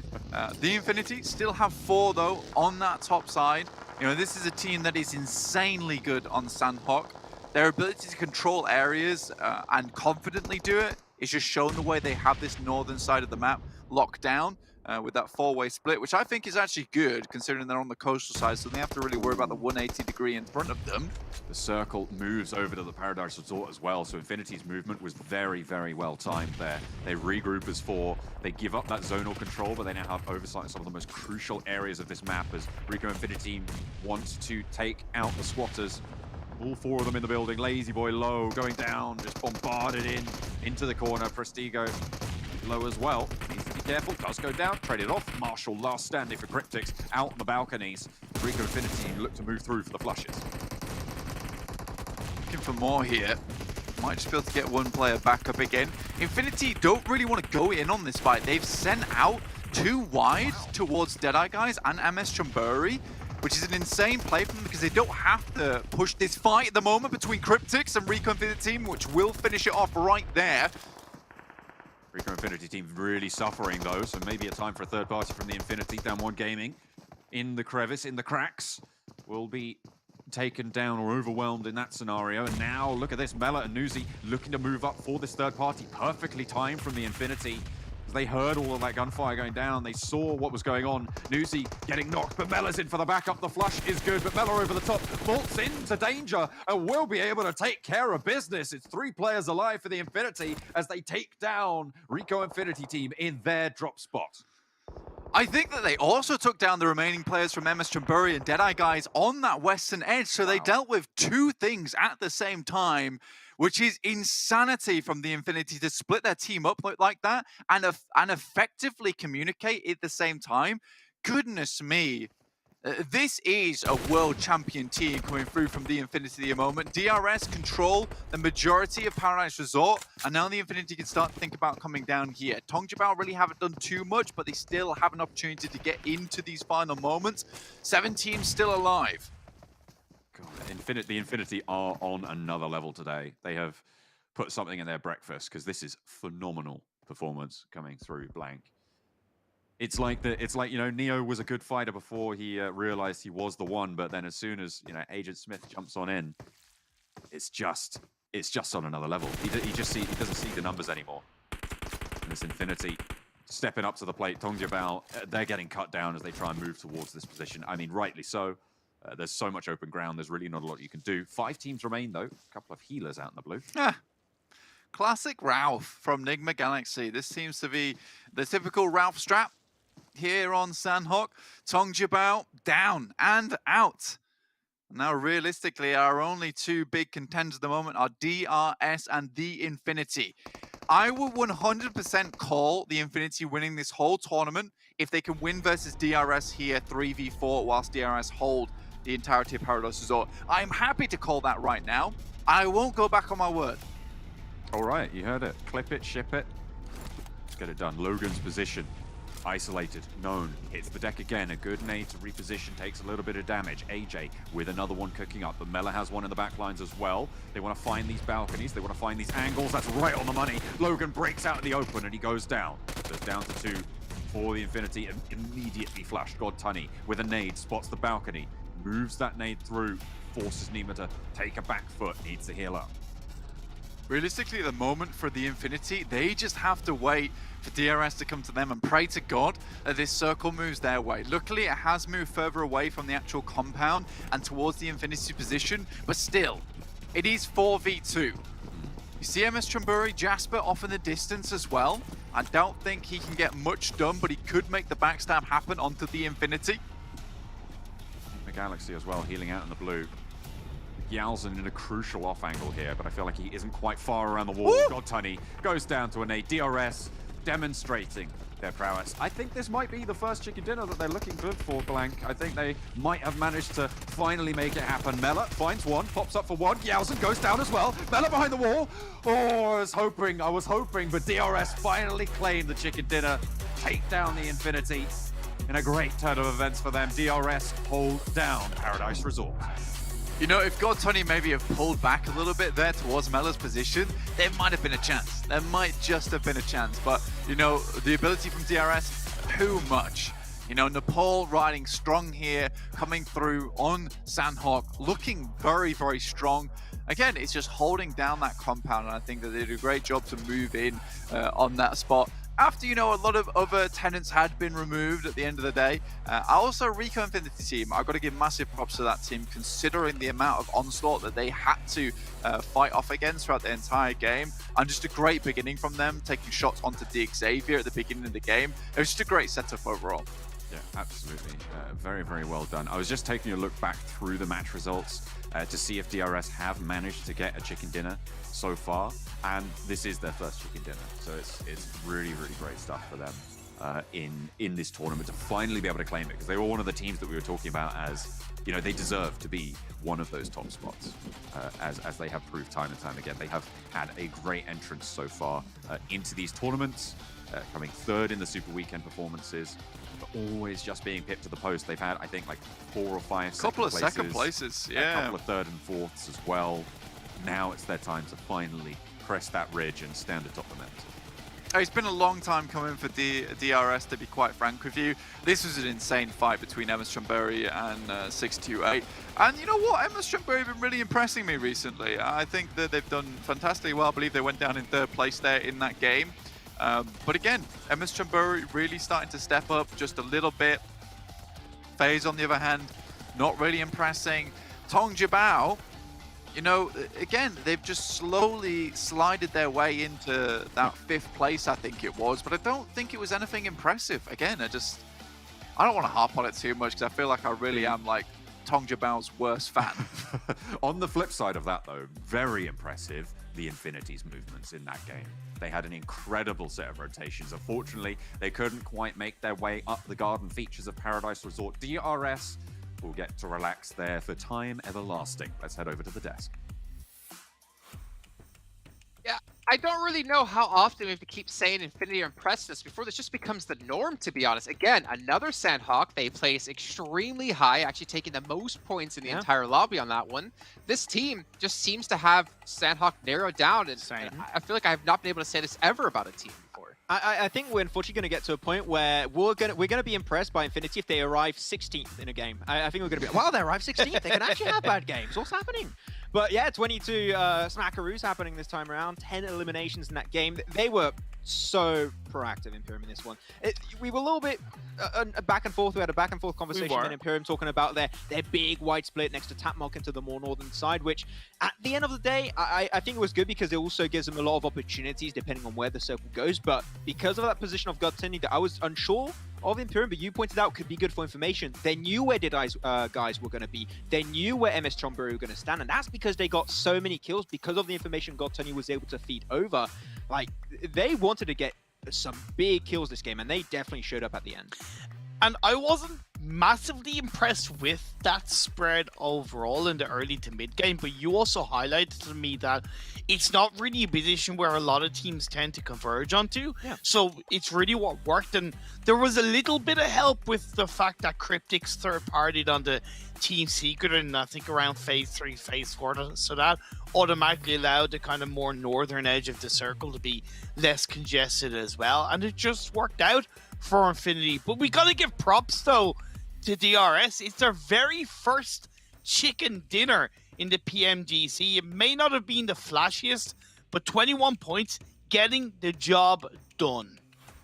Yeah, and we've talked about their consistency. If we go back to that in particular for DRS, they had 3 second-place finishes in a row when it came to day 2 and day 3 with round 8, 9, and 10. At least able to finally get something under their belt, proving to themselves, I'd say, Imperium, that yes, we can take home a victory. We're not always the bridesmaid. We can be the bride for once. Not sure why that really works in the situation, but it does. And DRS, that's a massive weight off their shoulders, but also for Enigma Galaxy. another 11 points added to their tally, where they've been really struggling the Super Weekend. And I think they're getting like one step closer to solidifying their place into the second Super Weekend. And normally we have a very evenness in terms of the points, but it's a big drop-off, Max, between second and third. It's not so Sanhok-esque in terms of the numbers. Yeah, it's just really the map advantage going in favor of a lot of the teams who are playing very early around Paradise Resort, because we know on Sanhok, if the circle ends around Paradise, a lot of teams are going to be caught up in the blue, and things get very dicey for a lot of the teams when that start of situation starts to happen. So teams who were there early were Rick Infinity, also Infinity, of course, being there, and also DRI. So they had a lot of those potential kills being fed their way, and they just picked them up really, really well. But as you mentioned also, Jason, Enigma Galaxy able to get 11 points is very important, because out of all the teams that participated in this first Super Weekend, they are the team currently that need to make into the second one. So them able to get themselves some decent points here. I'm happy with what they've been able to perform, right? If they keep going like this, they should be making it to the league finals. But as we said, in the Super Weekend itself, we want to see way more from this team. Yeah, and definitely. And I'm hoping if they do get through this weekend, I mean, I don't want to have my heart broken yet again, that they will be able to live up to the Enigma Galaxy we saw the first week of League play. But speaking of heart being broken again, FaZe only 2 points on this match. I think that puts them at 6 overall. Again, they still have the opportunity to cross into top 16. It's not that far of a reach for them, but we want to see that power that we know they can be, that powerhouse team that we just haven't seen, unfortunately, a single time, it feels like, period. Yeah, I'm really curious to find out in some way, shape, or form what's been going wrong with this team. I might have to message Corpai and see if I can get some information, because this is unlike anything that anyone was expecting from FaZe coming into the PUBG Mobile Global Championship. Deadeyes as well, though, only 4 points in that game. I think their rotations were pretty decent around the coastline of the mainland, but I think they can afford to be a little bit more aggressive, wiping out FaZe possibly earlier on, third-partying onto kind of 628 and MS Chonburi in a bit more of a cohesive way, whereas they allowed themselves to only get 4 points, I feel, by being too passive, and it once again continues to put them in the danger zone of the bottom 4. Yeah, I mean, looking at the bottom teams. Yeah, sorry. No, go ahead. Oh, I was going to say D Xavier in particular is the team that I wanted to focus on here, because is that what we're going to touch upon? There we exactly go. What I was going to touch on. You always had that back and forth, at least for the first week in Paradise Resort, between D Xavier taking that fight versus Rick Infinity. It's been a little bit of respect. It seemed like D Xavier was not willing to take that fight, at least on the first Sanhok of today, but now they went back into it, trying to play a little bit of a trick almost on Rick Infinity, but unfortunately it came back against them. So D Xavier's got to be very cautious if they want to try and pull a trick like that later on again. Yeah, I think I brought up like a topic of maybe try to theorize what they were doing there as we take a look at Meller, MVP of the match from Infinity. Maybe they were trying to allure them into like a sense of false security, where they're like, oh, I guess D Xavier's not going to go here anymore. They're going to give up the drop spot to us and then attack later on and ruin their day. I guess the unfortunate part was it didn't really work out that way. And I like that theory, and I generally agree that could have been the case, but it was more the timing, and that's where Sanhok plays a much bigger difference compared to any of the other maps, right, Jason? The timing has to be so much quicker because the circle closes in quicker, teams move around quicker. Other teams who are a little bit more aware are going to be ready to fight in better positions quicker. So the Xavier, for whatever reason, did not get it right, and they paid the price going down with 0 points. I feel like it's such a risky thing to do too, right? Because when it comes to dropping the same location, you never want to be the first team that like gives up that spot. You kind of like turn your tail, or you like tuck your tails and run. And that's dangerous to do, because it shows that you're not confident you can fight this other team. The other team gets this like sense of confidence that they can beat you no matter what, right? But I kind of like the little change up. I would love to see more of that in the future, but I am curious again when we get back to their Sanhok with these two teams, if D Xavier's gonna be like, all right, forget it. We're going back to the drop there anyways. We're just gonna test you right away, or are they gonna abandon it completely? I guess it mostly depends on where are they overall in the standings of that weekend league play. If they want to play it safe and try to make sure they qualify, or if they're confident enough that they can force a fight. Around Paradise, especially the compound, I love that they actually played, I believe, not this Sanhok game, but the one before that. It was over to the eastern side next to Kampong, which is a really good compound. I mean, I drop there myself sometimes, not saying I'm a pro player whatsoever, because we all know that's not the case, but it's it's a really strong position, and you have some decent entry points as long as you spend maybe a little bit more time scouting than what you would initially do if you drop in Paradise Resort itself. Yeah. So, there are options out there, but it's just with Cintiq Xavier, they're a little bit stubborn. And we know what happens to stubborn teams, especially last PMGC. We're looking at, for example, DRS, we're looking at Archer Gaming. You're not going to get rewarded for that type of playstyle. So it's not worth taking a fight, especially on Sanhok. If you got a drop that's nearby that doesn't change how you play the game too much to its core, just go for it. I just don't think this is inherently necessary for them to go for because it's such a big change that just, in the long run, is going to hurt them, I would say. Well, being stubborn might not reward you, but voting in our fan favorite will reward you. You can vote for your favorite teams and players, and you guys can get some pink level permanent items unlocked for yourself. So, hey, you want some rewards? Well, don't be stubborn. Head on over and go vote for your favorite player and your favorite teams. But Maxman, thank you for that perfect segue, by the way. But you're very right. I feel like some teams maybe can be hard-headed and like, no, this is our job location. We're going to do it until we can't no more. And I guess they sometimes don't realize maybe we should have stopped a little bit earlier on, right? They keep thinking maybe one time it'll work out for us. But speaking of what's working out for us and working, Maxman, what do you got working for us on the recap? I'm going to work things out, and we're going to see how things are going to be working out for especially Tong Jiabao, because I know Blank is watching right now, and he's not happy. He's a little bit angry against Tong Jiabao, which I can understand. I also do follow in that sentiment from time to time, but Tong Jiabao, this is Erangel, by the way. Yeah, I was actually just wondering, why are we going to Erangel here? They went for such a wide rotation that they actually ended up changing maps entirely. So things got a little bit tricky for them. But regardless, so we can still look back on what was happening in that game, despite this not being exactly how they were rotating, is that they go on Sanhok for these big spreads right Imperium. And at one point, I believe we had Longs. It was not even on the same block of terrain as the rest of the team. They had Longs solo over to the eastern side, which we know as a fact, is a position where DRS excel really well, where also Genesis Dogma play well from time to time, even Team Secret. And they tend to send scouts out very, very early. I think you're just taking an unnecessary risk to potentially lose player early, which did happen for them at the end. And it was a little bit unfortunate because this team has true potential, but just not living up to the expectations right now. And Blank even alluded to, I believe it was about Tong Jiabao, about not really kind of understanding the massive splits they would have. And I agree with Blank in that regard, especially when in this Sanhok situation, it was the dead center of the circle. So you got to know that the likes of DRS, even teams kind of coming from the southern side of the map above Quarry, are going to be much closer to you. Yes, we give them credit because off the back of losing Long Z and even Attacker getting knocked, that was a bit of a slap in the face, and they did get things together and end up getting an okay result. But that initial spread, it just makes your job so much harder as a team. I do like finishes like that, though, as Max is looking entranced. I think he's trying to search in those last few moments for maybe a potential treasure chest there, located somewhere around the map. Because if you guys log into the game and you are watching within the Esports Center or on YouTube, you guys can get a chest which has a permanent item for yourself. And we have finally gotten to the bottom of this one that neither of all three of us have unlocked it just yet. But we'll keep watching. We'll continue to work towards that. You guys at home can do just that, because there's 2 more chests to be given away as well over the course of the next few weeks. Maxman.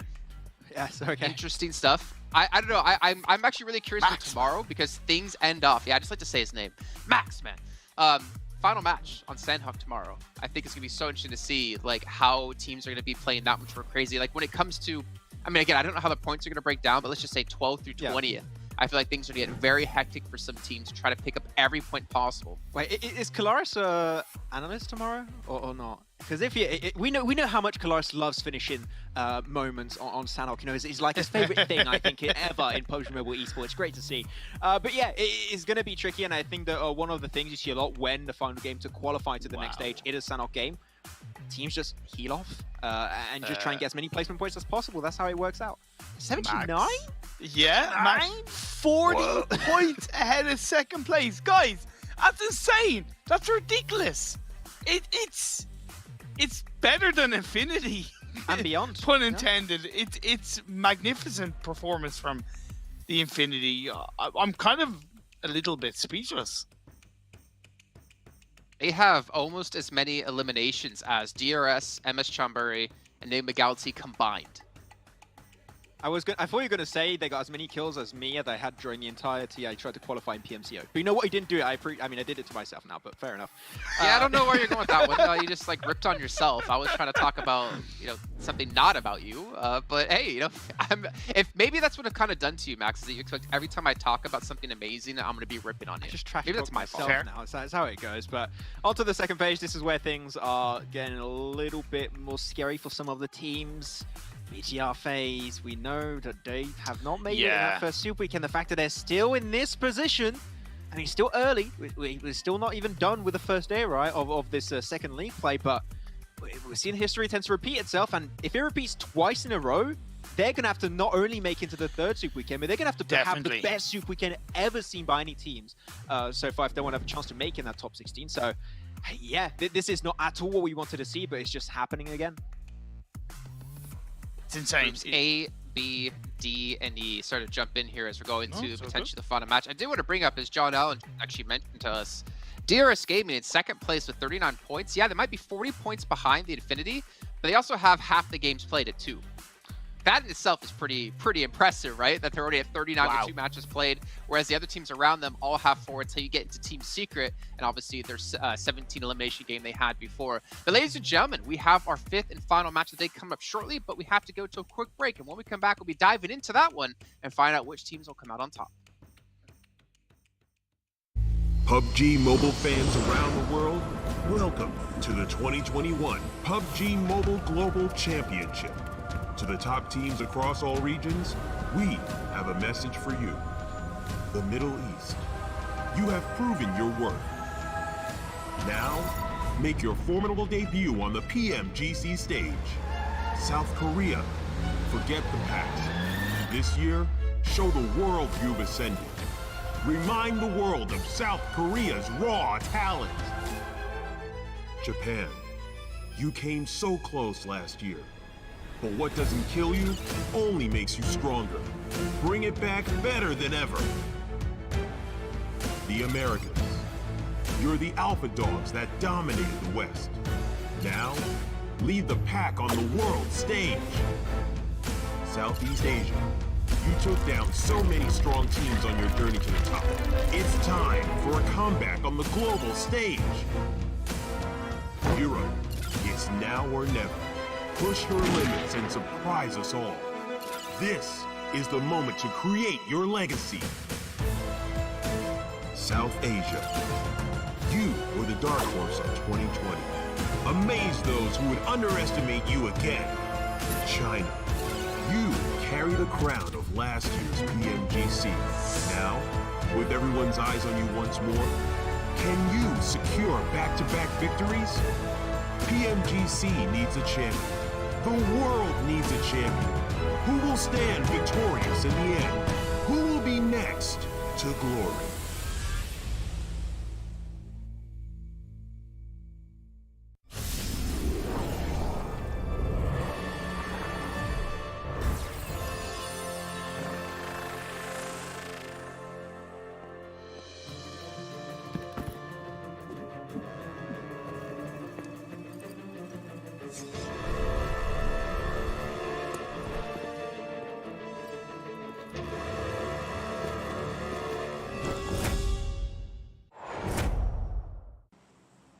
Coming out from What happened?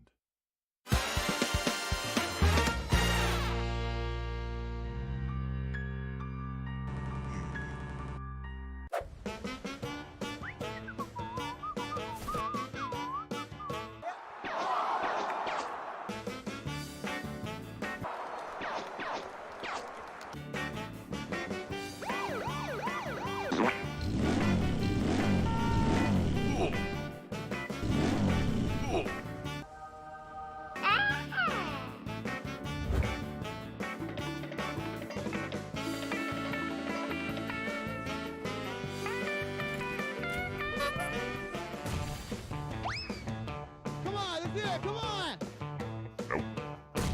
Huh? Oh no, what the hell?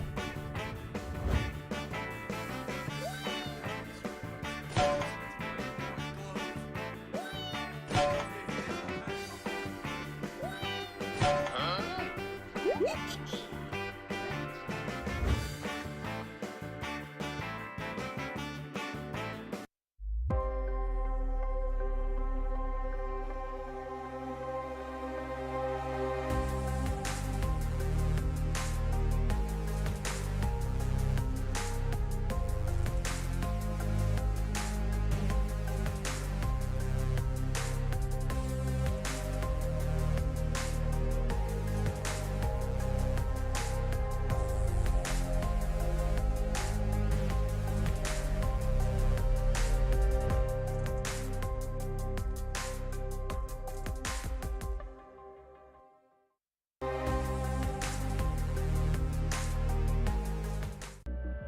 saw the first light, the first steps.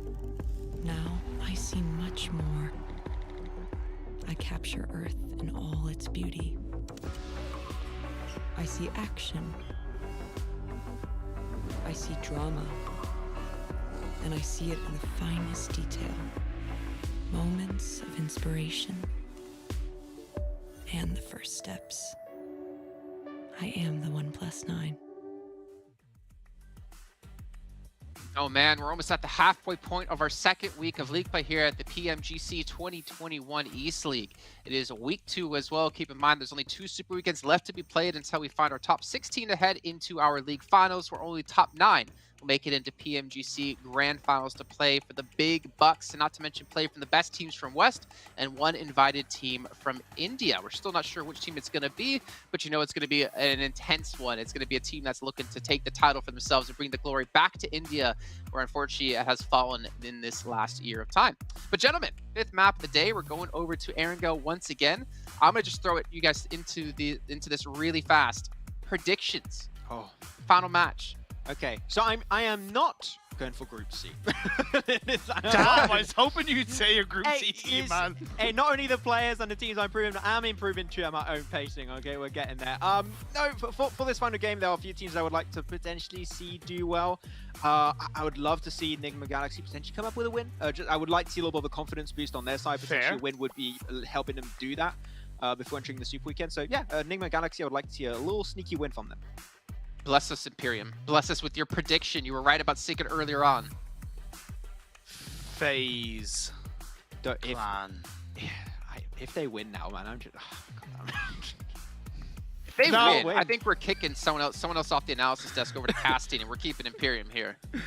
Now, one thing to genuinely consider, it is good for the likes of FaZe Clan and BTR a lot better than it looks initially, because Down One Gaming, Cryptics, the Xavier, they all have 2 extra games in hand, and when you really look at it, the likes of BTR, FaZe, and of course even Stalwart, you know, considering we've hyped them up, they are still down in 18th. They have this game, at least today, to overcome the likes of Cryptics, the Xavier, and Down One. Okay. All right. Well, that, you know what? Okay, Max, we both have to agree. If he's right about FaZe Clan, we got to give him something. He's got Cody something going on there to get the predictions right, because they have looked, unfortunately, subpar today. And of course, obviously, throughout the first week as well. But to remind you guys once again about OnePlus, our lovely sponsor, maybe FaZe Clan has been able to pick up their own, because its flagship performance and immersive 120Hz display and hyper touchdown technology made specifically for gamers. The OnePlus 99 Pro, your best shot to climb the leaderboards and maybe get yourself a chicken dinner, which is exactly what FaZe Clan are going to be needing here. But I am curious about your guys' thoughts overall coming into this week. If we just kind of broaden the conversation, do you feel like teams have adapted or changed anything in particular, what you've been looking at overall from that first week to second? Because that's what I'm looking for. Teams who have changed things up from the first week to the second week to keep things new and fresh and to keep improving, or to fix mistakes, more importantly. I think I think myself and Imperium can agree on this point, is that a lot of teams have definitely improved. One of those that come to mind for me at least is Team Secret. But you have a few that are very stuck in their own ways, and 2 teams that instantly come to mind for me at least are Tongjiabao and also Nova Esport. The Nova Esport, we're looking back on the first league play, they would go for these wide splits, especially on Miramar, which you wouldn't expect them to initially work out, and they would lose no players and be able to regroup, get the win off the back of it. Great, fantastic. But now we're getting in a position where they're still going for these exactly the same kind of splits, but they lose a player here, they lose a player there, and then their chances of a chicken dinner drastically drop down. So if I had to look at 2 teams that I think I would like to see improve even more throughout this league stage, would have to be Nova and Tongjiabao, because they can do a lot better, as they've already proven to us. I don't disagree with you there, but I also have faith in the fact that the Chinese teams coming into this global championship are clever cookies, in the sense of they will try different things. And when we look back in last year, there was a lot of concern around even 4 Angry Men and how they were playing on the edge, and it didn't always work out, but they still kept to the same playstyle overall that nearly got them the win, but they just changed things up a little bit. So maybe it is just those small little changes that are required from Nova and Tongjiabao, but I believe we will see that as time goes on. I think Genesis Dogma have been overall one of the most improving teams from the first Super Weekend. I know they didn't have the best team result in their first Erangel game of the day, but if they can put it all together, I could see Genesis Dogma continuing to get some good results in this second league week. I think that's kind of the general story we have for all teams, right? Is that, again, these teams are the cream of the crop. They're the top of the table from the regions playing against each other now. I think if we could say about any team, if FaZe Clan just get their things in order and start playing the way we know they can play, they could easily be top of the table. I mean, you can say that for anyone out there. It's just about which teams will it click in for quick enough. And again, which teams are really adapting to the quality of teams they're up against. There's no feeder teams to just farm points off of. It just depends on also how much experience you got into this. A lot of the teams, this is their first time, and the players especially, the first time that they're playing at this type of stage, so we'll see if they can improve on it. But I still can't believe I was threatened I was going to be pushed off the desk. I mean, it's like, if you put I didn't say you. I said an okay, analyst. I I didn't say you. There's 3 of them. I wouldn't be against it though, because I would go over with Blank and we will talk about anime for the entire 15 minutes of the start of the game. Demon Slayer season, the new season's coming out. We can chat about that for a bit, but it's fine. Blank, please. I need. Yeah, please tell me this match is ready to go, because I really want to get off with Max talking about this. Exactly. Maybe we can just fire Max. Yeah, Max just disappeared. I don't know. Maybe we should put him on the caster desk just so we have to hear about him talking about anime anymore. And obviously giving me spoilers. But and again, it is the last match of the day. At the end of this one, we will have teams who have played out 5 matches. I believe groups A and B will have played out a majority of their games, leading into tomorrow, which is 3 matches to be played. The problem with tomorrow is at one point you will have played out all your games and just sit back watching. So you can sit back watching. Let's head over to our commentators of Blam Bling.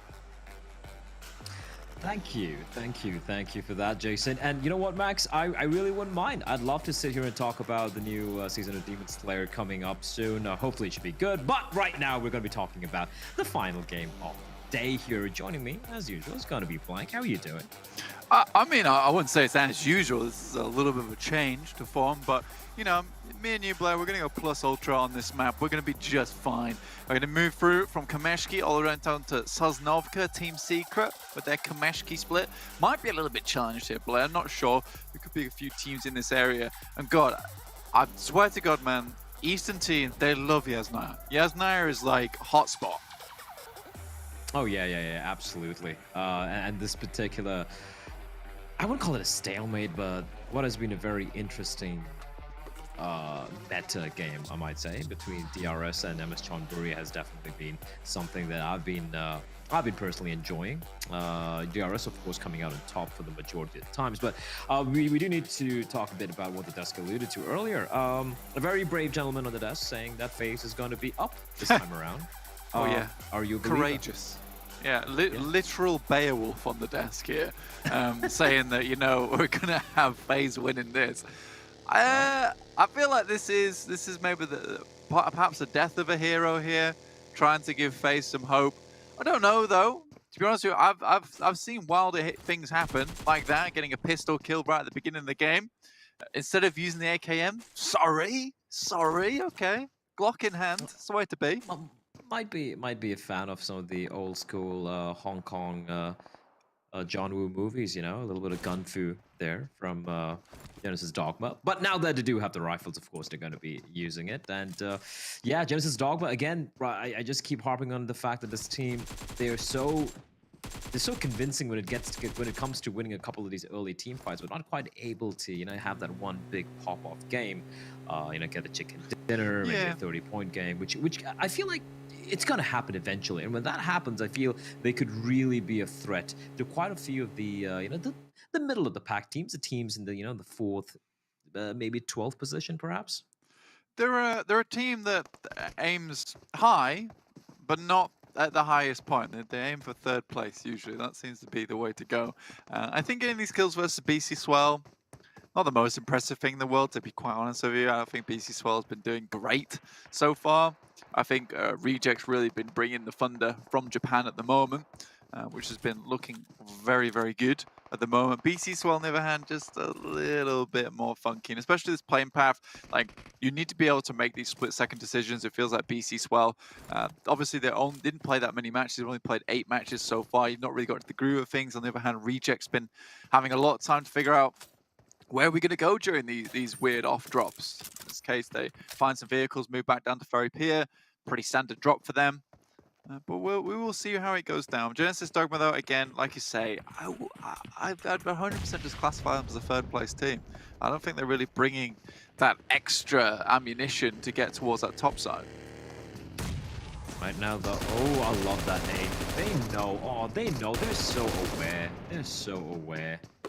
Tomato. He was just tomato. He was just waiting, you know, to at least get one kill. You know, get the one knock, get a point for his team, right? But and I was a bit afraid. Zatar was kind of quite ahead of the rest of his team, but whenever they're about to storm a house or a particular compound, they group up. The spacing is good. They're always ensure they're able to, you know, get a trade. They're also not too clumped up together where a nade can take them down. So I just love watching them take team fights. But as you said, they just seem to lack that little bit of an edge. Yeah, they're still high up in the rankings, though. And do you know what Zatar said to Tomato about the leaderboards? No. Ketchup.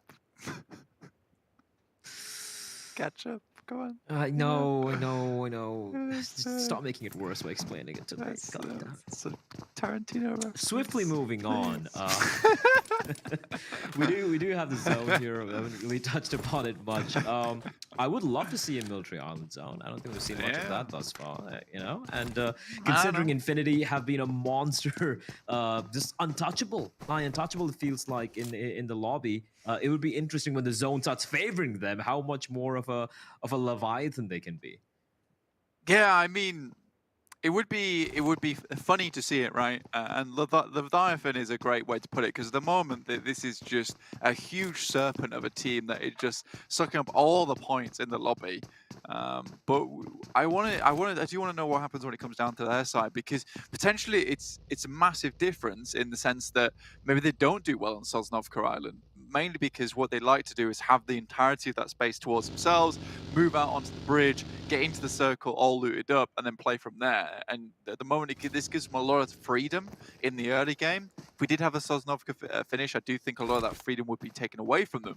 So I think that more often than not, maybe not having that Sosnovka finish is favouring the guys on the Infinity. Let's check in with FaZe Clan. And like check what's going on with that team at the moment. They're up towards South Georgia at the moment. I can hear little dropping noises, like little pitter pats off in the distance. And I think that's Imperium sweating, to be honest with you. I don't think I've ever heard like the sound of sweat dropping or dripping, apart from I think Tom Cruise in Mission Impossible, the first one. Oh, really? Yeah, like the one, you know, where he has a droplet and he's in that, you know, that highly secure room and they have it's a great scene. It's a great scene. Oh, very tense, very tense. Just like very it will subtle. be in that very final Super Weekend, because some of these guys won't get to go to the global to the very finish, right?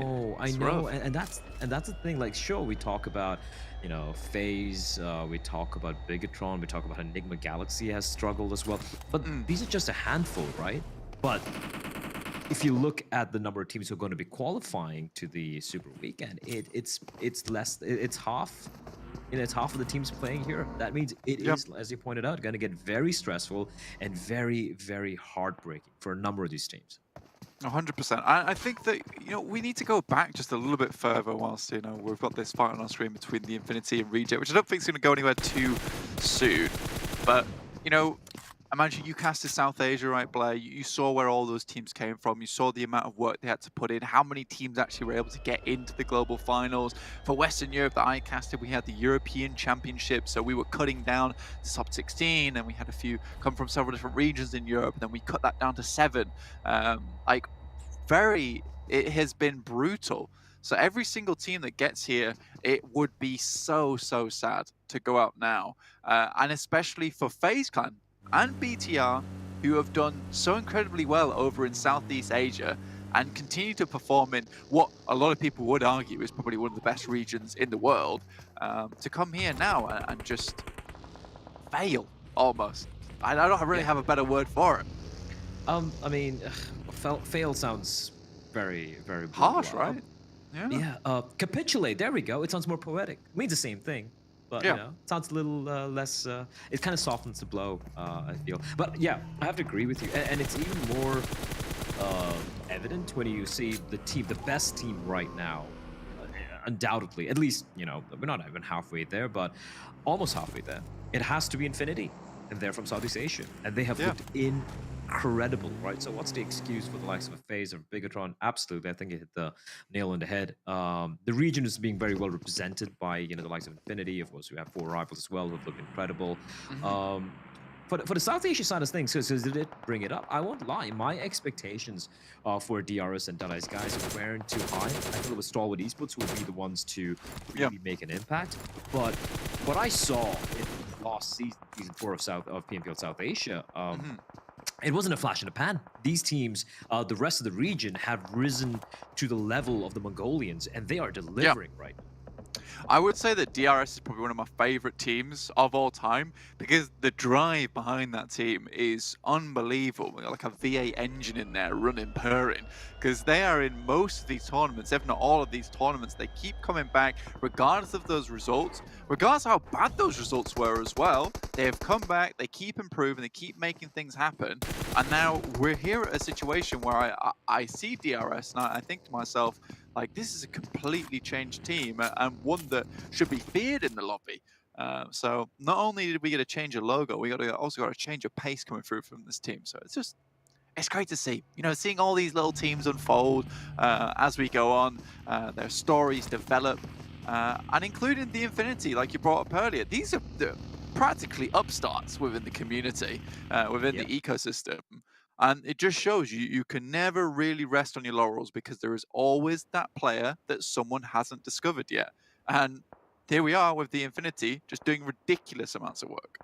Oh, absolutely. It's, yeah, as I say, you just need to be hungry, right? And for a few of these teams, I think one of the most dangerous things that could happen to a team is being at the tippity top, right? And then you sometimes maybe get a little complacent, you feel comfortable, you're like, hey, we're just going to play our game, and then you have a team coming out of the left field and just completely disrupting the way everyone plays the game, right? So it's really cool to see, you know, the likes of Infinity coming in. Of course, the Mongolians made an impact just in previous international appearances they've had. Stalwart Esports, a team you can never really count out. They're always going to be dangerous, although they really haven't been able to dominate as they did a few months ago. Although the caveat being that was in the South Asian region, and it's been quite a while. I'm looking at the zone here, and for Infinity, I love what they're doing right now. Sure, they were preemptive and heading on up north towards Ferry Pier because they feared the zone would be shrinking in towards the north. But now that they know there's a 50-50 chance the circle's going to be down south,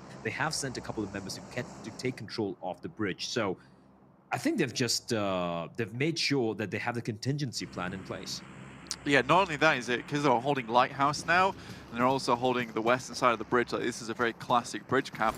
Is that if anyone wants to go over the back of the bridge, which I think Stalwart currently are doing, they're going to get caught out by the Infinity. Realistically, with how central their position is, they don't really have to move anywhere just yet. So I think this is a great decision, less of a plan to head down towards Sosnovka, though there is that caveat as well, but more of a plan to hold out any of those cheeky teams that might want to come up behind you, like Stalwart. Now, I'm very, very excited to see how that fight does break down, because it will happen eventually. Yeah, I'm a bit surprised Stalwart, when they saw the zone, they actually opted to head up north towards Farm, right? They should have known it's Infinity's only team on Sosnovka, but they decided, well, you know, we're just going to be avoiding them. So a bit of respect being shown there with Stalwart Esports, but let's see how things do pan out. As DRS now having to go up against Genesis Dogma. DRS looking pretty solid here, already claiming a soul from Genesis Dogma kids. I'm sure they're Neon Genesis fans. I think so too. I wouldn't be surprised. I really wouldn't be surprised. No, okay, all right. Yeah, this is a nice little circle. Again, this is where Stalwart's just going to completely get ruined because of this camp by Infinity. And again, they don't have to move. I'm going to come back to Genesis Dogma really quick because I do think that they are most likely not going to win this fight versus DRS. I think they're so much better at third parties, which is why we do see them have a little bit more success on Sanhok and Miramar, where, you know, you can have that open ground and you can have that closed off space with the brushes on Sanhok and the open ground on Miramar to set up those third parties and kind of crush teams who weren't necessarily expecting you. I respect the playstyle. I 100% do respect the playstyle. I do think their individual 1v1s need to change, though. for Rivals, though, even though they managed to finish off one member, they have no way got a spot. A couple of their members have been knocked down, one knocked and one finished off, as Enigma Galaxy are going to join the fray as well. So Nova having to fight a battle on two fronts. That could be a huge nade from Jimmy. Actually, it's an incendiary. Never mind, it is a nade. A bit of a delayed explosion there. He didn't cook it early, but a reply nade coming in from Roth will find Jimmy as well. It's back and forth this particular battle in Nova. They're down to just a one member. Another nade sailing in. Brilliant stuff from Roth and Paraboy. Legend himself left alone in a 1 versus 2 seemingly. He's got to go up against Freak and Roth. He's going to find one, and now he is up against Freak. He's down to half HP. Freak aware of where he is, trying to hunt him down, prevent him from going for the heal, and Freak will finish him off, making quick work of Nova. And with that, Enigma Galaxy will win a duel they desperately needed to win, and they managed to do so. But now, going back to the previous fight, DRS seeming to be in a bit of a pickle there. Yeah, I mean, we saw it for just a second, and then it was gone. So I don't really know what happened with that fight, but I believe DRS are currently getting crushed underneath the weight of Genesis Dogma off in the distance. I think they have one more player remaining. Tongjibao here versus 628, so two Chinese teams going at it, with our other Chinese team going down to that meta team of Enigma Galaxy, who are trying to find their footing once again within this weekend. Sunan just probably trying to delay the inevitable. He spotted where all three members are, but for him to isolate these fights, get these 1v1s, I don't think they're going to be affording him that. He gets the first knock. Now, he has been tagged quite low. They're trying to confirm the kill, which he will, onto H Sir. So I guess that's the best case scenario there for 628. They at least get the 1 point, but they will be knocked out as well, joining their Chinese counterparts in the form of Nova. Back on board, Reject. You're just underneath the Infinity. So a quick look, the Infinity have still all four up. Reject, on the other hand, are just much closer together. Team Secret flying in towards Tongjibao's position. They've just come off the back of that fight between them and 628, who did go down, like you said, Blair. See how this actually pans out, yeah. Stalwart could actually just wait this entire battle out on the bridge. Equal, very much so. And then crawl upon the beach side. I mean, this specific part of the map, you know, on that western side, remember on the eastern bridge, it's just all the way across, very flat plains, but this bridge has a fair bit of height on it, so you can come up underneath. If you swim all the way across, you should be able to stay alive, but Reject just getting ruined by the Infinity. Let's see if Mela's done that.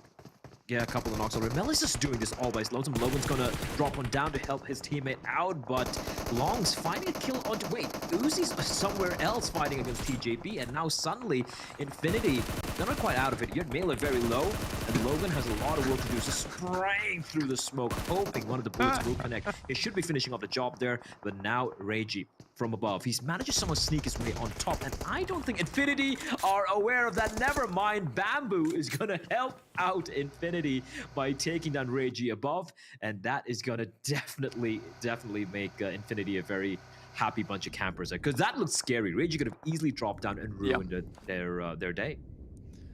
Stalwart, like you said, they were just going to head across the bridge here. They're just going to hold out. They're in vehicles. They've not opted to go underneath yet. God Tunny is doing an insane amount of work over onto STE at the moment, and Bamboo's starting to chime in as well. Goodness me, God Tunny's doing this all on his lonesome. I don't know if he is downed yet, but he is extremely low.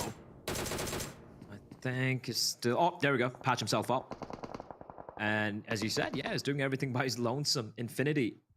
6 kills already, 3 players alive, although one of them, you know, Tony, as you just pointed out, is quite a distance away. And for Stalwart, yes, they have gone for the particular play we expected them to go for, but now they have been pinned down. And for Tang Jiabao, looking at the position over there, they're not going to budge anytime soon. They're just going to be keeping them pinned down, at least one member, while the remainders just, you know, have a 360 vigil, ensure they're not going to be flanked upon or being pushed on in. We do have a bit of an aquatic battle breaking out as well. I do believe that Ice Guys, 4 Rivals, and Genesis Dogma, and BC Swell are all just enjoying the salt water. It's so egregious. I hate that you can shoot out of this vehicle, to be honest with you. It's I know, right? Yeah, it makes those fights so difficult. If you've got that vehicle, then you can make it happen. And I guess that's just a plan people tend to incorporate.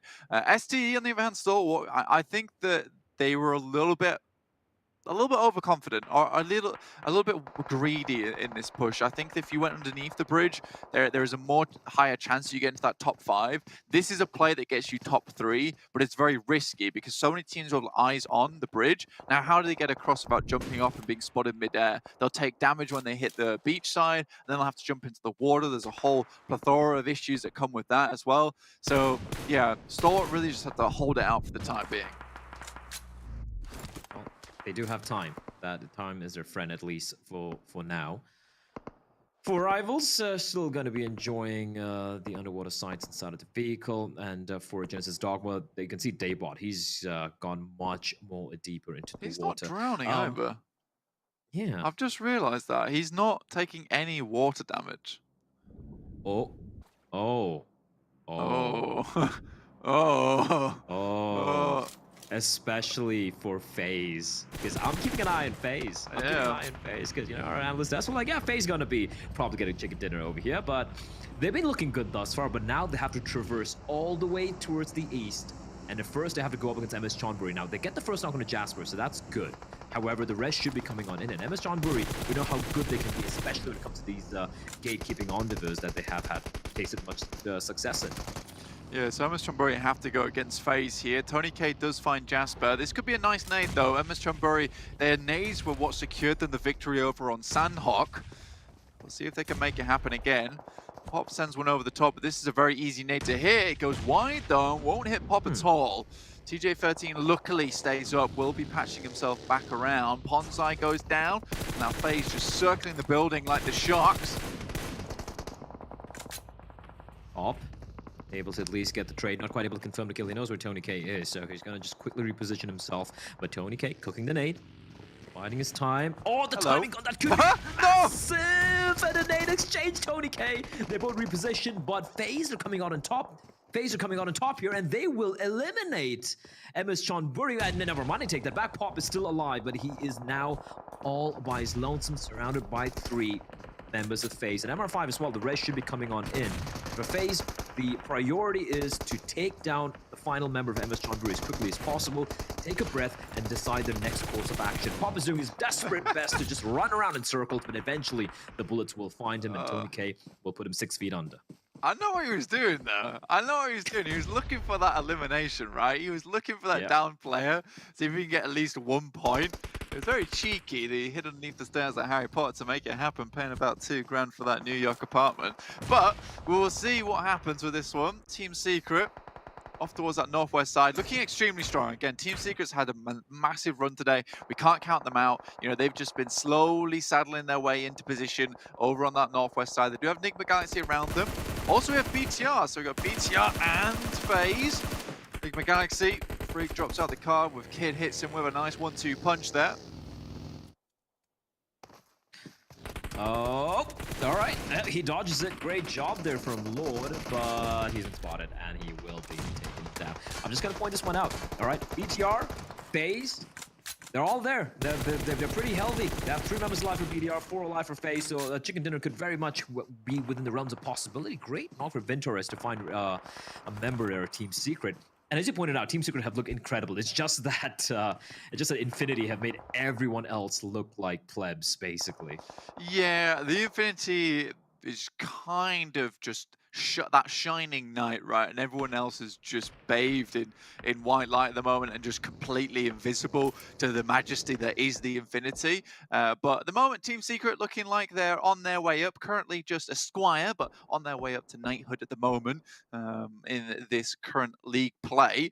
We do have FaZe Clan taking 1 more knock. Fredo, I think, should be back up on his feet. Team Secret looking fairly nice, but now FaZe are moving slowly but surely into position. This is looking good for them. It is slow, but they're making it happen. Deadeye guys, though, Shifu finds 1 knock, and FaZe Clan keep coming into problems, but keep decimating their opponents. It's great stuff. Yeah, finally, signs of life from FaZe Clan. And even though that was a bit of a surprise not coming in from Shifu, the final surviving member of Deadeye's guys, they should be able to get the res as well. They are, however, getting pressed. Time is not their friend as 4 rivals getting shot by Team Tang Jiabao from the distance. They still haven't had to move yet, Blank, and they're feeling very comfortable at the moment. Yeah, I'm starting to hear like kind of this absorbing noise, kind of like a reverse sponge squeeze. I think it's Imperium absorbing that sweat back into himself, so he starts to feel better about his prediction disgusting. at the moment. Daybot. Oh, Daybot could get all 3 members of Stalwart Esports here. 3 members so very low. Oh, but Tangjabao. from the distance attacker. Tangjabao has been helping out a couple of teams unintentionally, and that is going to keep Stalwart Esports alive, at least for the time being. But Daybot, yep, good night, sweet prince. And we're down to the final 7 teams, 19 players alive in the zone. And FaZe, they're still delivering. They've lost a couple, but they're still taking these fights and coming out on top. Yeah, Beer 11 looking to pick his teammate back up again. Ventura's on the floor. Slams the smoke grenade on the back there. BTR, come on, 0 eliminations, 7th place. Fredo. We'll take it. We'll take it. Fredo, though, from Udo Gang. This guy is one hell of a player. We'll see what he can do here on Team Secret. It's kind of impressive how Stalwart Esports have managed to survive what was looking like pretty much a one-and-done spot over there when everyone was kind of low. But they managed to patch themselves back, and it is going to be Rithal just spraying away, cutting the grass with his bullets, but eventually it is going to be the play zone who takes him down. He could have easily got a couple of knocks there onto Stalwart Esports, but all 3 members still left standing. But now they need to move on in. We're down to the final 5 teams, beg your pardon. 11 left alive, and Tangjabao is still harassing everyone from atop. Yeah, this Wizard Tower is real awkward to play from a lot of times, but they're holding down these angles. You've got 2 players looking either side. It's looking good. The Infinity looking to push up onto this Wizard Tower now, though, because they're outside the circle and they need to find a way in. Stalwart, though, like I said, they were looking for that top 3. They didn't go for the top 5 play, and they've made it happen. Has been very difficult for them, though, so far. I mean, players have been going down left, right, and center. Logan goes down, but Mela still taking shots. Bamboo, this man's moving fast. I'm just a bit gobsmacked at Logan just taking that fight, standing out in the open. Absolute balls of steel, but he will be punished for because of that. Now, Mela having a lot of work to do. And this is not looking good at all for Infinity. They eventually have to make a way in, and they're going to be 2 players of Tangjabao keeping the crosshairs trained in this position. FaZe still in contention, though. FaZe up a real possibility. I think it really is a real... Oh, no! Oh, no, it's FaZe down! No, I'm so on sorry. your face! I'm so sorry. Why would you do this to them? I'm so sorry. You've killed them! Look at them! They're dead! This is you, Blair! No, it was Stalwart. It was Stalwart all along.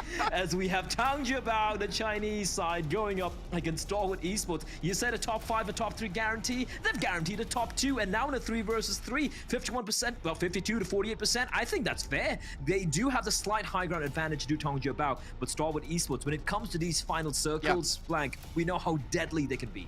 Previous performances from Tangjabao would put Stalwart in favor. The issue is, look at these smokes. This just shows to me that Tangjabao still have utility on board. And remember, Stalwart, they have been fighting for a long time. They are patched up, they are bruised, and they have been through the washing machine to get here. And they're not looking squeaky clean just yet. Oh, like that from Tangjabao, trying to use the vehicles to maybe get a knock, but Top is going to maintain a bit of distance. Now, with Attacker and Long's potentially tunnel vision on the Top's position, that's the opportunity for Scry and Pika coming in from the right-hand side. But Bamboo, he is the guy who's going to be keeping an eye out.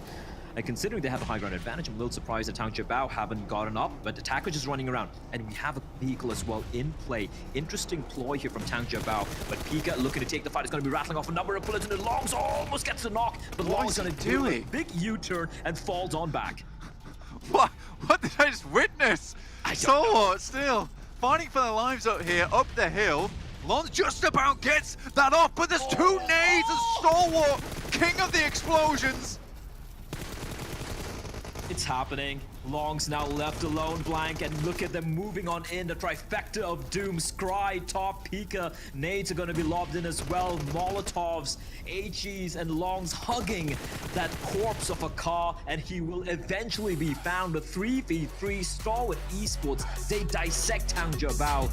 And unfortunately for the Chinese side, Blank, sure, they played that Wizard Tower position to perfection, but once they were forced out, Stalwart clearly the better team in that particular skirmish. Yeah, clearly the better team now. I think this is the problem with Tangjabao, is that those final moments, it just doesn't feel like they really have a lot of impact, to be honest with you. A very, very cool game overall. I've got to hand it to Stalwart, though. This is what I've been waiting for from Stalwart. I know they're a good team. I know Top is a ridiculous player. And I've just been waiting for that kind of win to come out of them for a long, long time. And you called it. Like, that circle that they had, being able to stay on the bridge for so long was just pivotal to their performance, because they're able to stay out those fights long enough. By the time they got in, it wasn't a case of them just being ragged members coming in from the blue. But yeah, an incredible game, to say the least. Also a bit impressed with FaZe especially. I still want to apologize for just that was brutal. I mean, the moment they said, "Yep, the FaZe up," there's a nade and they're face down. Yeah, you definitely. It did feel like as you spoke, the nade flew. Yeah, it was more like a ritual was performed instead of a curse. Like, you really killed them. You killed them good. But this is still good, though. This is still good for FaZe. I mean, this is a change to form. It's something we can hope to see more of tomorrow. And I think that central play is where they start to shine. And it wasn't easy for them either. I think that's the way we can really start to figure out this team and figure out whether this is just a one-off. And that's the case that they fought versus Team Secret, they fought through several other teams, they fought versus MS Chiburi, who were coming off the back of like a very strong win earlier in the day on Sanhok. Like, it wasn't easy. And I think if it was a case that they just like slipped in unnoticed to that final circle, maybe I wouldn't have much faith in them. But this is actually a really nice turnaround. I don't want to talk about B2, by the way, sorry. Yeah, I mean, like, look, there was a world they could have snuck on in, but we didn't even notice them. We didn't even notice them get eliminated. You know what I'm talking about? Right. All right, fine. We're not going to talk about it. We're not going to talk about it, but I'm sure the desk would love to talk about it. So Jason, help me out here. No, we don't want to talk about it. We stand with Blade. We don't want to talk about it. But what we will talk about is not only, Bled, did you kind of curse and foreshadow the demise of FaZe Clan literally 1 second before that nade went off. And Pyram's like, come on, FaZe Clan, you can win. And I said, Pyram, I got some bad news for you. And then boom, the nade goes off and they're out. But TJB, 25 points. Them and Stalwart able to pick up some crucial points they really needed throughout this day to really kind of redeem themselves from the super weekend, at least in those last couple of days. But again, the Infinity, another 18 points. I don't even want to know how many points they're at. I feel like they're going to hit over 100 at this rate. Yeah, which it happens sometimes in a league play, but it's not too often an occurrence, especially in PMGC. That's probably the hardest stage for that to actually happen. So good stuff from Infinity, but I mean, yeah, FaZe, 17 points still.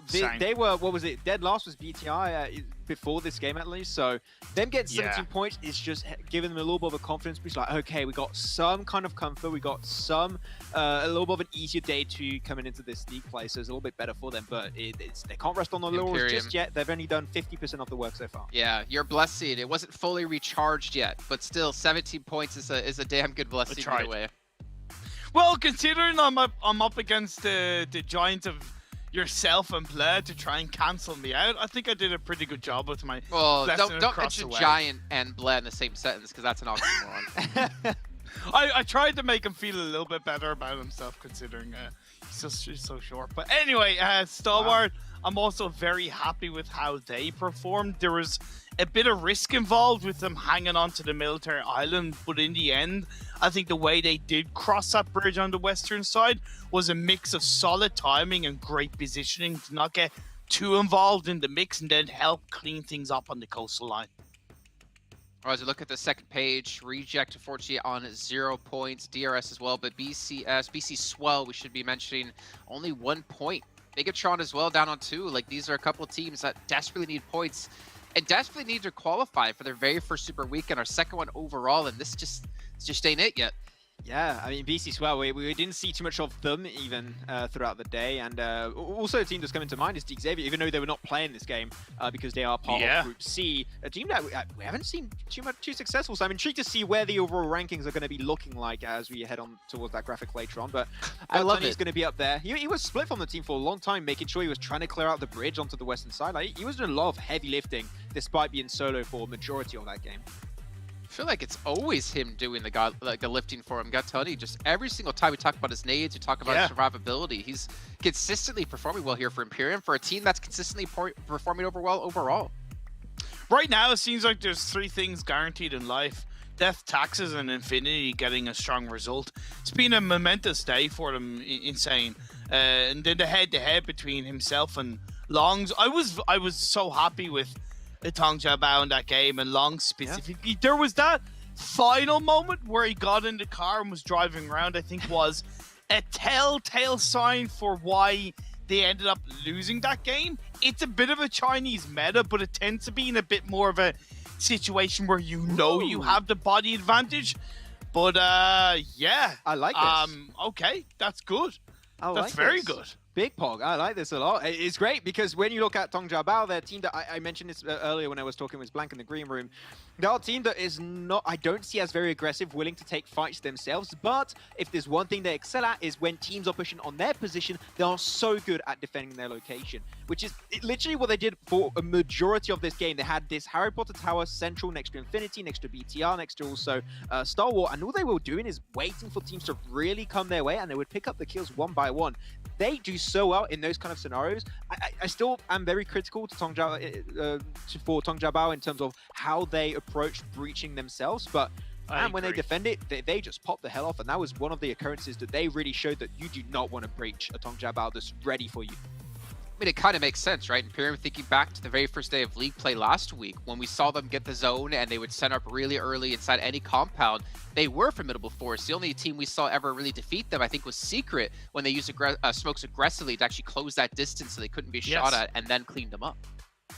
Yeah, exactly. It's something they're doing extremely well. In that game specifically, the way they balanced between dealing with Stalwart on one side and dealing with the Infinity on the other was just beautiful. It was I would nearly call it poetic, the way they handled that kind of pressure. It's so easy to get tunnel vision on one side and forget about the other, and then you have a player knocked, and it was really spot on. Really spot on, just like Maxman and his recaps. What do you got for us now? Oh, okay. We're going fast into the recaps, Jason. But there's quite a few interesting prospects to bring up. And I asked Imperium earlier which rotation you think is interesting, and he brought up MS Chonburi. And I would have to fully agree. Imperium into MS Chonburi, they pulled off a very similar rotation to Team Secret. And I already mentioned many times I'm a big fan of the macro of Team Secret in particular. But you see this circle in particular, and you know because of the playing path and how teams like to rotate, that you're going to have a very easy life entering the circle if you go around more to the western edge, which is where they go, then enter the very pair as a good temporary location, which, as we know, FaZe went for the breach and didn't quite work out for MS Chonburi, but in terms of rotation alone, that was just some top-tier gameplay you could expect from this team. Yeah, and they did get very close to FaZe at one point on that rotation to Ferry Pier, but they drifted away. FaZe stayed where they were closer to the hill. And even though they ended up going down to FaZe, again, give them a lot of credit for their rotation. Maybe it was the fact that they gave too much space to FaZe, where they forgot about the fact that FaZe were behind them a phase or two ago, put intended. But this engagement, it led into what was a really strong start for FaZe in that game, opening out with 2 knocks and then cleaned up the rest of MS Chonburi. I really enjoyed actually how FaZe approached this fight with their utility in particular, blocking out visibility away from MS Chonburi, making sure they can actually close the gap in the first place. There was that weird little stand-up with Tony K where they burst out an A, like, okay, this is kind of awkward, guys. What are we doing right now?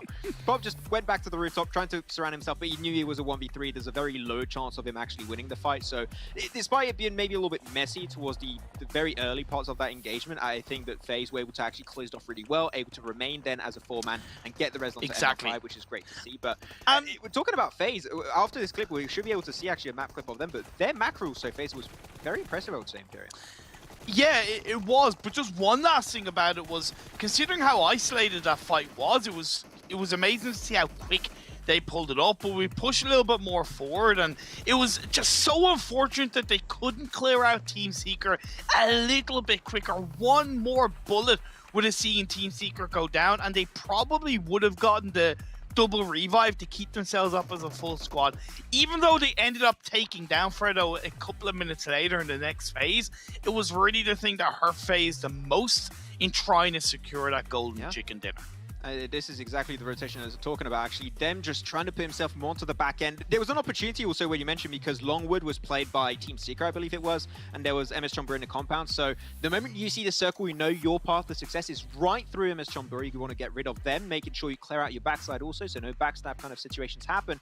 And then you want to try and seek out opportunities to clear those positions, which worked out well towards the start, but I think that 2-2 split towards the end was a little bit over-aggressive and a little bit overconfident, because you know that teams still have that man advantage. Team Secret had a 4-man team. They were ready to take that fight onto FaZe. Even though FaZe were able to outlive, technically, Team Secret, losing 2 players hurt them. No. And I requested specifically this clip for you, Imperium.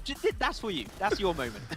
My heart and my soul. Despite it being a 3rd, 4th place, it was still FaZe's best game in the PMGC so far. I think what that finish and what that match did for us was remind us that FaZe Clan is an insanely good team. Beer11 is an insanely good player, and we got to see him finally be able to pop off and maybe, and hopefully for them, build up some confidence going into tomorrow. I mean, they still have a lot of matches left to go here. I mean, they're not in a terrible position, though they're obviously not necessarily safe at all. And that's the thing about these lobbies, right? Every team has the opportunity to pop off. Every team is extremely talented. No matter how often we see them maybe towards the bottom of the table or not scoring points, they are strong and they can completely take advantage of any mistakes you're going to make. But you know what? I mean, FaZe Clan, we'll see tomorrow, right? They're a little bit better in the overall standings, but they have a little bit more to go if they want to be safe. Though as the Infinity, I think they actually almost crested 100 points. They're extremely close to that. So we see what the teams have been able to do here. We'll remind you guys once again, there's a lot for you guys to win at home before we do, I think, get into our match rankings overall. You guys have the fan favorite vote you guys need to be doing. Your favorite players, favorite teams while voting within the game, and make sure you guys check that out, because when you do, you can get yourself some permanent pink level item rewards for yourself. And who doesn't love even more rewards? As we even have the treasure chest, the treasure box still going on for you guys at home. I don't know why I call it treasure chest. I think Kalaris has kind of tainted me in thinking about pirates all the time. Yeah. Yeah. If you guys are watching within the Esports Center or within YouTube, you guys collect these points. You can use eventually to open up and get yourself a permanent item as well. But gentlemen, I mean, I think we're going to be going into our matches. Just a quick little recap of Star Esports. Hey, I mean, again, finally able to step up. They looked completely dead, non-existent the last 2 days of Super Weekend, but they still show us that they're a very strong team coming in from Mongolia. Needed a little bit of a confidence boost, and this was not an easy game either by any stretch of the imagination. They actually were thinking of moving away from Novo over to the more eastern bridge, which they understood because of the circle that was going to be a very tricky entry point for them to get into, so they moved back into the island, back into the western bridge to try and enter it. It was a nice approach, but Jason, not quite 100 points, but we're close. And that happening over the course of these 5 games for Infinity, like their average points per game is just insanely They're almost 20. high. Yes. It's so good. I mean, And then you have so good. And then you have Team Secret at 44 with 3 matches played, DRS at 40 with 3 matches played, and you have Big Galaxy with 5, MS Chonburi with 5. I mean, you have 2 teams in the top 8 with only 3 matches played, while all the other teams here have 5. That is something to think about. Yeah, we can credit Infinity from not only some strong performances in individual games, but even across the day, a very consistent day from the SEA side. But like you pointed out, Jason, Team Secret and DRS, they do have 2 games in hand. 50 plus points behind, it's going to be difficult to catch them up. But I know how good both of those teams can be. And moving on to the second half of the standings, Max FaZe, they jumped up to 12th. I'm happy to see. Why did they have a good game when you call them out? And I don't know, man. I'm just getting depressed, I think, at the end of these broadcasts. I just always get it wrong, it seems. But even though I did not call them, I am happy, Imperium, to see FaZe actually performing well. And I am happy to potentially see them making their very first Super Weekend. But one team that might not make it in their first Super Weekend is BTR. Come on, BTR, please. I mean, there's a lot of worrying signs. And I'm sorry, I'm looking over here, but I'm looking at Nova. They have 5 matches played in 11th place with 28 points. Yeah.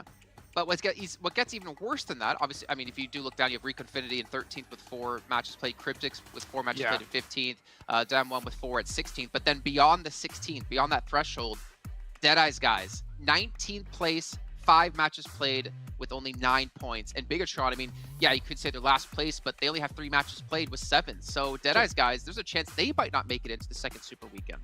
Yeah, I think what scares me for BTR is mostly not the 3 games, right? Because they are playing every single game tomorrow, which is good, and they're going to be... The thing I think there's an advantage just coming their way is that they know exactly what kind of threshold of points they've got to aim to, so they can adapt their playstyle to that. But in 3 games, only getting a total of 7 points, I've got questions like, are we going to see a repeat of week 1? Seems like that is happening again. Hopefully not. Of course, they didn't make it the first Super Weekend because of that tiebreaker between themselves and Deadeye's guys, but history tends to repeat itself, as I said earlier, right? And BTR not making it twice in a row would be a drastic fall-off that I was just not at all expecting entering this PMGC. We all know how good... Sorry, just going to say, we all know how good BTR can be, and you bring upon the 2 extra games in hand, and the points threshold. At the end of the day, they've in no way, shape, or form delivered that point threshold in terms of individual game performance. So I'm very, very scared for BTR tomorrow. Yeah, but the pressure is on for a lot of these teams, to be completely honest, trying to make it into their first or maybe their second Super Weekend. For the likes of Stigma Galaxy, looking pretty confident as well, considering they're bottom of the table in our Super Weekend points, however, towards the top of the table when it comes to our league play here in week number 2. But ladies and gentlemen, that's going to round out our show. We are going to be back tomorrow, of course, with our second and final day of league play here in week 2. It's at the same time, the exact same place, and we'll see you guys tomorrow for some more PUBG Mobile action. PUBG Mobile fans around the world, welcome to the 2021 PUBG Mobile Global Championship. To the top teams across all regions, we have a message for you. The Middle East, you have proven your worth. Now, make your formidable debut on the PMGC stage. South Korea, forget the past. This year, show the world you've ascended. Remind the world of South Korea's raw talent. Japan, you came so close last year. But what doesn't kill you only makes you stronger. Bring it back better than ever. The Americans, you're the alpha dogs that dominated the West. Now, lead the pack on the world stage. Southeast Asia, you took down so many strong teams on your journey to the top. It's time for a comeback on the global stage. Europe, it's now or never. Push your limits and surprise us all. This is the moment to create your legacy. South Asia, you were the dark horse of 2020. Amaze those who would underestimate you again. China, you carry the crown of last year's PMGC. Now, with everyone's eyes on you once more, can you secure back-to-back victories? PMGC needs a champion. The world needs a champion. Who will stand victorious in the end? Who will be next to glory?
Bye.